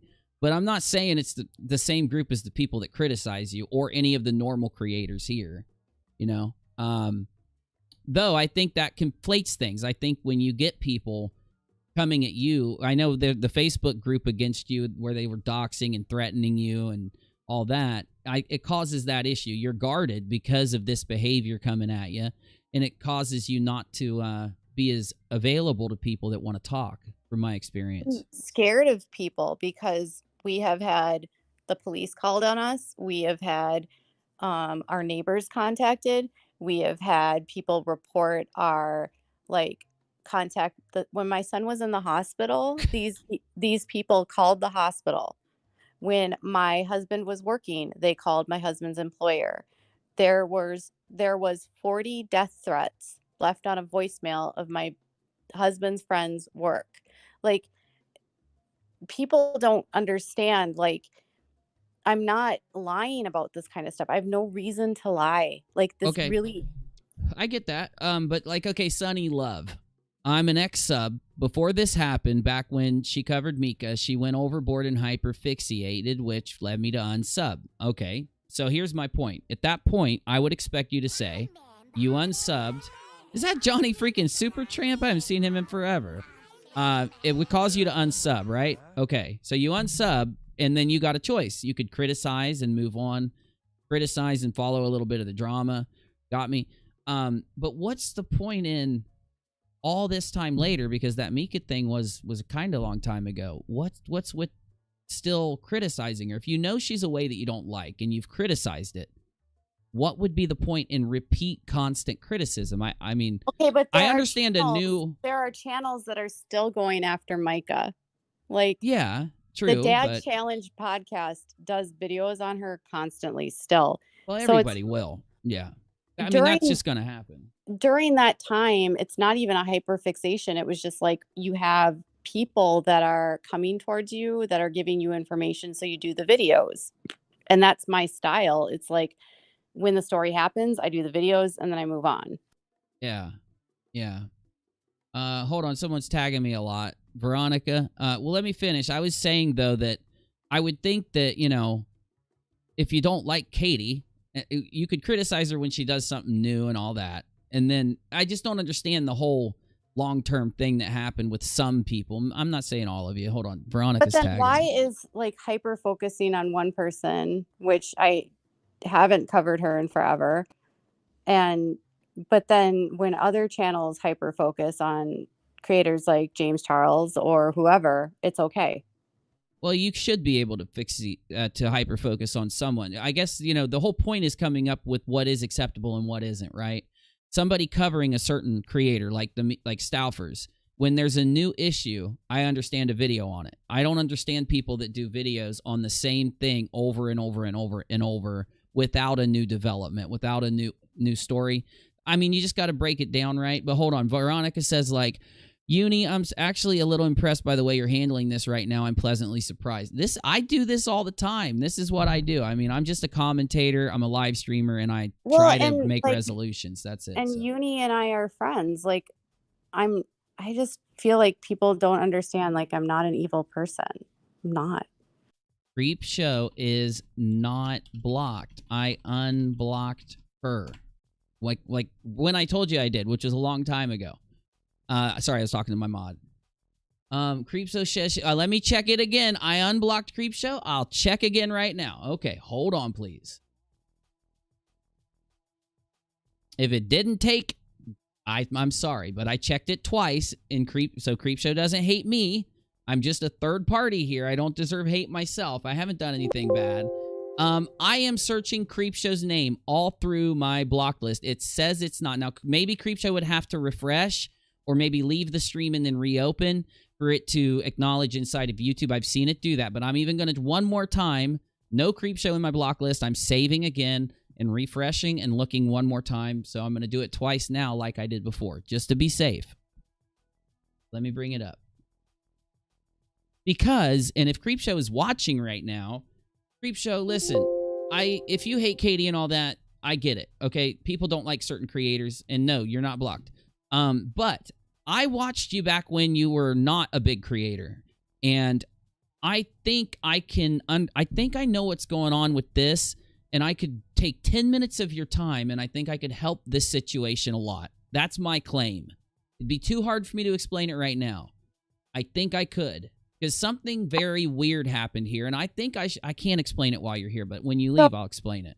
People think that it's because I do private stuff, but here's the thing, my channel is not a YouTube drama channel. It never has been. And so I think people, I started as a debunker, and I was writing on Pathios, debunking pseudoscience and going and doing crime stories. And so when you're doing crime stories, you are looking at court documents and you are looking at all of these kinds of things. And so that has always been the way I've done my research. I don't consider myself to be a surface level drama channel. And I think when you try to compare me to that, just because you don't like the way that I report, that doesn't mean that what I'm doing is terrible. It's literally just, you can go and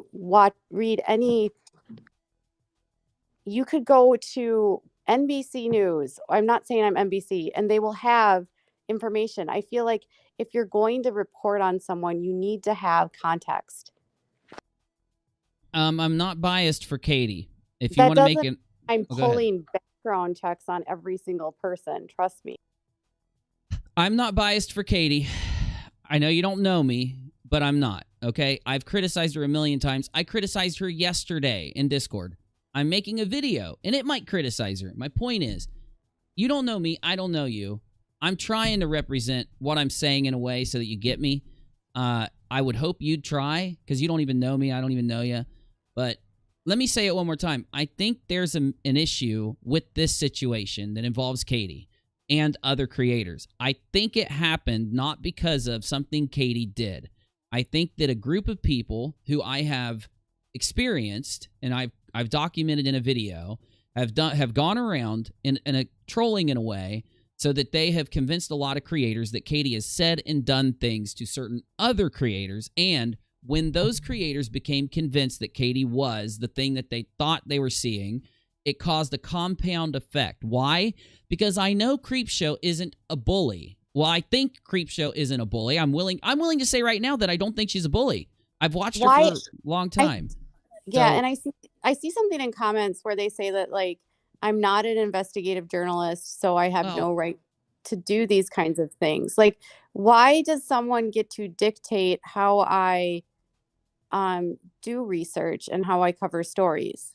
Well, that's the thing. I think you can't trust. I don't read comments that often, and it's because comments are just people's opinions. So a lot of times, you don't know who you're reading comments from, right? You don't know if someone's actually giving you a chance or not. I don't read a lot of my comments, to be honest. But I'm just saying, like, I want to do something that allows for the commentary community to kind of bring itself back. It's so out of whack right now in this story, not totally in this story. Well, not even this story. Like, if it's not me, a couple weeks ago, it was Ashley Kyle and Petty Page and Smokey Glow. You know, it's like, what's Smokey do? I just found Smokey. I like Smokey. What happened? Petty was calling them out for microaggressions, you know, and not discounting what Petty said. She is completely entitled to have her opinion. But it's like Petty and I like Smokey too. And then Petty and Nick will go back and forth. And then, you know, Nick and Luscious, and, you know, it's just this constant, like, when they're always fighting with someone. And I feel like we shouldn't have to fight. We should just be able to, like, coexist. We're all here offering something for our audiences.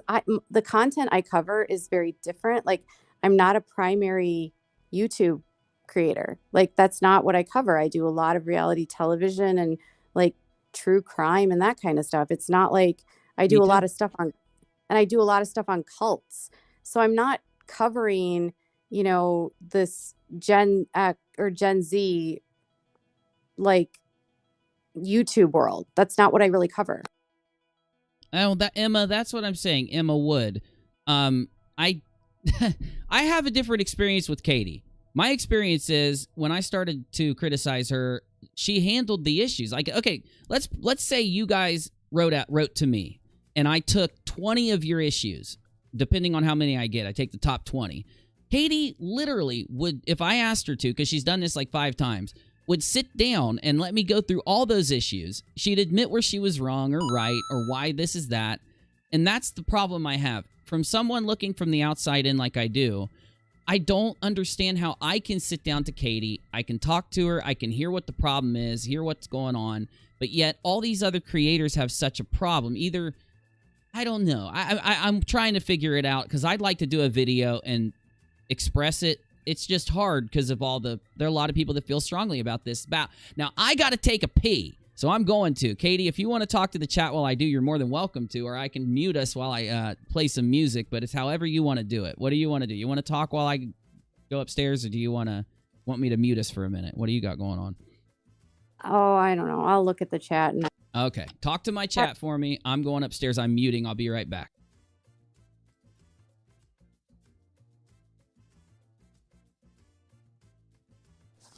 Okay. Now I can talk without there. Let me look at the chat now. Okay. Let me look at the chat here.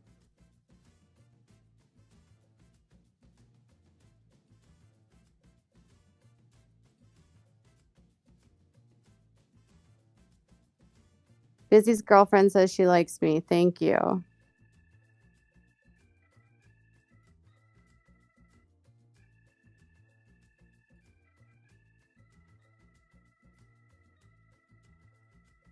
Bunny, thank you.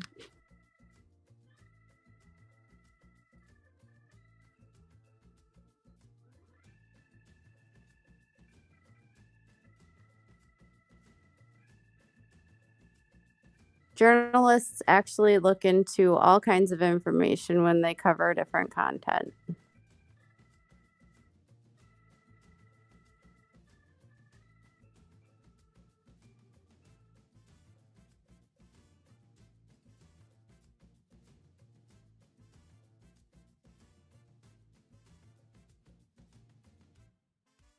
Okay, I'm back in here. Mods, please try not to ban people unless they've broken a rule. People will curse and call names. Ban people calling names. Try not to ban people that are just giving an opinion, please. You know what I'm saying? Okay. Is like, this is the problem I have here. Swanson is Katie's source, and Swanson is screwed because his legal case based on lies that Katie reported. Katie reported. But see, this is first off, here I am. That's not true. And his case actually has nothing to do with me because his case has to do with what he reported in his lawsuit, which literally doesn't even mention me. It has to do with like their agreements. So you I've can't. read it. Yeah, I'm not even mentioned. And literally, how would I be a source to him in 2017 when I didn't know who these people were? Well, yeah, okay, this is my point. Like, I don't know where a lot of people draw their information from. Oh, I just paid you a super chat to answer a question and you walked away. I had to pee. I didn't see it. Did it come up? Hold on. Let me look. Hold on. I'm not against any of you guys. The YouTube community, whoever's in here from wherever you're at. I'm just a normal creator. Don't treat me bad just because you don't like Katie. I'm asking if you will, please. Give me a chance. But okay, hold on. Let me see. I'm checking my Streamlabs. Was it on Streamlabs? Because I don't see it on my dashboard, but let me check. I'm checking now, okay? Okay, Carrie said, Unirock, do you agree with doing background checks on a celebrity creator's family members? I don't agree on, let's see here. Let's ask Katie what happened, and then I'll tell you whether I agree. What do you got to say about the way you investigated? I guess that has to do with what? The James story? I can't talk about it. Okay, well, let me just tell you what I think then. I think that there is a line where people go. So if you come to me and it's like, I don't know how TMZ works. I'm going to speak from a YouTube perspective. I don't know how people that report on celebrities, I don't know anything about that. So like I came from the written world, which is different, obviously. And when I was doing that, that was part of the written world. I was not on YouTube at that time. And also I was literally just talking stream of conscience about what was going on with the research. It was because I was getting leads, but I never like actually did anything with it. Not to mention 99% of that stuff is in the Gossip Guru on and YouTube Mama Drama. Well, yes, and I did talk to you about that yesterday when we sat down in Discord. I do think that that's not a good thing to do, is to do background checks on people that aren't involved in a story. Now, you were a blogger at that time, is that I might be getting different time frames mixed up, but you were a blogger at that time, or you weren't, or yes, yes, okay, yes. So, I have to say I do disagree with it, and I'd like to talk to Katie about that openly. I can't talk about it though. Yeah, I know. What, after the lawsuit you could, or something like that, right? So, and I don't like, the thing is like the way I do stuff now is totally different. Okay, so you wouldn't do that anymore. You only did well, that no, due I'm to not the way gonna things say that were. I just would say that like the way I do research on YouTube is different than the way you do it in written. It's just different. Gotcha. So here's what I'll say. When I would go, if I go to Katie like just now, and she's done something that I disagree with, then I criticize it on my YouTube channel. I let Katie know that I don't agree with it and why, and I'll let my audience know that I don't agree with it and why, okay? But I do understand your concern, because I have a concern, and I want to be able to talk about it. I wish lawsuits weren't involved, because then I can't say to Katie right now, oh, Katie, come on, you can tell me, because I can't, because there's lawsuits involved now. And we'll have to figure that out as it goes. But one thing I'd like to do, I think this is good. I think having you on a intermediary channel, I've been telling you this for months, and maybe even if it's once every couple weeks or once a month or something, and actually having the community know that they can come and address certain issues and hear us talk about them, instead of what people think is going to happen, where like something comes up and people just hate you for it. I think it would help, you know? Yeah, I'm fine with that. Hi, Nicholas Diorio. I don't like him. Wait, I don't know where all these creators come from. You guys never give me any attention until Katie's here. So I guess I'm just a nobody. I got it. I see how it is. Tipster likes me. So, yeah, what do you think about that? Me and Tipster have been hanging for a long time. Before you, I knew Tipster longer than you, Diorio. I'll be right back. Okay. All right. Well, I'll just talk for a minute here. Okay. You got to move on from asking her just to give her opinion on the video where she talks about the digging, protect her in the lawsuit while also being honest about how you feel about it. Okay. You're going to have to retype that for me. Retype it out. That's the point, though. Right now, we've got a shit ton of people in the chat. I'd be more interested in actually talking to some of these creators outside of the live chat, maybe on the screen, right? Maybe Dorio will come on, you know? Okay, what I can say is that, like, right now, I just want to ask all these people who are making these opinions about me to remember they're only hearing one side of the story. They will hear my side when I respond to the lawsuit and when I file the countersuit for defamation, for hindering my business, or the harm to a competitor. And there's one other thing. We're suing Tati, James, and her attorney. Okay. I missed part of that because I was reading the chat, but I got the gist of it, I think. Well, it's go ahead. Easy for them. They're reading an allegation from this. They're reading an allegation and taking this as fact. And they have to remember, like, I haven't responded yet. So just because an allegation is in the lawsuit doesn't mean that it's true. And so just like when I cover stories, I look at the whole thing, I read all of the stuff, and then I come to a conclusion. So you know one side right now. You have not heard my side, and I can't tell you yet. It will be filed in the lawsuit. Okay. I want to let my moderators know, please don't kick anyone giving an opinion. Try to just kick people who are breaking TOS in some way or being dicks. I try to kick dicks. It makes my chat easier to handle. Okay, Katie, what are you doing right now? Like, what do you got going on? Because it's like 1 a.m. What's your time frame? Are you gonna have to leave soon, or you can talk for a minute, or? I can talk for a minute. I'm gonna go to bed soon. Okay. So let's do this.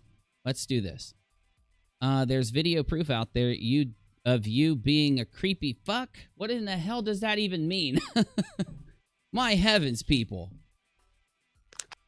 The weird thing is that a lot of these people that say this, do they realize that there are literally channels that are doing what they say I'm doing to me times 20? I can't tag feeling kind of breezy for the life of me. So there's this channel that has been targeting me, that is going into my personal life, posting my personal things, talking about my son. So how is that different? My channel is Unirock 2 for anyone out there. This is just a live streaming channel, so you know how creators typically move live streams off their main channel because it takes away from their uploads. Yeah. So anyway. Okay, here we go. I got a question finally. Uni, you think you're being biased or trying to keep Creepshow and KJ happy at the same time? Everyone has heard KJ's side for 18 months. I don't think people have heard KJ's side. Look, I'm doing a specific thing. Again, I know you guys aren't from my channel. I'm trying to actually make a video. So, I mean, I don't know what else to say. It's like all you guys are bringing in all these issues that you have with Katie. And I'm thinking, okay, how do we resolve that? We could do like a stream or something, right? Maybe get everybody's issue together, try to figure out what people want to do about it. Though, I didn't plan on Katie being in here. I was doing a suicide prevention stream because one of my close friends committed suicide and their family asked if we could do something like that. So I'm not prepared right now to deal with everybody flipping, but I don't mind. And I'm trying to come up with ideas of what we can do to get creators talking, to get people, you know, maybe to reduce the amount of insanity and resolve the issues. No, because like, they've been... What I'm go ahead. saying, oh, What? What's Nothing up? you know what? Nothing I say is going to make them care. They all have their minds made up. I am being honest. I have never been anything but who I am. If I have upset you guys and been harsh and blocked you, I'm sorry. If you feel that I have let you down, I am sorry. If you think that I am a piece of shit, I am sorry. I cannot please everyone. I have been trying for 18 months to just find happiness on my channel. My subscribers are not, they don't hate me. They love me. It's, if you don't like me, just don't watch me. And like, I can't apologize for everything that you feel and every slight that I've made. That would be impossible. It would be impossible for you to live in a world where everyone was, you know, like every move you made was being under a microscope. And no matter what you do and what you say, everyone hates you. And that just makes me feel very defensive and makes me not want to be friends with anyone. And so if that makes me come off abrasive, I'm sorry. Like, it's hard to feel like I'm under attack constantly. Yeah, and guys, I'm just trying to grab the things you're asking so I can actually respond. But Nicholas said something, and I want to respond to it. Nicholas said, if people are doxing or harassing her family, or Katie, I would assume he means too, we condemn that behavior over here and would defend Katie whether we like her or not. Also, I'm sorry to hear about your friend Uni. Thank you, Nicholas. And I've watched you since you had 1,000 subs. Thanks to Tipster. I like your channel. People are always saying that I'm the victim, and that's not true. Like, I will call out other creators, and if they clap back at me, it's not a victim shit. It's not. I don't care. Like, it's what I've been experiencing is like my address is out on Twitter constantly. Emily Clark put my address on her channel. People are messaging me saying Emily Clark has your address listed on her channel. You've got people calling the police on me. You've got a troll group that has been harassing me and posts my address, my phone number, to the point where I had to change my number. My husband's work being contacted. My son was in the hospital having brain surgery, and they called the hospital. Imagine.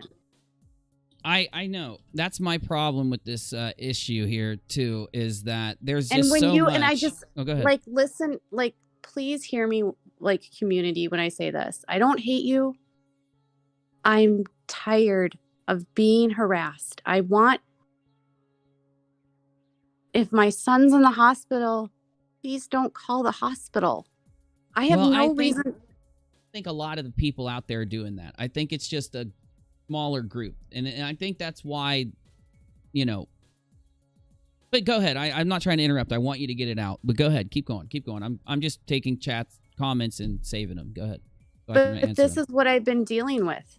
You know, it's like they're contacting my neighbors. They dox my neighbors.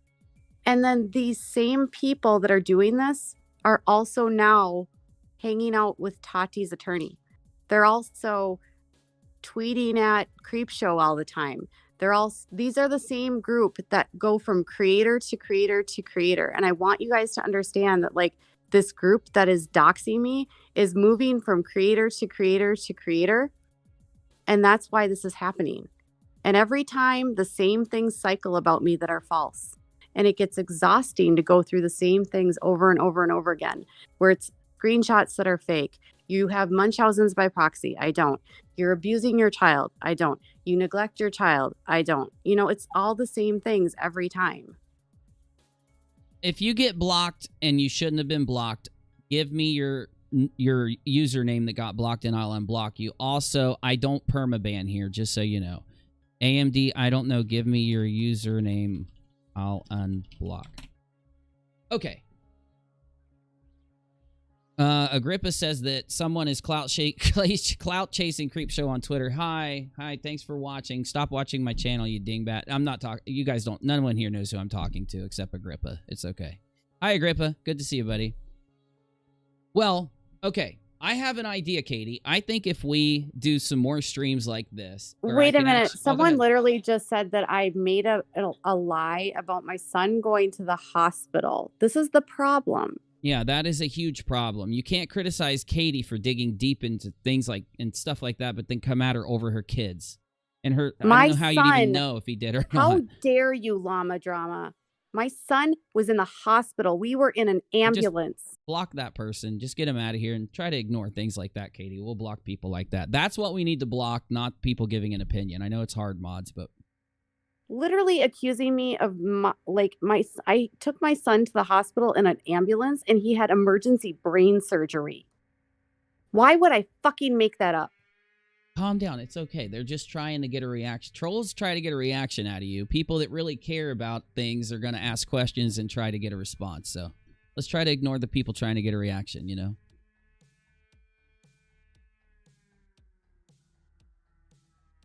Okay. Now, let me see if I can get this out.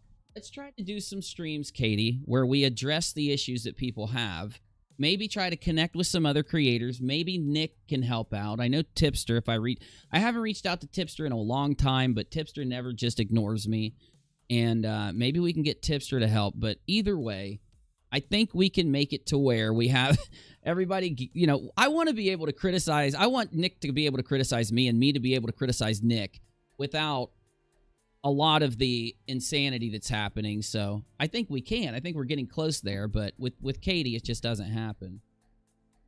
Oh, hell, oh no, stop, Katie, don't go on a banning campaign. Don't go on a banning campaign, because you just hit Busy's girlfriend. Busy's girlfriend is Busy's going to be lonely without his girlfriend. Let's go. Oh, shit. Let me unhide her. Okay, just making sure you're not. Sorry, I didn't mean to do that. It's okay. All right, let's try to slow down here. All right. What do we do? Oh, can you come in? Go ahead. Charlie Gold wants to joke. I don't know who you are, Charlie, so don't be mean to me. Charlie, okay, I meant to do this. Let me ask. I'm going to Discord for a moment to get one of my mods who can be an intermediary. Give me a moment. And Charlie, if you want to come talk, that'd be cool. Stuart. I need one of my moderators in the general room to let me know they're available on Twitter. If whoever it could be. I don't want to name my moderator. Fucked with. But once I identify you, I'm going to see if I can help Charlie get an invite to my server. Charlie Gold.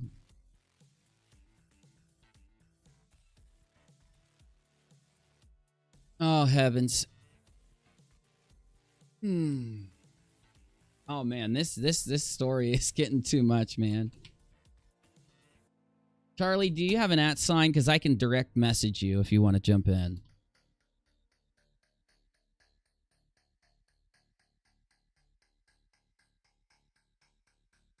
And I'm subscribing to your channel right now because I never have found your channel before, so, you know. Okay, I got it. All right, let me see what I can do.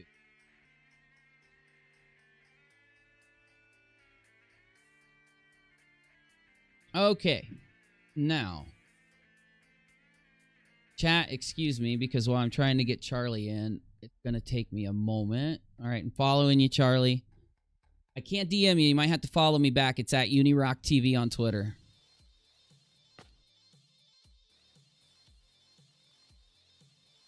Well, okay, so here's the problem, Amy Snake.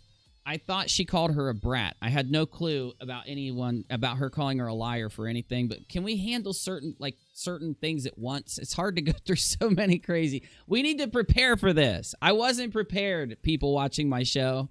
I didn't know Katie was coming in. I didn't know all these people would be here, but I'm glad to have you. And yeah, good call, Stuart. Make sure you hit any roll like that, please. Man, this stream is turning into a shit show.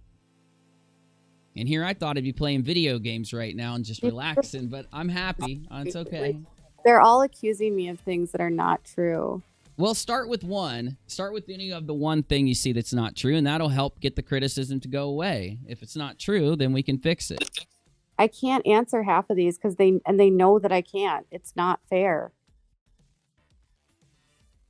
Many of us are only here to try to protect others that you relentlessly harassed or mocked. I don't know what you're talking about. How in the hell is Katie making a YouTube video either harassing or mocking if she's not sharing personal data?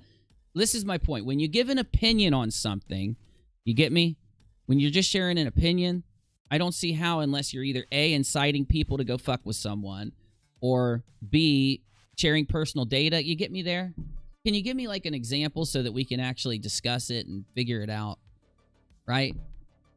I think that'd be cool. Let's see. Okay, Charlie's messaged me back. Okay, I'm DMing you, Charlie. I use Discord. Brittany Ferguson. First of all, you have no idea what I know.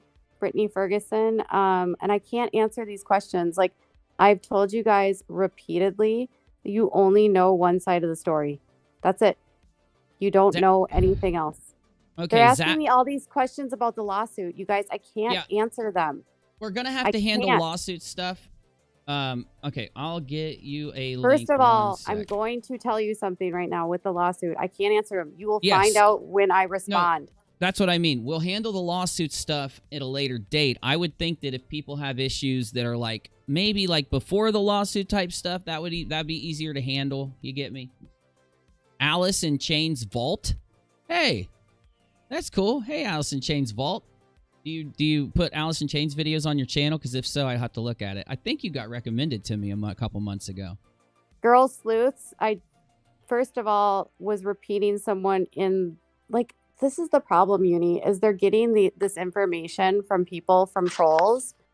They don't. Let's take one of the things that doesn't have to do with the lawsuit that they constantly bring up, and let's talk it. Sophia Bratt and a liar. First of all, I on a live chat and somebody said maybe she was acting like a brat. And I said, maybe she was acting like a brat when a kid. Well, that's not calling her a brat. Right. I said, maybe she was being like bratty when a kid is like, doesn't want to leave and they start acting up. That's what it was. So you were responding to a live chat. Correct. Who was asking. Okay. Right. Did you? Yeah. And it was like, so maybe she is. We were just discussing like in the context of what we were seeing. First of all. Second of all, I never called her a liar because the court documents in that case, which were like everywhere, they were in the media. They all stated there was evidence that supported that the father was doing parental alienation. I never said that she was lying because I truly believed that she believed what she said.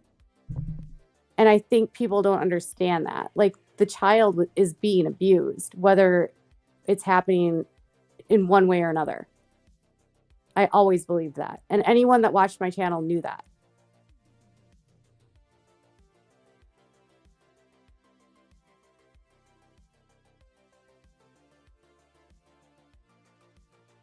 Okay. I'm talking to my mods so that we can get Charlie in. Getting it set up. I'm going to move us to a stream room here real quick. Hold on. This will take 2 seconds. That way we can have multiple people come in and talk if they want. Okay. Try to talk for me, Katie, so I can make sure you can talk in the stream. Get more people in here. Well, this sucks. Now we're not going to be able to see Katie on the stream. I have to fix that. Okay. We're just going to stay in this room. It's not a secure room, but it'll at least show us, so...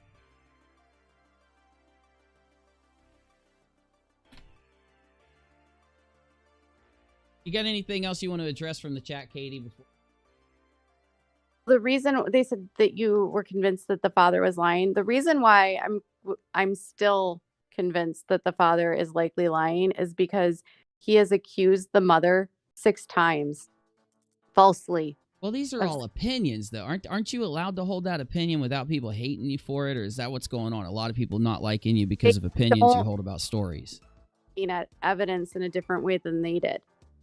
So they believe that these things happened to her, but the court records and the information that was put out the amicus attorney report said something completely different. And the report and then they say that I didn't have permission to have that stuff, but I did have permission.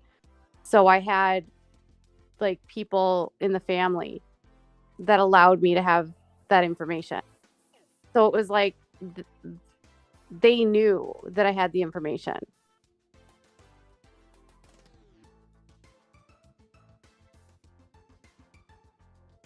It was like, yeah, I can't hear you. Oh, I'm sorry. I'm just working on making sure my mod talks to Charlie. Okay, I'm getting everything messed up. Charlie Gold. I'm making sure my mod talks to Charlie Gold in the general room, and then after they do, I'm going to pull Charlie into the stream room. The police, CPS, the amicus attorney, and every single doctor that saw this child all agreed that nothing had happened because there was no evidence. And then it was concluded through a forensic psychology, like whatever, a full forensic psychological exam, that she was being brainwashed by her father. And he had like accused 6 other men of doing the same thing, and every single time it was unfounded. So that is all in those reports.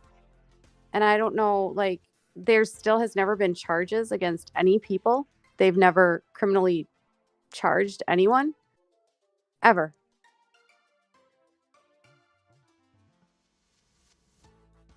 And just because you say like this happened, it doesn't mean you don't believe the child. It means I believe the child 1,000,000,000% is being abused. I do. Well, I think that can solve a lot of stuff for people. Chimera says, Katie admits to being snarky. I've heard her imply that people are on something, and I was thinking the same thing. Others are bothered. You get upset when somebody does the same thing to you. Well, I get that, but, you know, these are, this is stuff that I think I would consider to be non-hating another person type of stuff, right? No, I don't care if people, like, get snarky with me. It's like when people are literally like, you're snorting Adderall and you're such a drug addict. Like, that's different, you know? Or when you get messages from people and they're like, you're neglecting your child and I'm calling CPS. Like, because I do get messages like that. I'm sure. Every creator has things like that happen, so. Yeah.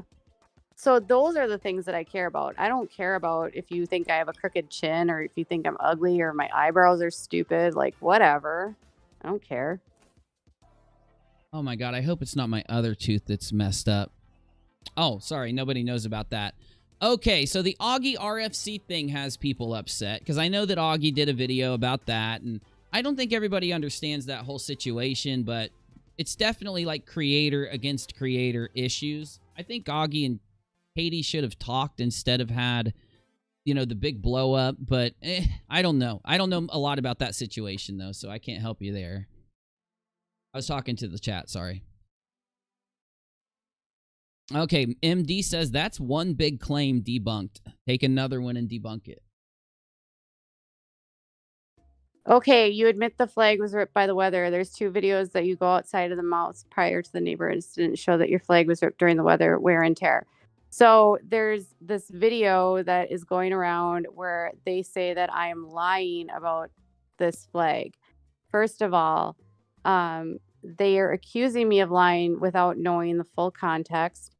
And this is a hard one because that day was super emotional. There was a humongous fight with my neighbors, and there was police involvement because our neighbors threatened to kill our dogs. And it was the second time that our neighbor had threatened to kill our dogs. And he was very belligerent and he was screaming at me. And my husband came outside and they were screaming at each other. And a lot of words were exchanged. It was scary for me. I have never been like, thankfully everything is resolved now. So I don't want people to be like, oh, your neighbor is awful. Like, it was just one of those times where it was just a very bad situation. Everything is fine now. Wasn't that when you were a lot smaller of a creator? Am I just wrong there? You know, I was smaller. Yeah. But it was during that fight that he literally said to my husband, but it's because of that fucking flag. And he was talking about our pride flag. And my husband was like, what are you talking about? And he was just going off about it. And so we were like, what the fuck? Are you targeting us because we have a pride flag? Like, he was just being so irrational. And so the police came and we talked about it, and our flagpole had been bent. And it wasn't even about the ripping of the flag. It was more that it wasn't just the wind. It was literally that the way that it was like on the screws is what I'm saying. Like the way it's screwed in, it's like what do you call it? Oh, I don't know. I'm sorry. I know what you're talking about. Like a column where it's screwed in for the flagpole. It's like not like a full flagpole. It's just like a post or whatever. And it had been drilled in and it was like super secure. But we do have kids that come in from outside of the community that do really stupid vandal things. Okay. So we weren't accusing necessarily our neighbors of it. It was more like we woke up and it was completely bent down, and it wasn't from wind. That wouldn't happen from wind. So people are accusing us of lying about that, but that's not true. And then because the police didn't add that into the police report, which, by the way, the police were here for 45 minutes. They're not going to put our entire conversation in the report. They accused me of lying.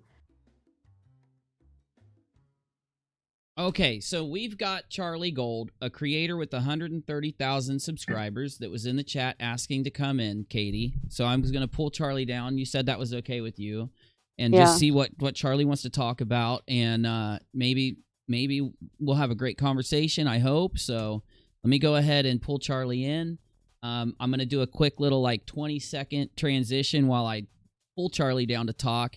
And also, I'm going to, introduce her. So I'm going to mute for about 20 seconds and then we'll get going. So I'll be right back and then we'll have Charlie here. I'll let you talk to Charlie for about a minute or something, and then I'll unmute you guys. Maybe that'll help if you get to introduce each other and stuff. And so I'm going to pull her down and you'll have about a minute to talk to her before I didn't unmute. Lie big time about the flag. Like, why are they honestly, the flag was ripped and broken. Like, I thought it was ripped from it being pulled down.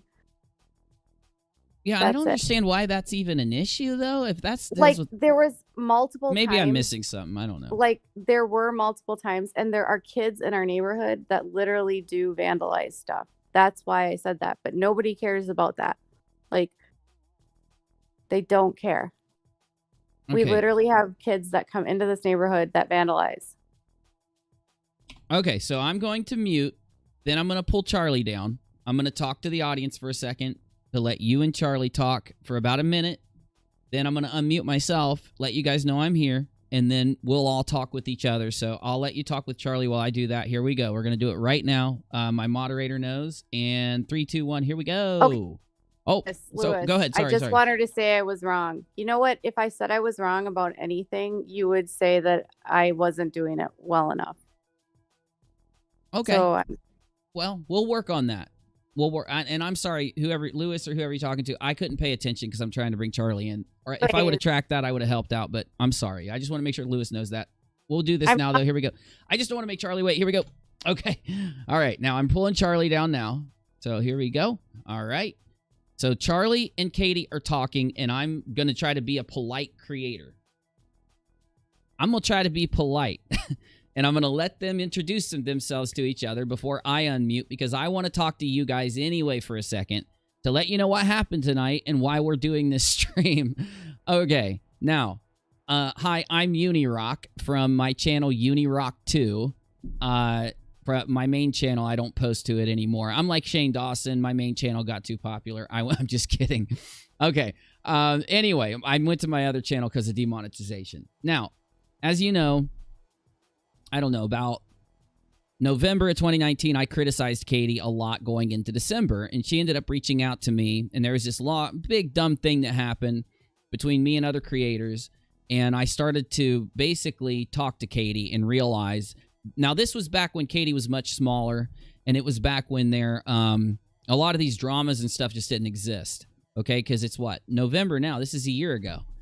But I noticed that when I had an issue, when somebody in my server had an issue, when a viewer of mine had an issue with Katie, I started making the goal to take it to her and talk to her about it and then update the person. And I realized that Katie receives a lot of, criticism, but she also receives a lot of harassment from this little group that's been getting a little bigger with every drama, and they like to kind of berate her. And I don't know, I know some creators out there agree with me that anyone on the platform shouldn't be constantly berated, because it's like with television. If you don't like something, you can change the channel. And then, hey, some of you are going to say, but I got to be able to criticize her. Of course you do. I agree. I criticize Katie still. I'm making a video where I'm going... Oh, it looks like Charlie bounced out.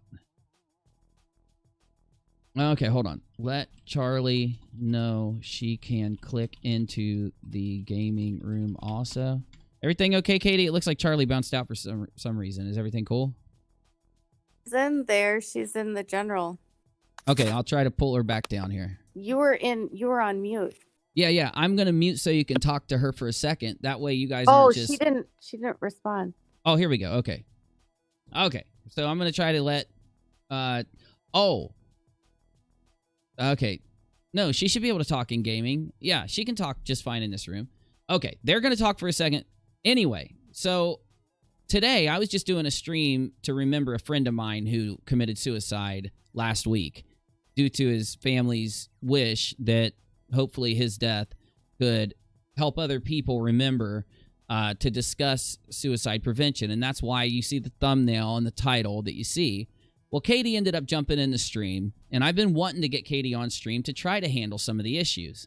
So I tweeted out that Katie was in here. I'd only expected maybe 40 or 50 people to come in, but of course we've had a bunch of bigger creators talk and everything else. So listen, I'd like to get some of the other creators in here that have an issue with Katie. And if you still hate Katie after you talk to her, I just think that if you did sit down and talk to her, that maybe a lot of these issues could be resolved, because there are people with actual criticisms. Though, if any time something happens with Katie, I notice that everything is flooded by a lot of the stuff you're seeing right now. Oh God, Katie held this opinion, or Katie said this about a flag. Was that a flag in a flagpole? Katie said this about this. And those things get in the way. Those things happened a year and a half ago. It just seems like the craziest thing to me that people have a problem when it comes to these little things, and it gets conflated into all this other stuff every time something happens. So I thought, hey, getting Katie on, a lot of people are here that have an issue with her. So you sound like you're in love with her, Uni. I don't know how I sound like I'm in love with her. Oh my God, you guys, you're crazy. Why did Katie allow her members to make racist comments about another creator? How would you think that she did that? Come on. It sounds insane. She could get kicked off the platform for that. She has moderators. Are you telling me they wouldn't have moderated that? And was she even looking at the chat when it happened? This is my issue. This is my issue. The craziness. Is there a video out there that shows what happened and represents it properly? Because I have a feeling, I could tell you right now, if I asked her about it, she's going to say she didn't see the comment did get booted, or, I mean, that's just insane. But if it happened, let me know. Reach out to me. I'll cover that myself. That sounds like a juicy story. I don't know. Hey, Veronica says, most creators deal with the same thing Katie is constantly obsessing over. If she's going to cry free speech, how can she demand others censor themselves for her? I haven't heard her say that. I think you guys are just hearing what you want to hear. To me, it sounds like Katie want people to criticize her and move on to do more things and to keep going. I don't understand how people have you not seen my chat, for God's sakes? I find an issue in it. I think your stuff that criticizes Katie over messed up things she's done is awesome. I think all the little things, though, all these little tiny things, does anybody ever do that with, like, Pewds and Nicholas Diorio and Tipster? It never happens. It doesn't happen to me. People don't come at me like that. I don't get the difference. There is a difference, whether you'll admit it or not. There is a difference in the way that people come at Katie over little things and these crazy, like, most things that have to do with personality, most things that have to do with the way someone handles a small situation. And it seems like a lot of people think that those things are valid for being repeated a year and a half later. I don't understand it. Those things could go in a video. You could do a video, the top 50 things Katie did to piss me off or that I don't like about Katie. And you'd think that once it's out there, that wouldn't be brought up again. Because I'm going to be real with you.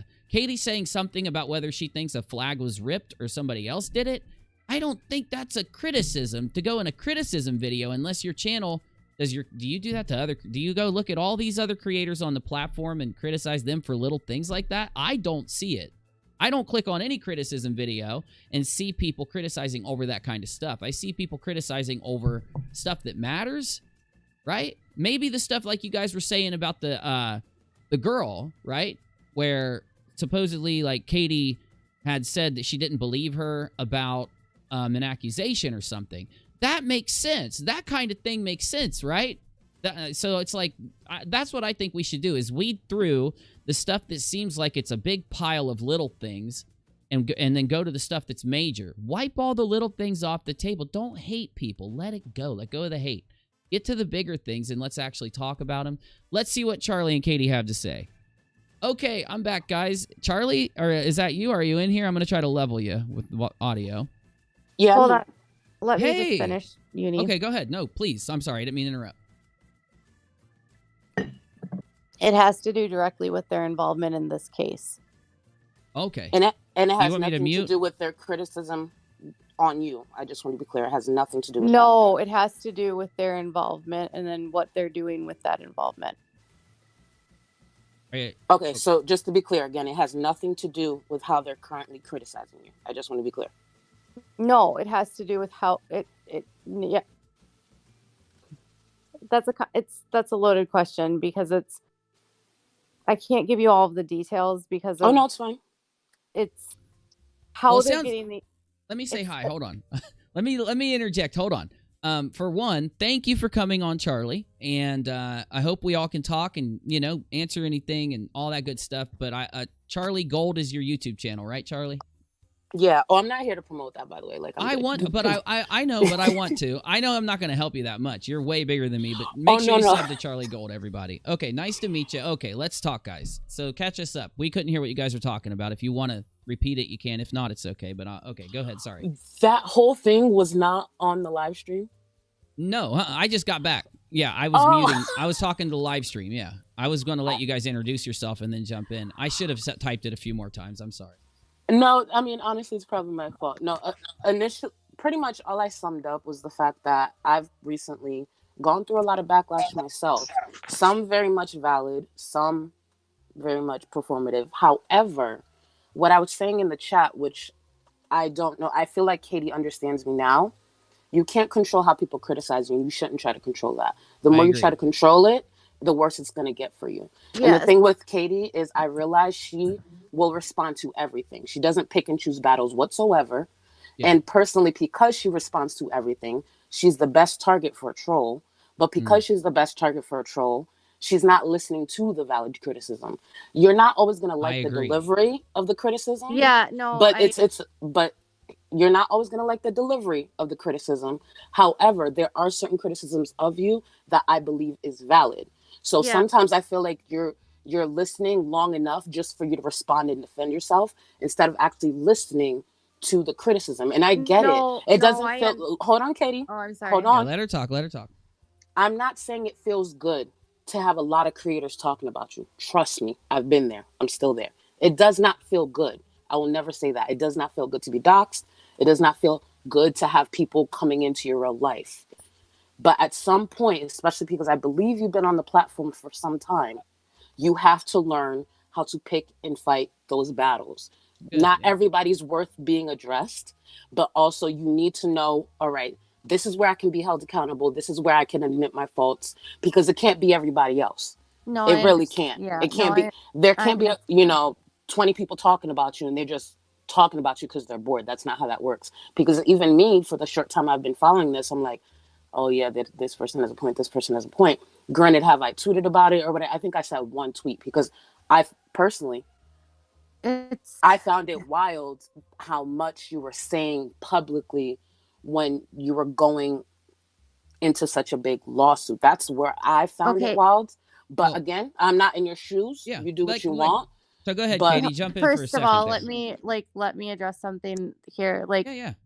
I understand that, like, I respond to a lot of things, but I also want you guys to know that, like, when you're not seeing something like this, that's not necessarily like how I am. I'll have like months and months where it's just super chill. Like, that's just how it is. Like, I'll just ignore people. And Uni knows that. Like, I'll just have like nothing happening and it's fine.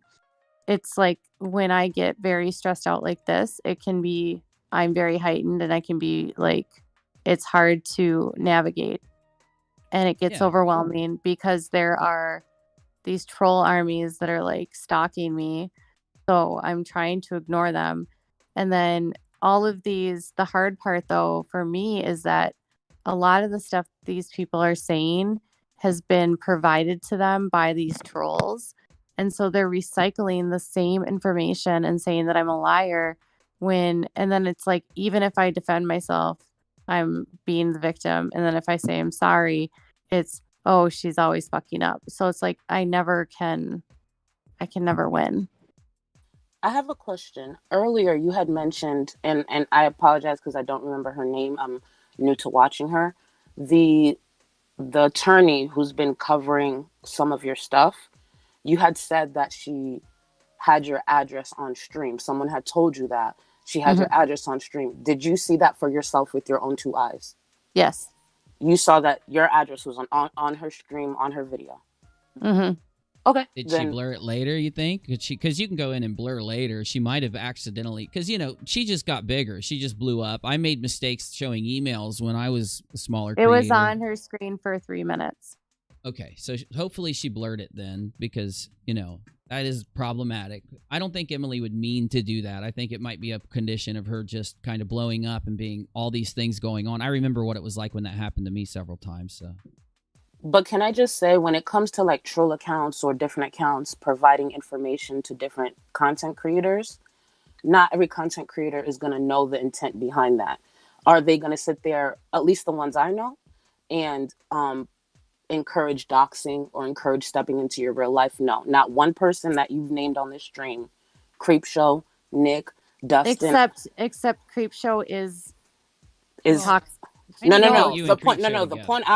The point that I just made, I'm talking about encouraging people to dox you, encouraging people to step into your real life, and those things. That's what I'm talking about, where it crosses the line. Creepshow would not encourage that.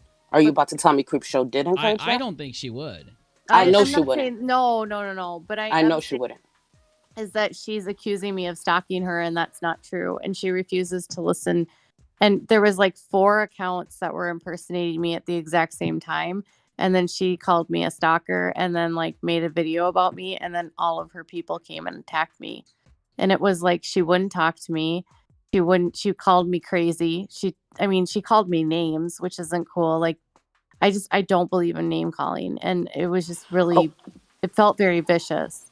Okay. 2 things I want to address. And I mean this in the nicest, well, maybe not so nice, but in the realest way possible. I know you do. No one owes you a conversation. This is the internet. Would it be nice? Yes. But I want to be clear. No one owes you that. They are giving their opinion on public matters. No one owes you that. And if you believe someone owes you that, I really would work on that. No, I don't. And also, when it comes to however her delivery is, that's Creepshow's delivery. You may not like it.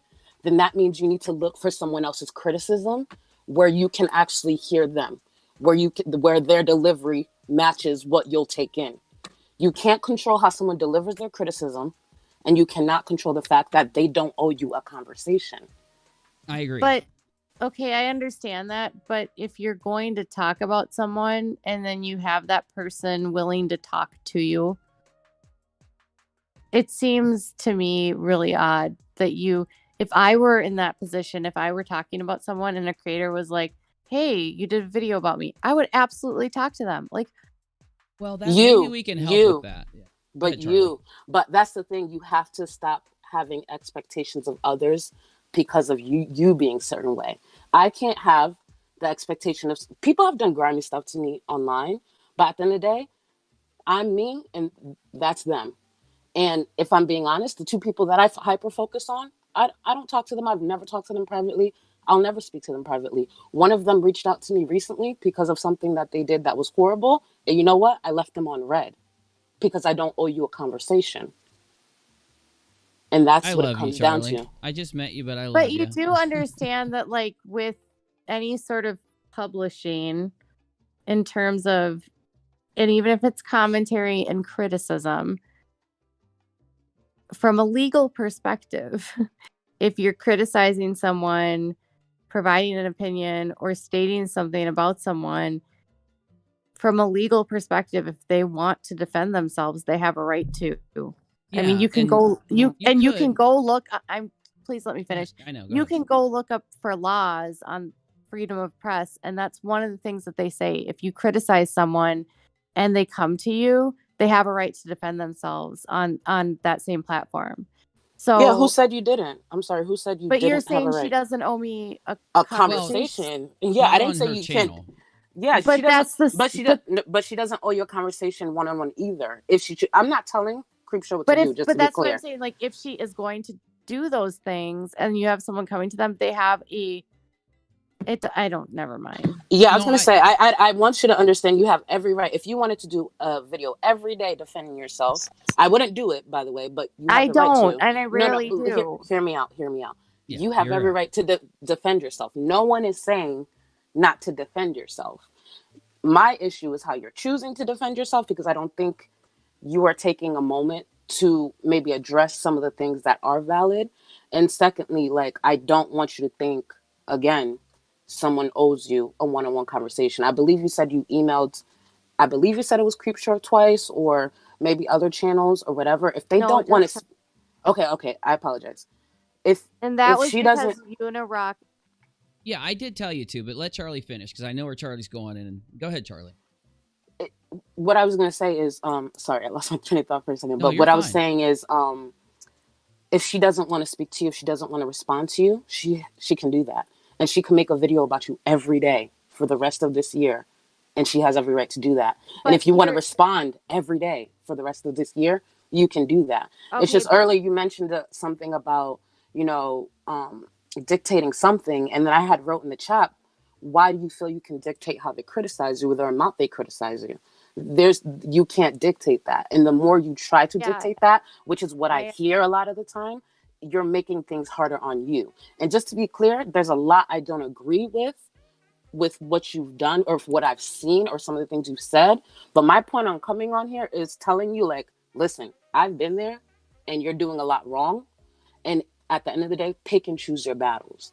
I may not agree with a lot of the things that I've either read or said, but there's certain things I don't have facts with. There's certain things it just came straight out of your mouth, so I don't agree with. But that doesn't take away from the fact that you can be handling this a lot better. Well, that's good. Maybe us all talking can help us all kind of understand the commentary rules a little better. And a lot of people forget that Katie's channel blew up really fast. Mine went a really slow roll. So I had a chance to learn all this when not a lot of people were looking. So, I think you've given great criticism. And but I also do want to defend Katie on the slightest thing, which is I think a lot of the things Katie says are uber emotional too. And I think I know where Katie was wanting to come in to defend herself there also. Do you want to say anything, Katie, before we move on? Or I don't even remember what she was saying, to be honest. Well, she was just basically, I think you can sum it up with, And I'm not trying to be like, I know. You're good. My ADHD meds have worn off. So, like, once she stopped talking and you started talking, like, I heard her criticism and I understood. Like, I totally get it. Like, pick your battles. Like, and the part about Creepshow and all that. I know that, like, you can't force someone to have a conversation with you, which is fine. And I get that, but that doesn't equate to me being a stalker. You know what I mean? Like, so that I think Creepshow was just charged when she said that also. And I think that's one thing that can be fixed too, like, because I do think Creepshow mixed up some of those tags coming at her from accounts that were mimicking you and made her think you were stalking her. I think that's why she holds that opinion.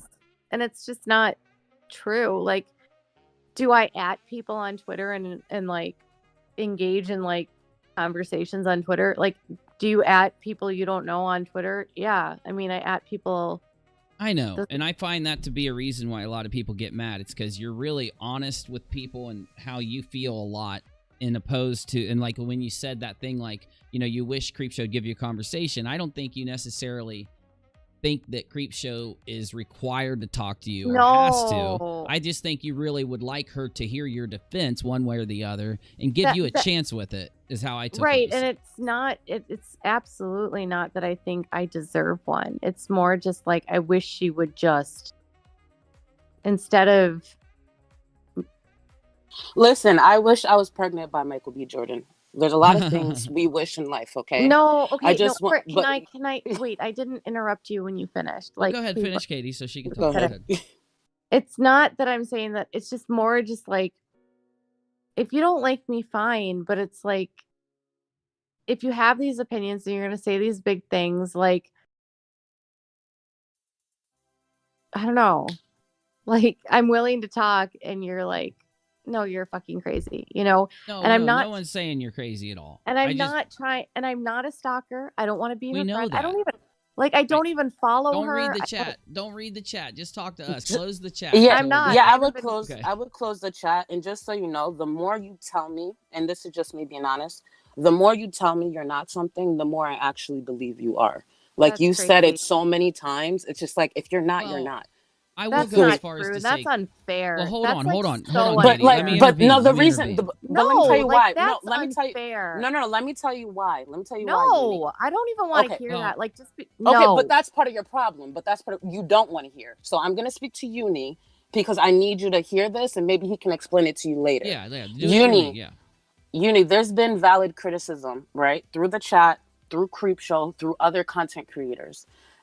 Since being in your chat, I've heard her repeat this: "I'm not a stalker. I'm not a stalker." No, get over that. There's been other like actual criticism that you can address, but you're stuck That's on this the only one thing I've ever heard her say because I don't watch her videos. Well, that's the problem, and that's why I Yeah, think that's you a guys should huge talk. problem. Yeah. No. Uni, I disagree with that though. I disagree with that. What are you talking to her about if you don't even watch anything she said about you or anything like that? What is it that you're talking to her about? Let me intervene and then I'll let her talk. Or just let me interject. Okay. I know that when that whole thing happened, that Creepshow was taking, and I have the screenshots. I can pull them up. I'm not going to do it now. I did it just like a couple weeks ago. This account was like that had the two letters flipped in the name, was making Creepshow think that Katie was tagging her a lot, saying really harsh stuff. And then Creepshow came at her, and I think it really like hurt Katie's feelings and bothered her to be said about her. And then a lot of people were convinced of that from Creepshow. And then everyone and started attacking me because of it. Yeah, she got So- attacked in a big wave. And I think And it that's wasn't why like- that's there. it wasn't but just- not an excuse. But the Right, wave but- also came from clips, because I've been following this, of you saying things about the drama channels, like I believe on live streams and stuff. I hope you know those clips have been circulating too. It's not an isolated incident. Why I know. certain creators? So but she's only stuck on that. But just with Creepshow, we were just talking about Creepshow there, though. We could talk about the other ones I'm eventually not like too. But I don't hide the fact that I criticize like Nick and Dustin and those kind of, and Rich. Like, there's drama channels that I do like. It's just there's some people that I'm critical of. You know, it's no different They're than them. critical of you. Correct. That's fine. That's fine. No, it's not fine. It's shown this whole stream that's not fine to you. I don't know if you're hearing or you understand what we're hearing. It's not fine. It's very clear it's not fine to you. maybe we could talk about some of those criticisms, because it happened again today when Katie came in, and I asked the chat, hey, give me some of the things you guys are upset about. And then you'll see that there is some things that I think are valid. I was saying this earlier when you guys were talking alone before I came back in. And the things that are really small and not valid are being hit by like massive amounts of, well, a lot more people, and they're being hit at the chat a lot. And I think that's what causes Katie to focus on those things. So eventually I'd like to have a conversation between people that have a bigger criticism with Katie. Overwhelming when I know. everyone is like in chat and hates me. Like they won't and know if we do this a few times. But that's my point. That was my main reason of honestly wanting to speak on this, is because I've been there. I'm still there. I get a lot of criticism. I get videos made about me. I get lies told on me. But there's also valid criticism within somewhere in there. So I get it. I'm not discounting the fact that, yeah, it's overwhelming. But one thing that I feel like you do, you're very reactionary in the wrong ways where it does not help you. And maybe there's something there that people are not seeing, but people can't hear you because half the time you're reacting, in my opinion, the wrong way. You're reacting too quickly and you're not actually addressing something that's worth being addressed. I agree.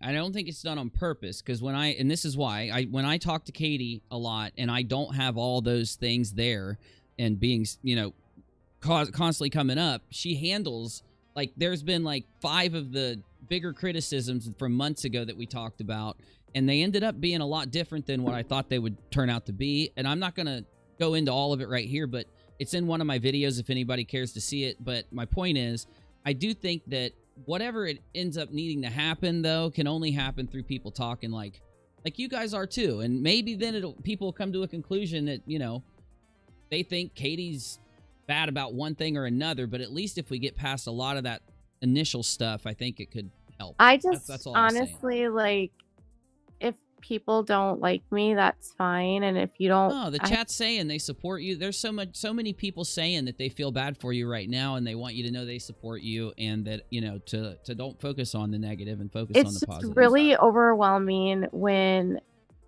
first of all, like, I'm not trying to make an excuse, but I have ADHD. And it's late, so maybe we could do this earlier. Well, no, sometime. no, I'm just saying, like, no, that's not why. I'm just saying, like, reactionary is a part of ADHD. I get it. One of my family members has it. I have anxiety, and I am also a rape survivor and have PTSD. And so it is at times hard for me to really decipher between it's hard to see the real from the fake in what I'm, and it's hard because I have a child that's medically fragile, that has a feeding tube and has had all these surgeries. And let's try to maybe move on to a topic, and that way. But can I go ahead, can I say this? Hold on, just let me finish this. I'm gonna be done, and then I'll be done. Okay. I promise. Mm-hmm. Okay. So there's all of these things that sort of cause me stress, and then it's like it can get compounded, and then I just feel like I can't win. I know. We all feel that way sometimes. Go ahead, Charlie. I would suggest, based on everything that you've just mentioned, you should take even longer to respond and address anything. Like, I truly believe, and again, you do what you want, but I truly believe, based on at least the recent actions I've seen, you're one of the last people right now who should ever live stream. I'm being honest. I know you get a lot of support through live streaming, but you also don't help yourself in those live streams. And again, complete transparency, I'm friends with Creepshow. I love Creepshow. I'm friends with Nick. I'm friends with Dustin. But coming from like a human standpoint, you need to find a healthier way to filter through all this. I agree. Twitter's not the answer. Live stream is definitely not the answer for you. And if I'm being completely honest, Uni, until she finds a healthier way to filter this format, because I know you kind of mentioned like doing this frequently, this format isn't for her.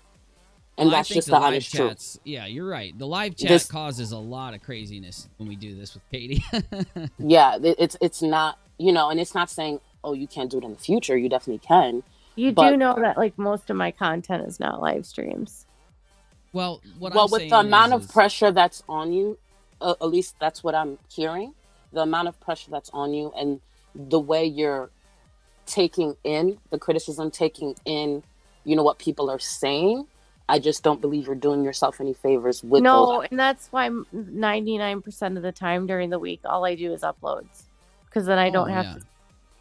Okay, so then what I'm saying is something that you can actually do, where you step away from these situations where you do feel like you have no control, or you do feel like you might be reactionary. And that's the thing. People, just so you know, people can't really hyper focus or do a lot of content or have a lot of criticism on silence. You're the opposite of silent. You're very vocal, very reactionary, and a lot of the times I don't think you realize how much you're not doing yourself a favor. So yes, I've had it. I've had weeks when it's like, ooh, there's not much to talk about. And I've had, my friends say it too, like, ooh, it's a slow week or whatever. You can't really, I mean, there are channels who will make up stuff, don't get me wrong, but the people I'm speaking about, I don't believe they do. You can't respond or criticize the silence. So Well, maybe I don't know if you know what my channel is, but I don't do like criticism. Like that's not my main thing. But the people who are criticizing you they do commentary, they criticize That's a people, good they give point. their opinion.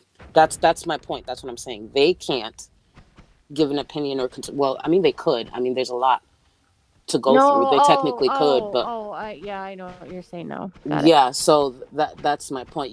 You like, I follow you on Twitter, and I started following you to follow all this, and there's days you're tweeting and I'm just like, what is this, what is she doing? Like, honestly, what is she doing? And I'm I just just glad watch. you came in, Charlie. I think that this, I'm just glad you came. I just wanted to get that in. I'll shut up.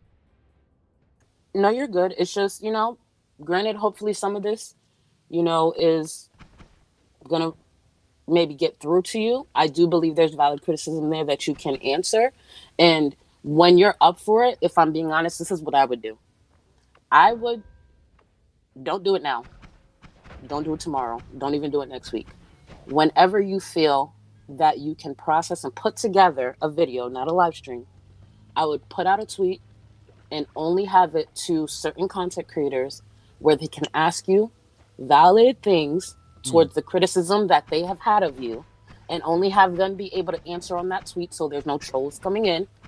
And whatever you're able to answer legally, put together a video and address it the way that you want to address it, because there's a lot of valid criticism there. And all I see you doing is focusing on the stuff that doesn't get answers for the valid stuff. So you don't have to do that.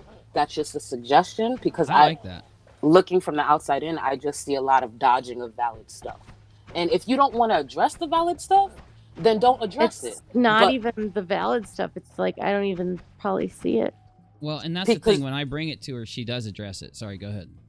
No, it's fine. It's just from what I'm seeing, I see a lot of things that's just like, oh, that's not that important to address. But, if you don't want to address it, you don't have to either. But if you don't, but hear me out. But if you don't, you can't complain either. You can't complain about no, but I address a lot. Like I don't see everything though either. I get what Charlie's saying though, Katie. I do, and I think that maybe that's one thing that can help. Go ahead, Charlie. Sorry. No, that's all I was gonna say. Like, there's a lot of valid stuff out there, like about me, that I have not addressed, and it's truly because I've said it. Like, I'm not addressing it. There's certain things that I would need to bring in other conversations that I'm just choosing not to do. But while choosing not to do that, you know what I don't get to do? I'm not telling anyone how to criticize me. The only things I've been criticizing heavily these last couple of months is specific targeted racism and people trying to enter my real life. That's it. Everything else is on the table. You go ahead, have at it. You want to call me names, whatever. That's the thing. I'm very different from you, Katie, probably because of the way I am. I don't care about the name calling. I don't care about all that stuff, because I get down like that too. I'm very unfiltered. So I don't care. like that at all. But here's the thing, and it's okay to not like it, but you also need to understand you will never be able to control that. No, and you can mute it. You can block it, you can ignore it, but more importantly, you need to find a healthy way to process it. Because right now, I think you look at everything as a bad thing, or everything as harassment, everything as bullying. Katie, you look at everything as bullying. You look at everything as harassment. You look at a lot of things as a problem, and until you learn. Wait. Well, let her finish. Hold on, Katie. Let her go, and then you can come in. Just finish that one part, Charlie.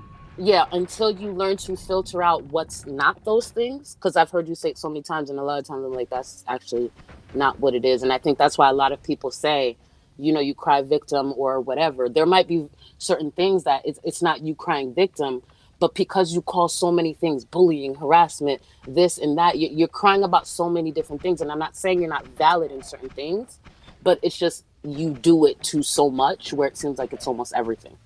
And that does not make sense. And you're not going to get through to people like that. And if your goal is to get on the other side of this and have some credibility left, I would start pausing, listening, and finding a better way to cope with all of this. All right, so go, Katie, you can respond if you want. I'm done. Okay. Well, look, it's really late here, but I appreciate Charlie coming in, like, a lot. I hope you come talk to me again, Charlie. I mean it. And maybe I can get you back in also, Katie, and we can talk. I honestly should have been offline 2 hours ago, though. I got to get up and get my kid on the bus. The only reason I'm bailing. I'm not doing it forever. No if you guys want to go problem. talk somewhere else, that's fine. But No, I'm good. Thank you so much for the time. I appreciate you, Katie, at least hearing me out. I hope, you heard something. No. And if you want to do that tweet in the future, I think some good would come from it. Charlie, I know. want No, to go say ahead, thank Katie. I hear you. I understand what you're saying, and I appreciate it. And just thanks for that feedback. And I hope you guys might talk in the future, because I think that, I think it would help. That's all I'm going to say. Either way, though, Charlie, thank you guys. Please sub to both Katie and Charlie. I have a big, massive fan base, and I want them to have millions of my subs I'm playing. All right. I'll see you guys soon. I'll reach out to you. Thank you. Oh, I didn't mean to cut Charlie off. She said thank you, and I didn't mean to cut her off. I'm an idiot. Okay. Anyway, I want to talk to you guys for a minute, and I want to answer some of the stuff in the chat, see who hangs around for a second, because I at least want to do that. I recorded this stream, thank God, because I remembered to press the record button.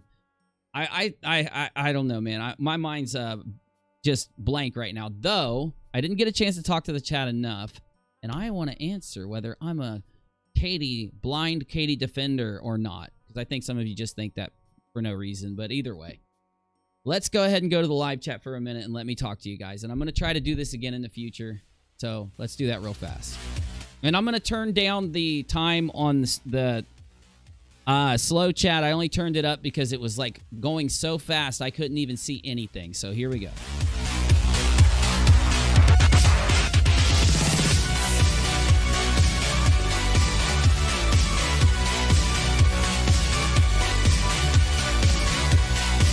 All right. Give me 1 second to turn down slow mode, and I'll be right there with you guys, I promise, okay? Let me turn down slow mode a little bit, and I'll be right there. Okay, let's see. Almost there. I hate how YouTube changed it. We used to be able to turn our stream settings so easy, and the new dashboard is great, but the new dashboard makes it a little harder to turn on these settings. So here we go. I am there. 60 seconds. Let's take it down to 20 seconds. That's literally enough time for somebody to type something. 20 seconds. That way I can at least respond to what you guys are saying. I'm going to try to respond quickly. Give you my side. I didn't want to interrupt too much. I didn't want to say too much myself. And, yeah, I'd like to just talk to you for a moment. I just want to say that I appreciate you all, but before I get doing anything else, this whole stream was about suicide prevention in the beginning. One of our friends in our community took his life, and his family wanted people to spread the word that if anyone's depressed or sad, or if you're experiencing a tragedy, you can call a hotline in your area. And in the top left corner of the stream and in the live chat, there has been a number for the United States, the UK, and Australia, the 3 top areas that watch my show. And if I can ask anybody new, or anyone that's just going to never watch me again or whatever, please consider telling someone if you think they're sad or if they seem different or off to you. Remind them that that help is there, please. It would be really awesome. I would really appreciate that. Though, I got my live chat. I got my live chat up, and I'm going to scroll through the chat now. And I wasn't trying to bail on Charlie or Katie, but I've been streaming now for 6 hours. Hope you understand that. I've got to be up out of bed in 4 hours to get my kid on the bus. So I'm sorry, but I want to have at least 10, 15, 20 minutes to talk to the chat before I log out. Okay. Nancy says, wow, didn't think the night would go that way. Rock a lot, you're a great moderator. Thank you, Nancy. I tried.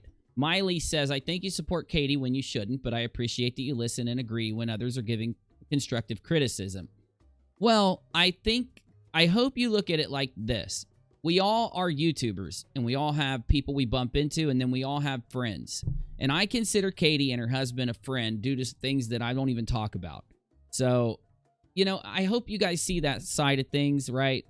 I don't blindly support Katie, and I just like one of my best friends did something, I would criticize him. I do the same thing to Katie.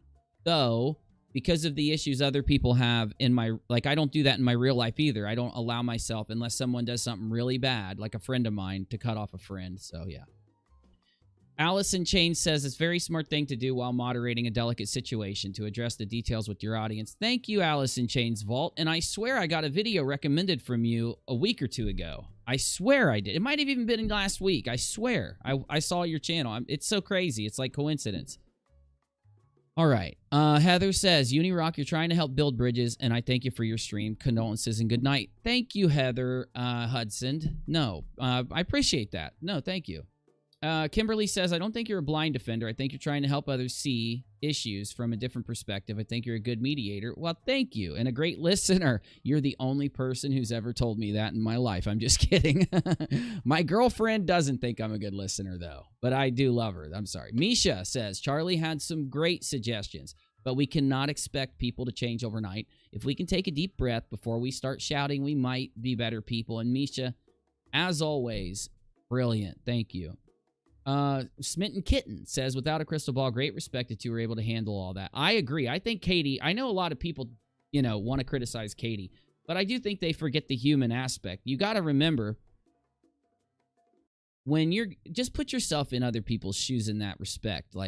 I think that Katie handles this really well when other people out there saying she doesn't. And yeah, I think she makes excuses sometimes because I don't think she's seeing what other people are saying. And I think if she starts doing... I think she needs to talk to more people like Charlie more often, right? And I think Creepshow seems like the kind of person that if she talked to Katie, she could help her. You get me? Even Nicholas, the Oreo. And me and Nicholas, I've criticized Nicholas once or twice in live streams. I don't think he's ever talked about me live, but I'm sure he will criticize me sometime. Anyway, it's just really cool to see people here. I can't even believe Creepshow came in. I didn't think she liked me. And I just appreciate all of you guys. I even the ones that came in. And I hope that if any of you got blocked by my mods, I will unblock you. I hope you don't hold that against me. Sorry if that happened. My chat just skipped. If I miss something you say, I hate to ask you, please retype it. I've never seen you criticize her whatsoever. Well, you haven't watched any of my videos then. I have videos on my channel where I literally rail her. I need my mod to find me right now. I want one of the videos that I made criticizing Katie back in November of 2019, please. Please grab me one. I want to show you how mean I was to Katie back then. Okay. I don't think you've ever seen any of my videos, though. I've never seen you around. I don't know what you're talking. I seriously don't think. I think you're a sock account. You're going to hate me now because I said that. You're going to always hate me just because I said that, though. Scumps says, well done. I appreciate hearing everyone that spoke. Well, thank you, Scumps. That's tight, man. I appreciate everybody that spoke in the chat, whether you were mean or not. And I mean that. J Baby, we can all see you have a big heart. We just want you to better yourself. Looking forward to watching more of your videos. I think you're talking to Katie. Maybe me. I'll just pretend you were talking to me. Thank you. I'm just kidding. Melissa says, I hope so, Katie. There's no troll armies. No, there is. No, there is troll armies. That's what... Listen. I hope you all hear me. I have gone through hell trying to hear your criticisms of Katie and trying to get Katie in here to talk to more people. And I tried to listen to the creators that were in my chat and give them attention and do everything in my power tonight. Please hear me say one thing. There are several groups of people that seek to do nothing but destroy Katie. I have their tweets admitting it. I've got them doxing her repeatedly. I did an investigative video where I literally documented the targeted harassment campaign against Katie Joy Paulson. I documented it like any other documentarian would. It is on my channel. It's 2 parts. I'm telling you, I know some of you don't see that. but it exists. And it's there right now. And they're actually, that group is growing. And they do try to take everything Katie says and does and craft it as a lie. And they try to contact her friends. They call her neighbors. They have literally doxed her neighbors because they got mad about what the neighbor did when they called them on the phone. They've shared Katie's address, and underneath where they shared it in a Facebook group with thousands of people said, "This bitch thinks she's safe," and then showed a picture of her home. This was weeks before. They showed a picture of the neighbor's child, put the child's name, the adults that lived in that house with the adults' names. This is all in my video. The targeted harassment campaign against Katie Joy Paulson, or Without a Crystal Ball. I am willing to admit that that group is a small group and that most of the people criticizing have legit criticism. I'm admitting that to you right now and validating the criticizers in front of Katie Joy. But I need you all who think there is no group that does this to Katie. They've been doing it every day since June of 2019, and I have literally their own admissions and own words to prove it. It is real. Sorry to make the speech, but I had to. All right. Okay. Katie did great, says Jill. It was needed, said Katie. Katie, I'm proud of you. I hope you do this more. I hope some of the other creators that were in here talk to you, because we are just people. We don't hate. I don't hate any of the I love Tipster. I've talked to Tipster for years. Tipster's given me some of the best criticism of my life. He's a good guy. And I know that Tipster is friends with a lot of the people that were in here, and I don't think Tipster would be friends with anyone who supports doxing, harassment, or anything else. So, I hope we all can talk and maybe, fix things, at least as much as it can be. Anyway, Jill says, am I blocked on my other account? No, you are not. I tried to unblock people that were as they were blocked. If I missed anyone, I'm going to go into my settings after the stream. It's hard to do it while I'm streaming. I'm going to go into my settings after the stream and try to unblock a lot of the accounts that I know of, any creators that may have been blocked. And then if you are a person who wants to hang out here and you got blocked, just tell me. I'll unblock you. I don't permaban. I don't permaban. You just have to tell us. Okay. The Organized Chaos says, the reason people think you're biased is even though you may criticize is because you jump to a conclusion without knowing enough of the full context. I disagree. I'm willing to hear whatever context you have, but you also have to treat me like a person. I make my own content. I do everything else I do. And then on top of that, I'm trying to figure out how we can make the situation better. I don't want to get Katie out of a single ounce of criticism, but I also do not want Katie to be continually targeted by harassment. Do you realize how hard that is? Do you realize how hard it is to try and even see which is which? And I'm as forgiving as I can be looking at anyone who says anything to Katie to try and understand her criticism so I can bring it to her. I don't have to do that. I could ignore all of this and do my normal content and be just fine. So I'm just trying because I think it actually would help the situation. I promise you. You don't have to believe me, but that's why I'm here. There are definitely troll armies against Katie, and they are horrid, says Kestrel. Anyone that would say the things that they've said about Katie's child should immediately be perma-banned. People like the WAOCB commentary account on Twitter and the people around that person need to be banned from discussion on Katie. They are the ones that have doxed her multiple times. Just the doxings alone, let alone the rest. A Real Housewife. It is true. There are groups out there. You're not lying. I've proven it in videos. Those videos were made straight from Twitter, Facebook, and other places. It cannot be denied. It cannot be denied. It was an illuminating conversation. I appreciate the efforts of both streamers and mods. Well, I thank you, Alice in Chains Vaults, and I hope we see you around here more often. You seem really cool. Katie doesn't know how to take criticism. She instantly considers them haters and blocks them. I get that. I would have done the same thing. In fact, I will go as far as to say you would do the same thing. Here's what happened to Katie Joy. This is how I'm going to end my stream. I'll come back to the chat. This is why she has a hate group against her. Some of them might just be mad at her, but a significant portion, it all started in June of 2019 when Katie told the world that a certain creator sexually harassed her. After she said this, that creator went on a campaign to make a Facebook group, an Instagram group, Twitter groups that mocked her and mimicked her. A lot of them still exist.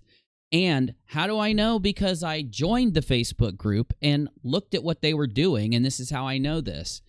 The creator did content against Katie for over a year. Then he got a restraining order due to what he did. And in that restraining order, it says that he stalked her, that he sent text messages and phone calls, and this creator tried to do, whatever kind of sexy stuff to Katie, and she said, no, I'm married. And because of that, he crafted a group on Facebook and Instagram and built it up. And he got a teen mom to give the group validation, an actual teen mom. And ever since then, this group, this core group with these core administrators has existed. Those are the ones that dox her. They're the ones that are constantly trying to prove her a liar, because in their minds, in his mind, if he can prove Katie Joy a liar, then people aren't going to believe that her claim of him sexually harassing her. And this is the problem. To weed out this group that now consists of 1,000 people that do this to Katie every day from normal groups of people that want to criticize, get mad at her, it has made her defensive. It's made her not be able to find a way. Now, if this would have just all started because Katie was mean and nasty and a bad person, I wouldn't be defending her, because I would say there was no valid reason in the beginning for this to happen. But I mean it, mods. I want one of my videos where I criticize Katie. I want you to get me a link in there. And until then, I think I'm going to just try to grab one of my videos and show you at least a portion of the targeted harassment campaign against Katie Joy Paulson, if I can find it here. And I encourage you to watch the whole video.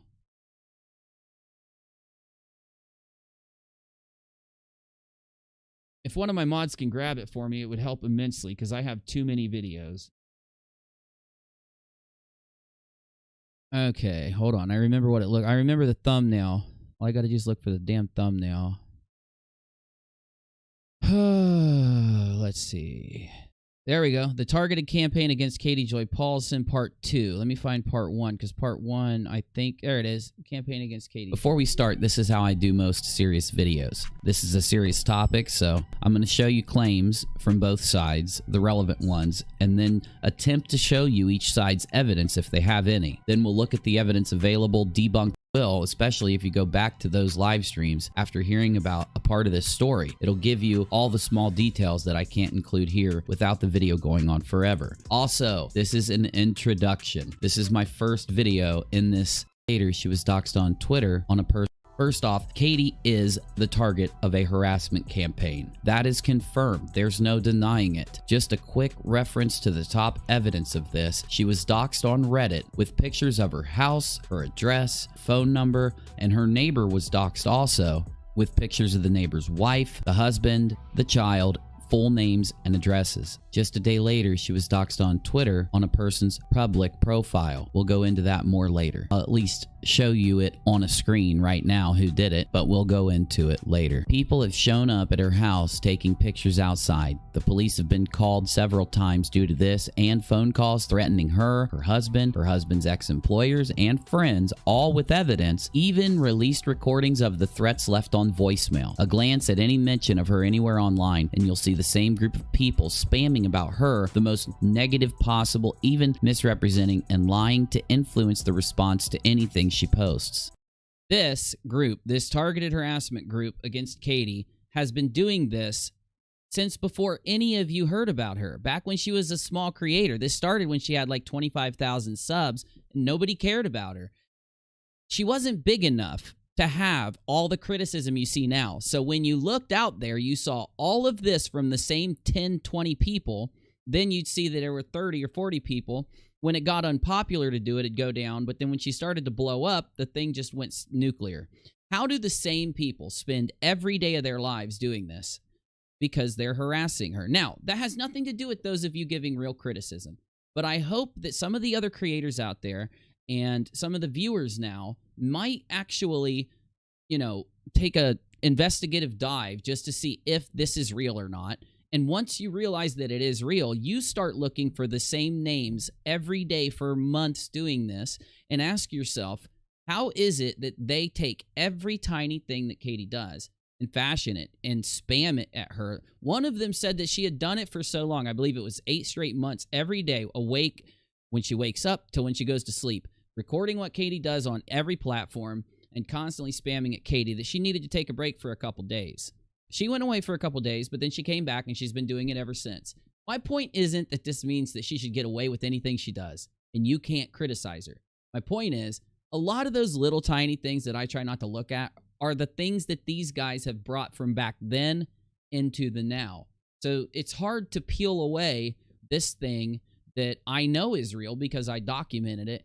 And it's hard to even get some new people out there to realize the extent of this because, I'm sorry to say it, if let's just say Creepshow had gone through the same thing, all of us, or anyone, any creator had gone through the same thing, I think any of us would be more open to maybe fact-checking claims made against Katie, getting Katie's side a little bit, and then trying to work with her. Because I'm going to tell you now, if all of you went away, if everybody's interested in the current situation or current criticisms against Katie, if you guys just disappeared in the blink of an eye, these guys would still be doing this to Katie for the next 5 years. Never going to stop against her. And it's crazy because it all started with Katie being brave enough to say, hey, another creator sexually harassed me. And because of that, he spent a year making content against her that ended up becoming part of a restraining order. Anyway, this video, if you ever care, is called the Campaign Against Without a Crystal Ball, Katie Joy Paulson, and then there's one other video that goes into more detail on it, and it's part 2. Let me go ahead and share it on my Twitter in case people want to find it and they don't want to have to go click to find it. Okay, so here's part 2. I'm going to share it on Twitter now. And,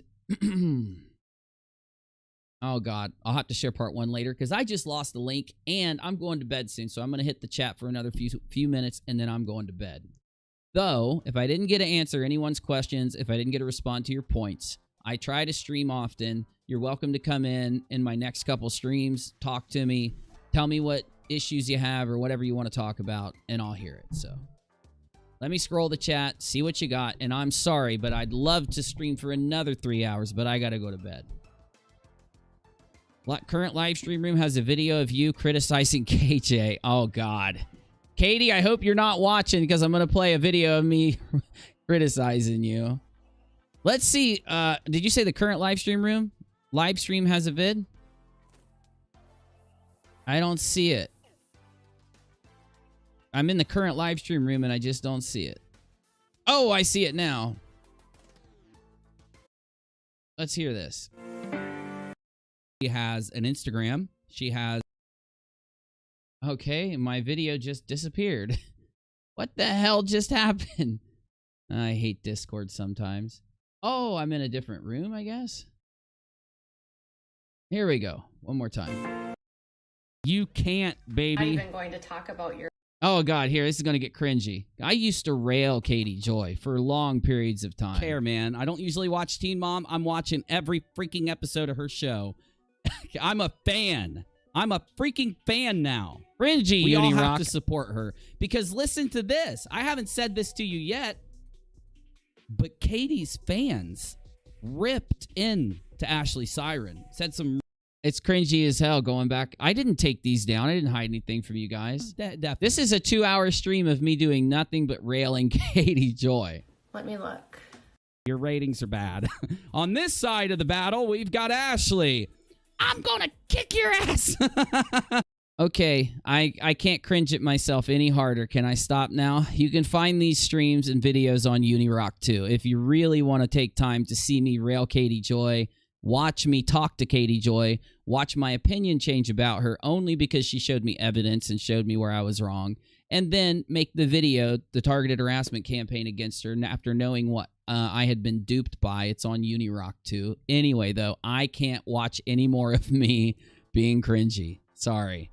You can. I'm not. Night. Good night. Tell Busy good night for me. He said good night. I'll see you tomorrow, Jill. I know it's late. Okay. Okay. What Tati did to James Charles was gross and effed up, but that doesn't excuse excessive and inappropriate research that has nothing to do with the situation. Emma, I know. Katie explained that in this stream. I would appreciate you hearing her words instead of mine, but that was back when she was an investigative reality blogger, okay? I do not agree with Katie digging deep on anyone that wasn't a direct part of the story, and I don't dig at all past what's publicly there. I hear you. If it'll help you, I'm going to upload a video where I give that opinion, criticize Katie, and tell you why. And if that'll help, and if it getting out there into the YouTube community will help people understand that she knows what she did, she hears people's opinion, but she still doesn't feel like she did anything wrong. And from what I heard, because she says that she didn't dig too deep, she says that she dug as deep as she would normally dig, and she didn't do background checks. She did, I forget, you have to go listen. She just said she didn't do background checks. This isn't me talking, by the way. This is her. And she said other things. The gist of it that I got was she behaved a lot like TMZ when she worked as an investigative blogger. And that's how a lot of those bloggers work. I think she realizes that she can't do that on YouTube. She said she hasn't done that in a very long time and won't do it again. And I think that should be good enough. I think if she apologized to the people that she feels like she went too far with, that might be good enough. But if it's not, I don't know what else to say. I mean, I can only try. Okay, let's see what else we got here, and then so I can get out of here. Can you discuss what happened with a certain creator? I've heard lots of stuff, but I don't know the story. Can anyone give me a Cliff Notes version? Yes. Smitten Kitten. Yeah. So here's what happened. I can only tell you what happened with me and him. Here's what happened. He had reached out to Katie for an interview, and Katie had thought he had presented himself as a neutral person that just wanted her side of the story. Actually, this is why Katie started to have problems with Nicholas Diorio and Augie. So this creator you brought up, his name starts with a B, his YouTube name starts with a B, reached out to Katie and got an interview with her. So he took the interview and he clipped it to take out what he said. And he said some things about Augie and them and represented them as trolls and asked Katie's opinion. Katie gave this. Now, I'm not telling you this is true. I'm telling you what I've been told. Do not hold it against me. Anyway, so he then clipped that live stream down. Now, I know that he did that, and here's how I know. Because he came into one of my Periscope live streams, and he was like trying to attack me, and I'm like, I'm not arguing with you. I'm not playing your game. I'm not doing it. And he said, but she's lying about me. And I said, how? And he said, she's saying I clipped down my interview with her, and I don't like it. And I said, okay, fine. Upload the full interview. Instead of uploading your clipped down version, upload the full interview. From everything I've been told, he never uploaded that interview, and he gave an excuse. He said, but I forgot to save the full interview. I deleted it after I clipped it down. No, he clipped it down so that he could cut out him saying these things, this question that he asked, where he represented Augie and someone else, I think Nick, is a troll. So when Katie responded, it made it sound like out of nowhere, Katie was calling them the trolls. But she wasn't. She was just responding to what he said. He then puts that on his channel.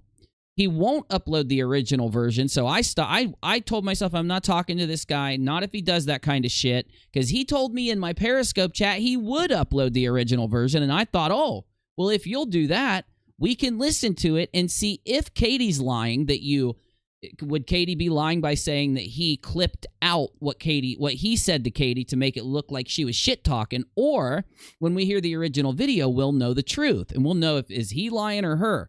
Well, she was fine with it being put out, the original interview. He went around saying he accidentally deleted it. Then it was that his hard drive crashed, and then it was this, and it was that. So that's what started with him. Now, he did admit in the beginning, yeah, I'm a troll. I like to create these drama situations, but I've changed. I don't think he's changed at all. That's my opinion. And I think what he did to Katie was dirty. I think he purposely set her up so that he could create a drama with her, so that he could find a reason to make a bunch of videos about her. So then the audience isn't going to say, dude, you literally make all these crazy videos insulting her all the time. You don't have a reason to. We're not going to support you. In my opinion, him setting it up to where he'd have this issue with Katie would make it to where he could convince his audience that they did have an issue. So that's what I've been told. Now, my experience, he did tell me, it's in one of my Periscope streams, that he would upload the full version of that interview, and then he made every excuse in the book about doing it. I don't trust him. I'll never trust him. And I don't care if you guys trust him or not. You wanted to know what happened. I'm not talking shit and telling you what really happened, backed up by my Periscope. And that's why I've drawn my opinion. I don't talk about him on stream. That's why I won't read out his name. I think he'd love it if I read out his name so that he'd probably do a stream about me, attacking me and saying all this crap, but he'd never admit to the fact he had the opportunity to prove that he didn't clip this interview to make it look like Katie was talking shit. He would have the opportunity to prove it to all of us. Why ever get rid of that opportunity? Why ever do that to yourself? It's insane. So there it is. That's all I can give you. Okay, all I have seen is petty annoyances or blatant lies which have been debunked. Example, the screenshot which is proven fake. Jemima, if only a lot of the people in here knew about that screenshot, knew about the other things that the creator did to Katie. He's just a nasty person, and he's just mad that she responded negatively to his penis talk. That's what he said it was. I want to say a quick thanks to Misha, our top, Rock-A-Lot, Torn Edge Designs, and Katie and the rest of the chat. I'll be taking off in a minute. Well, look, Alice in Chains Vault, I just want to say thanks for being here. You were really cool tonight, and I appreciate that. I just want to make sure you know it. Okay.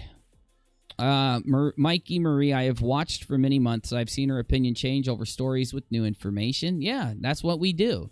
We're never going to get stories. I'm just going to talk my opinion.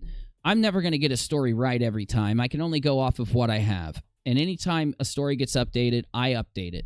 Even if I know I'm not going to get views. Even if I know it's going to be boring. Even if I know it sucks. If I have to update a story I've done, I do it. And I feel like the creators I hang out with do the same. I also feel like Creepshow and Nicholas do that. So I think that's just a commonality between YouTubers that do commentary. Oh, you're good, Alice. Dude, Alice in Chains, you're good. I like that band, too. I like them live better than I like their CDs, which is actually rare for me. Usually a band like that, I don't typically like them live. I usually like their CD better. It's the opposite with Alice in Chains for me. Anyone unbiased watching, Uni has actually been on the Katie story for over a year now. He knows what he's talking about, just saying. Thank you, MD. I've just been covering this as a YouTuber looking in. And throughout that, I ended up forming a friendship with Katie. It doesn't mean I'm biased, though. I would be biased if I was going to take anything that happened towards Katie and just try to make it a good thing. I don't do that at all, as you saw in the conversation that all three of us had with Charlie Gold and Katie. I didn't want to say Charlie's. I was about to say Charlie. I was about to say Charlie Silver. I'm an idiot. Charlie's going to hate me when she first met me if I'm not careful. Dude, I'm so glad Charlie came in. Charlie came in. Charlie kept it real. Charlie wasn't rude. Charlie said everything as kind as Charlie could while making sure that she was as real as possible. That is awesome shit right there. I'm telling you. Charlie helped out so much. And I think that Katie, if she talked to Charlie or other creators more, would realize, I think, what's going on, because I can only explain it in certain ways, you know.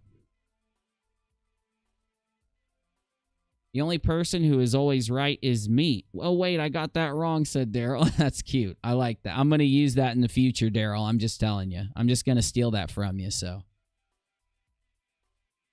Makeup Minion, Uni asked for examples, and I gave one. Well, listen, LB and everybody. I don't have any negative opinion of any of you. I don't know you, and I won't judge you.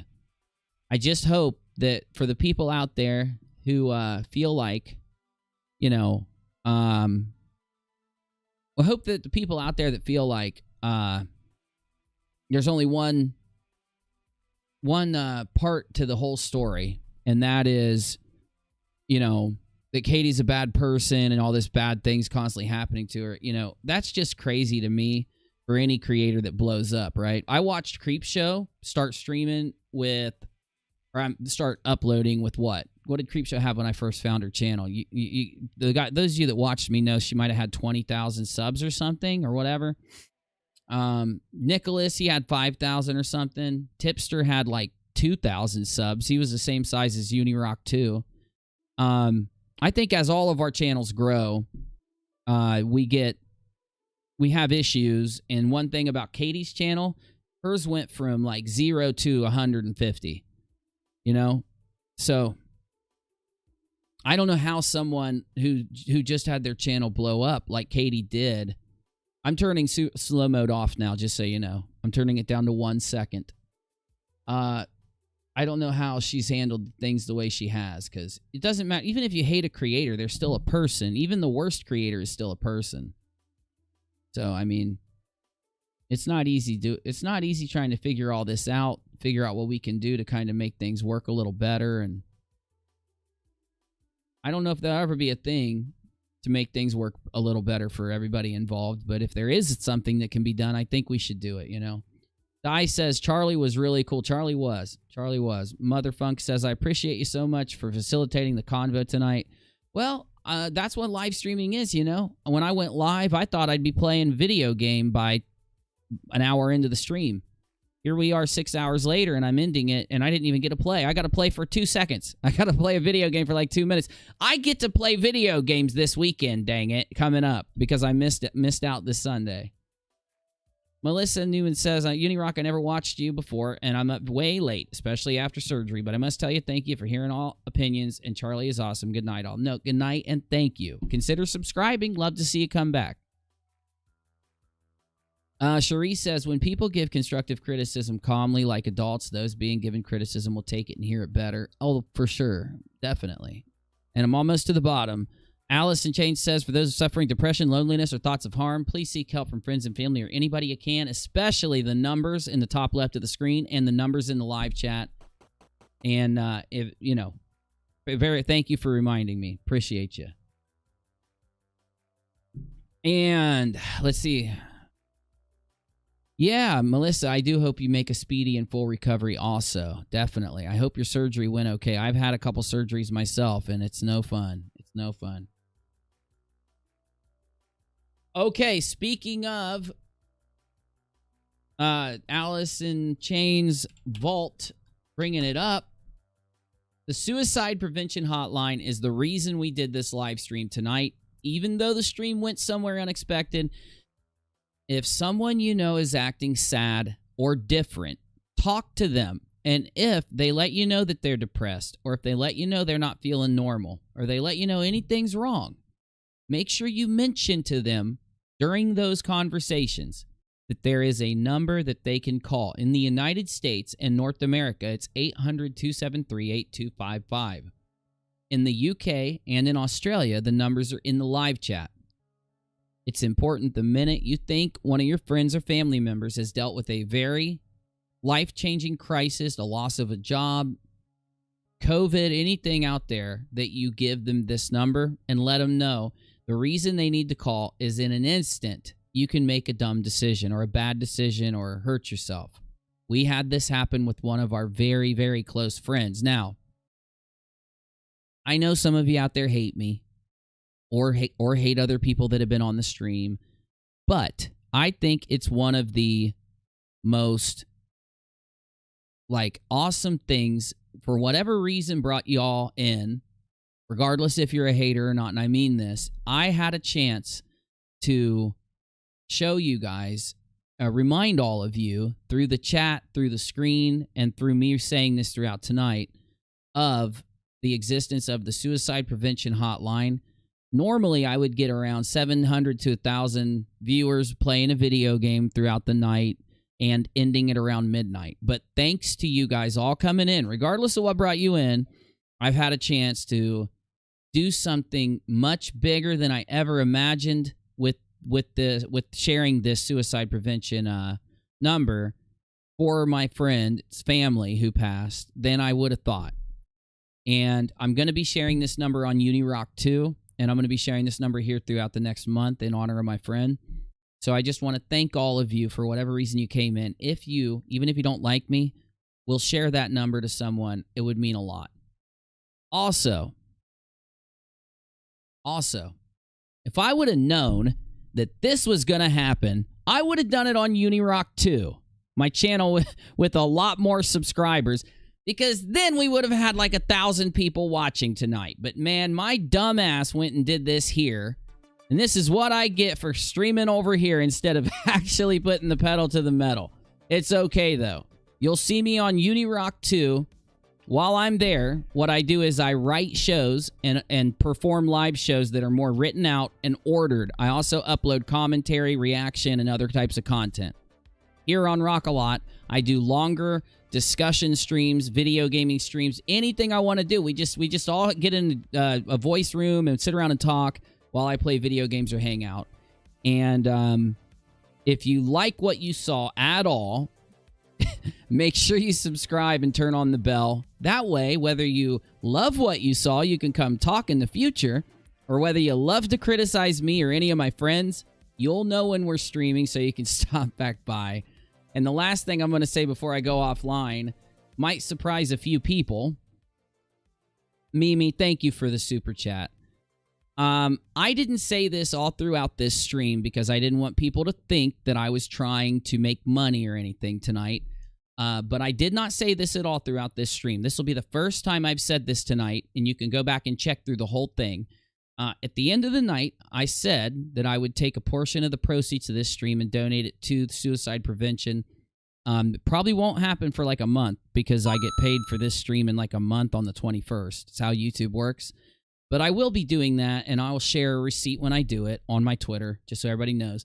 And no need to donate now. It's the end of the stream. I just wanted to make sure that you knew I wasn't inciting anybody to donate or anything like that, but that is happening. So thank you, Mimi. For anyone who did donate, there will be a portion going for that. And the last thing I'm going to say, I got distracted by Mimi's donation. Thank you to Creepshow and Nicholas Diorio and the other creators like Charlie Gold who came in tonight. I much appreciate their willingness to come in and type in the chat. I'm sorry that Creepshow got blocked for a little bit. I unblocked Creepshow.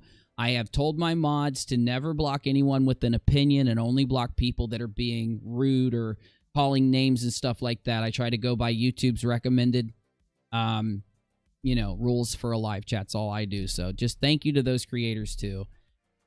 See you next time. Unirock out.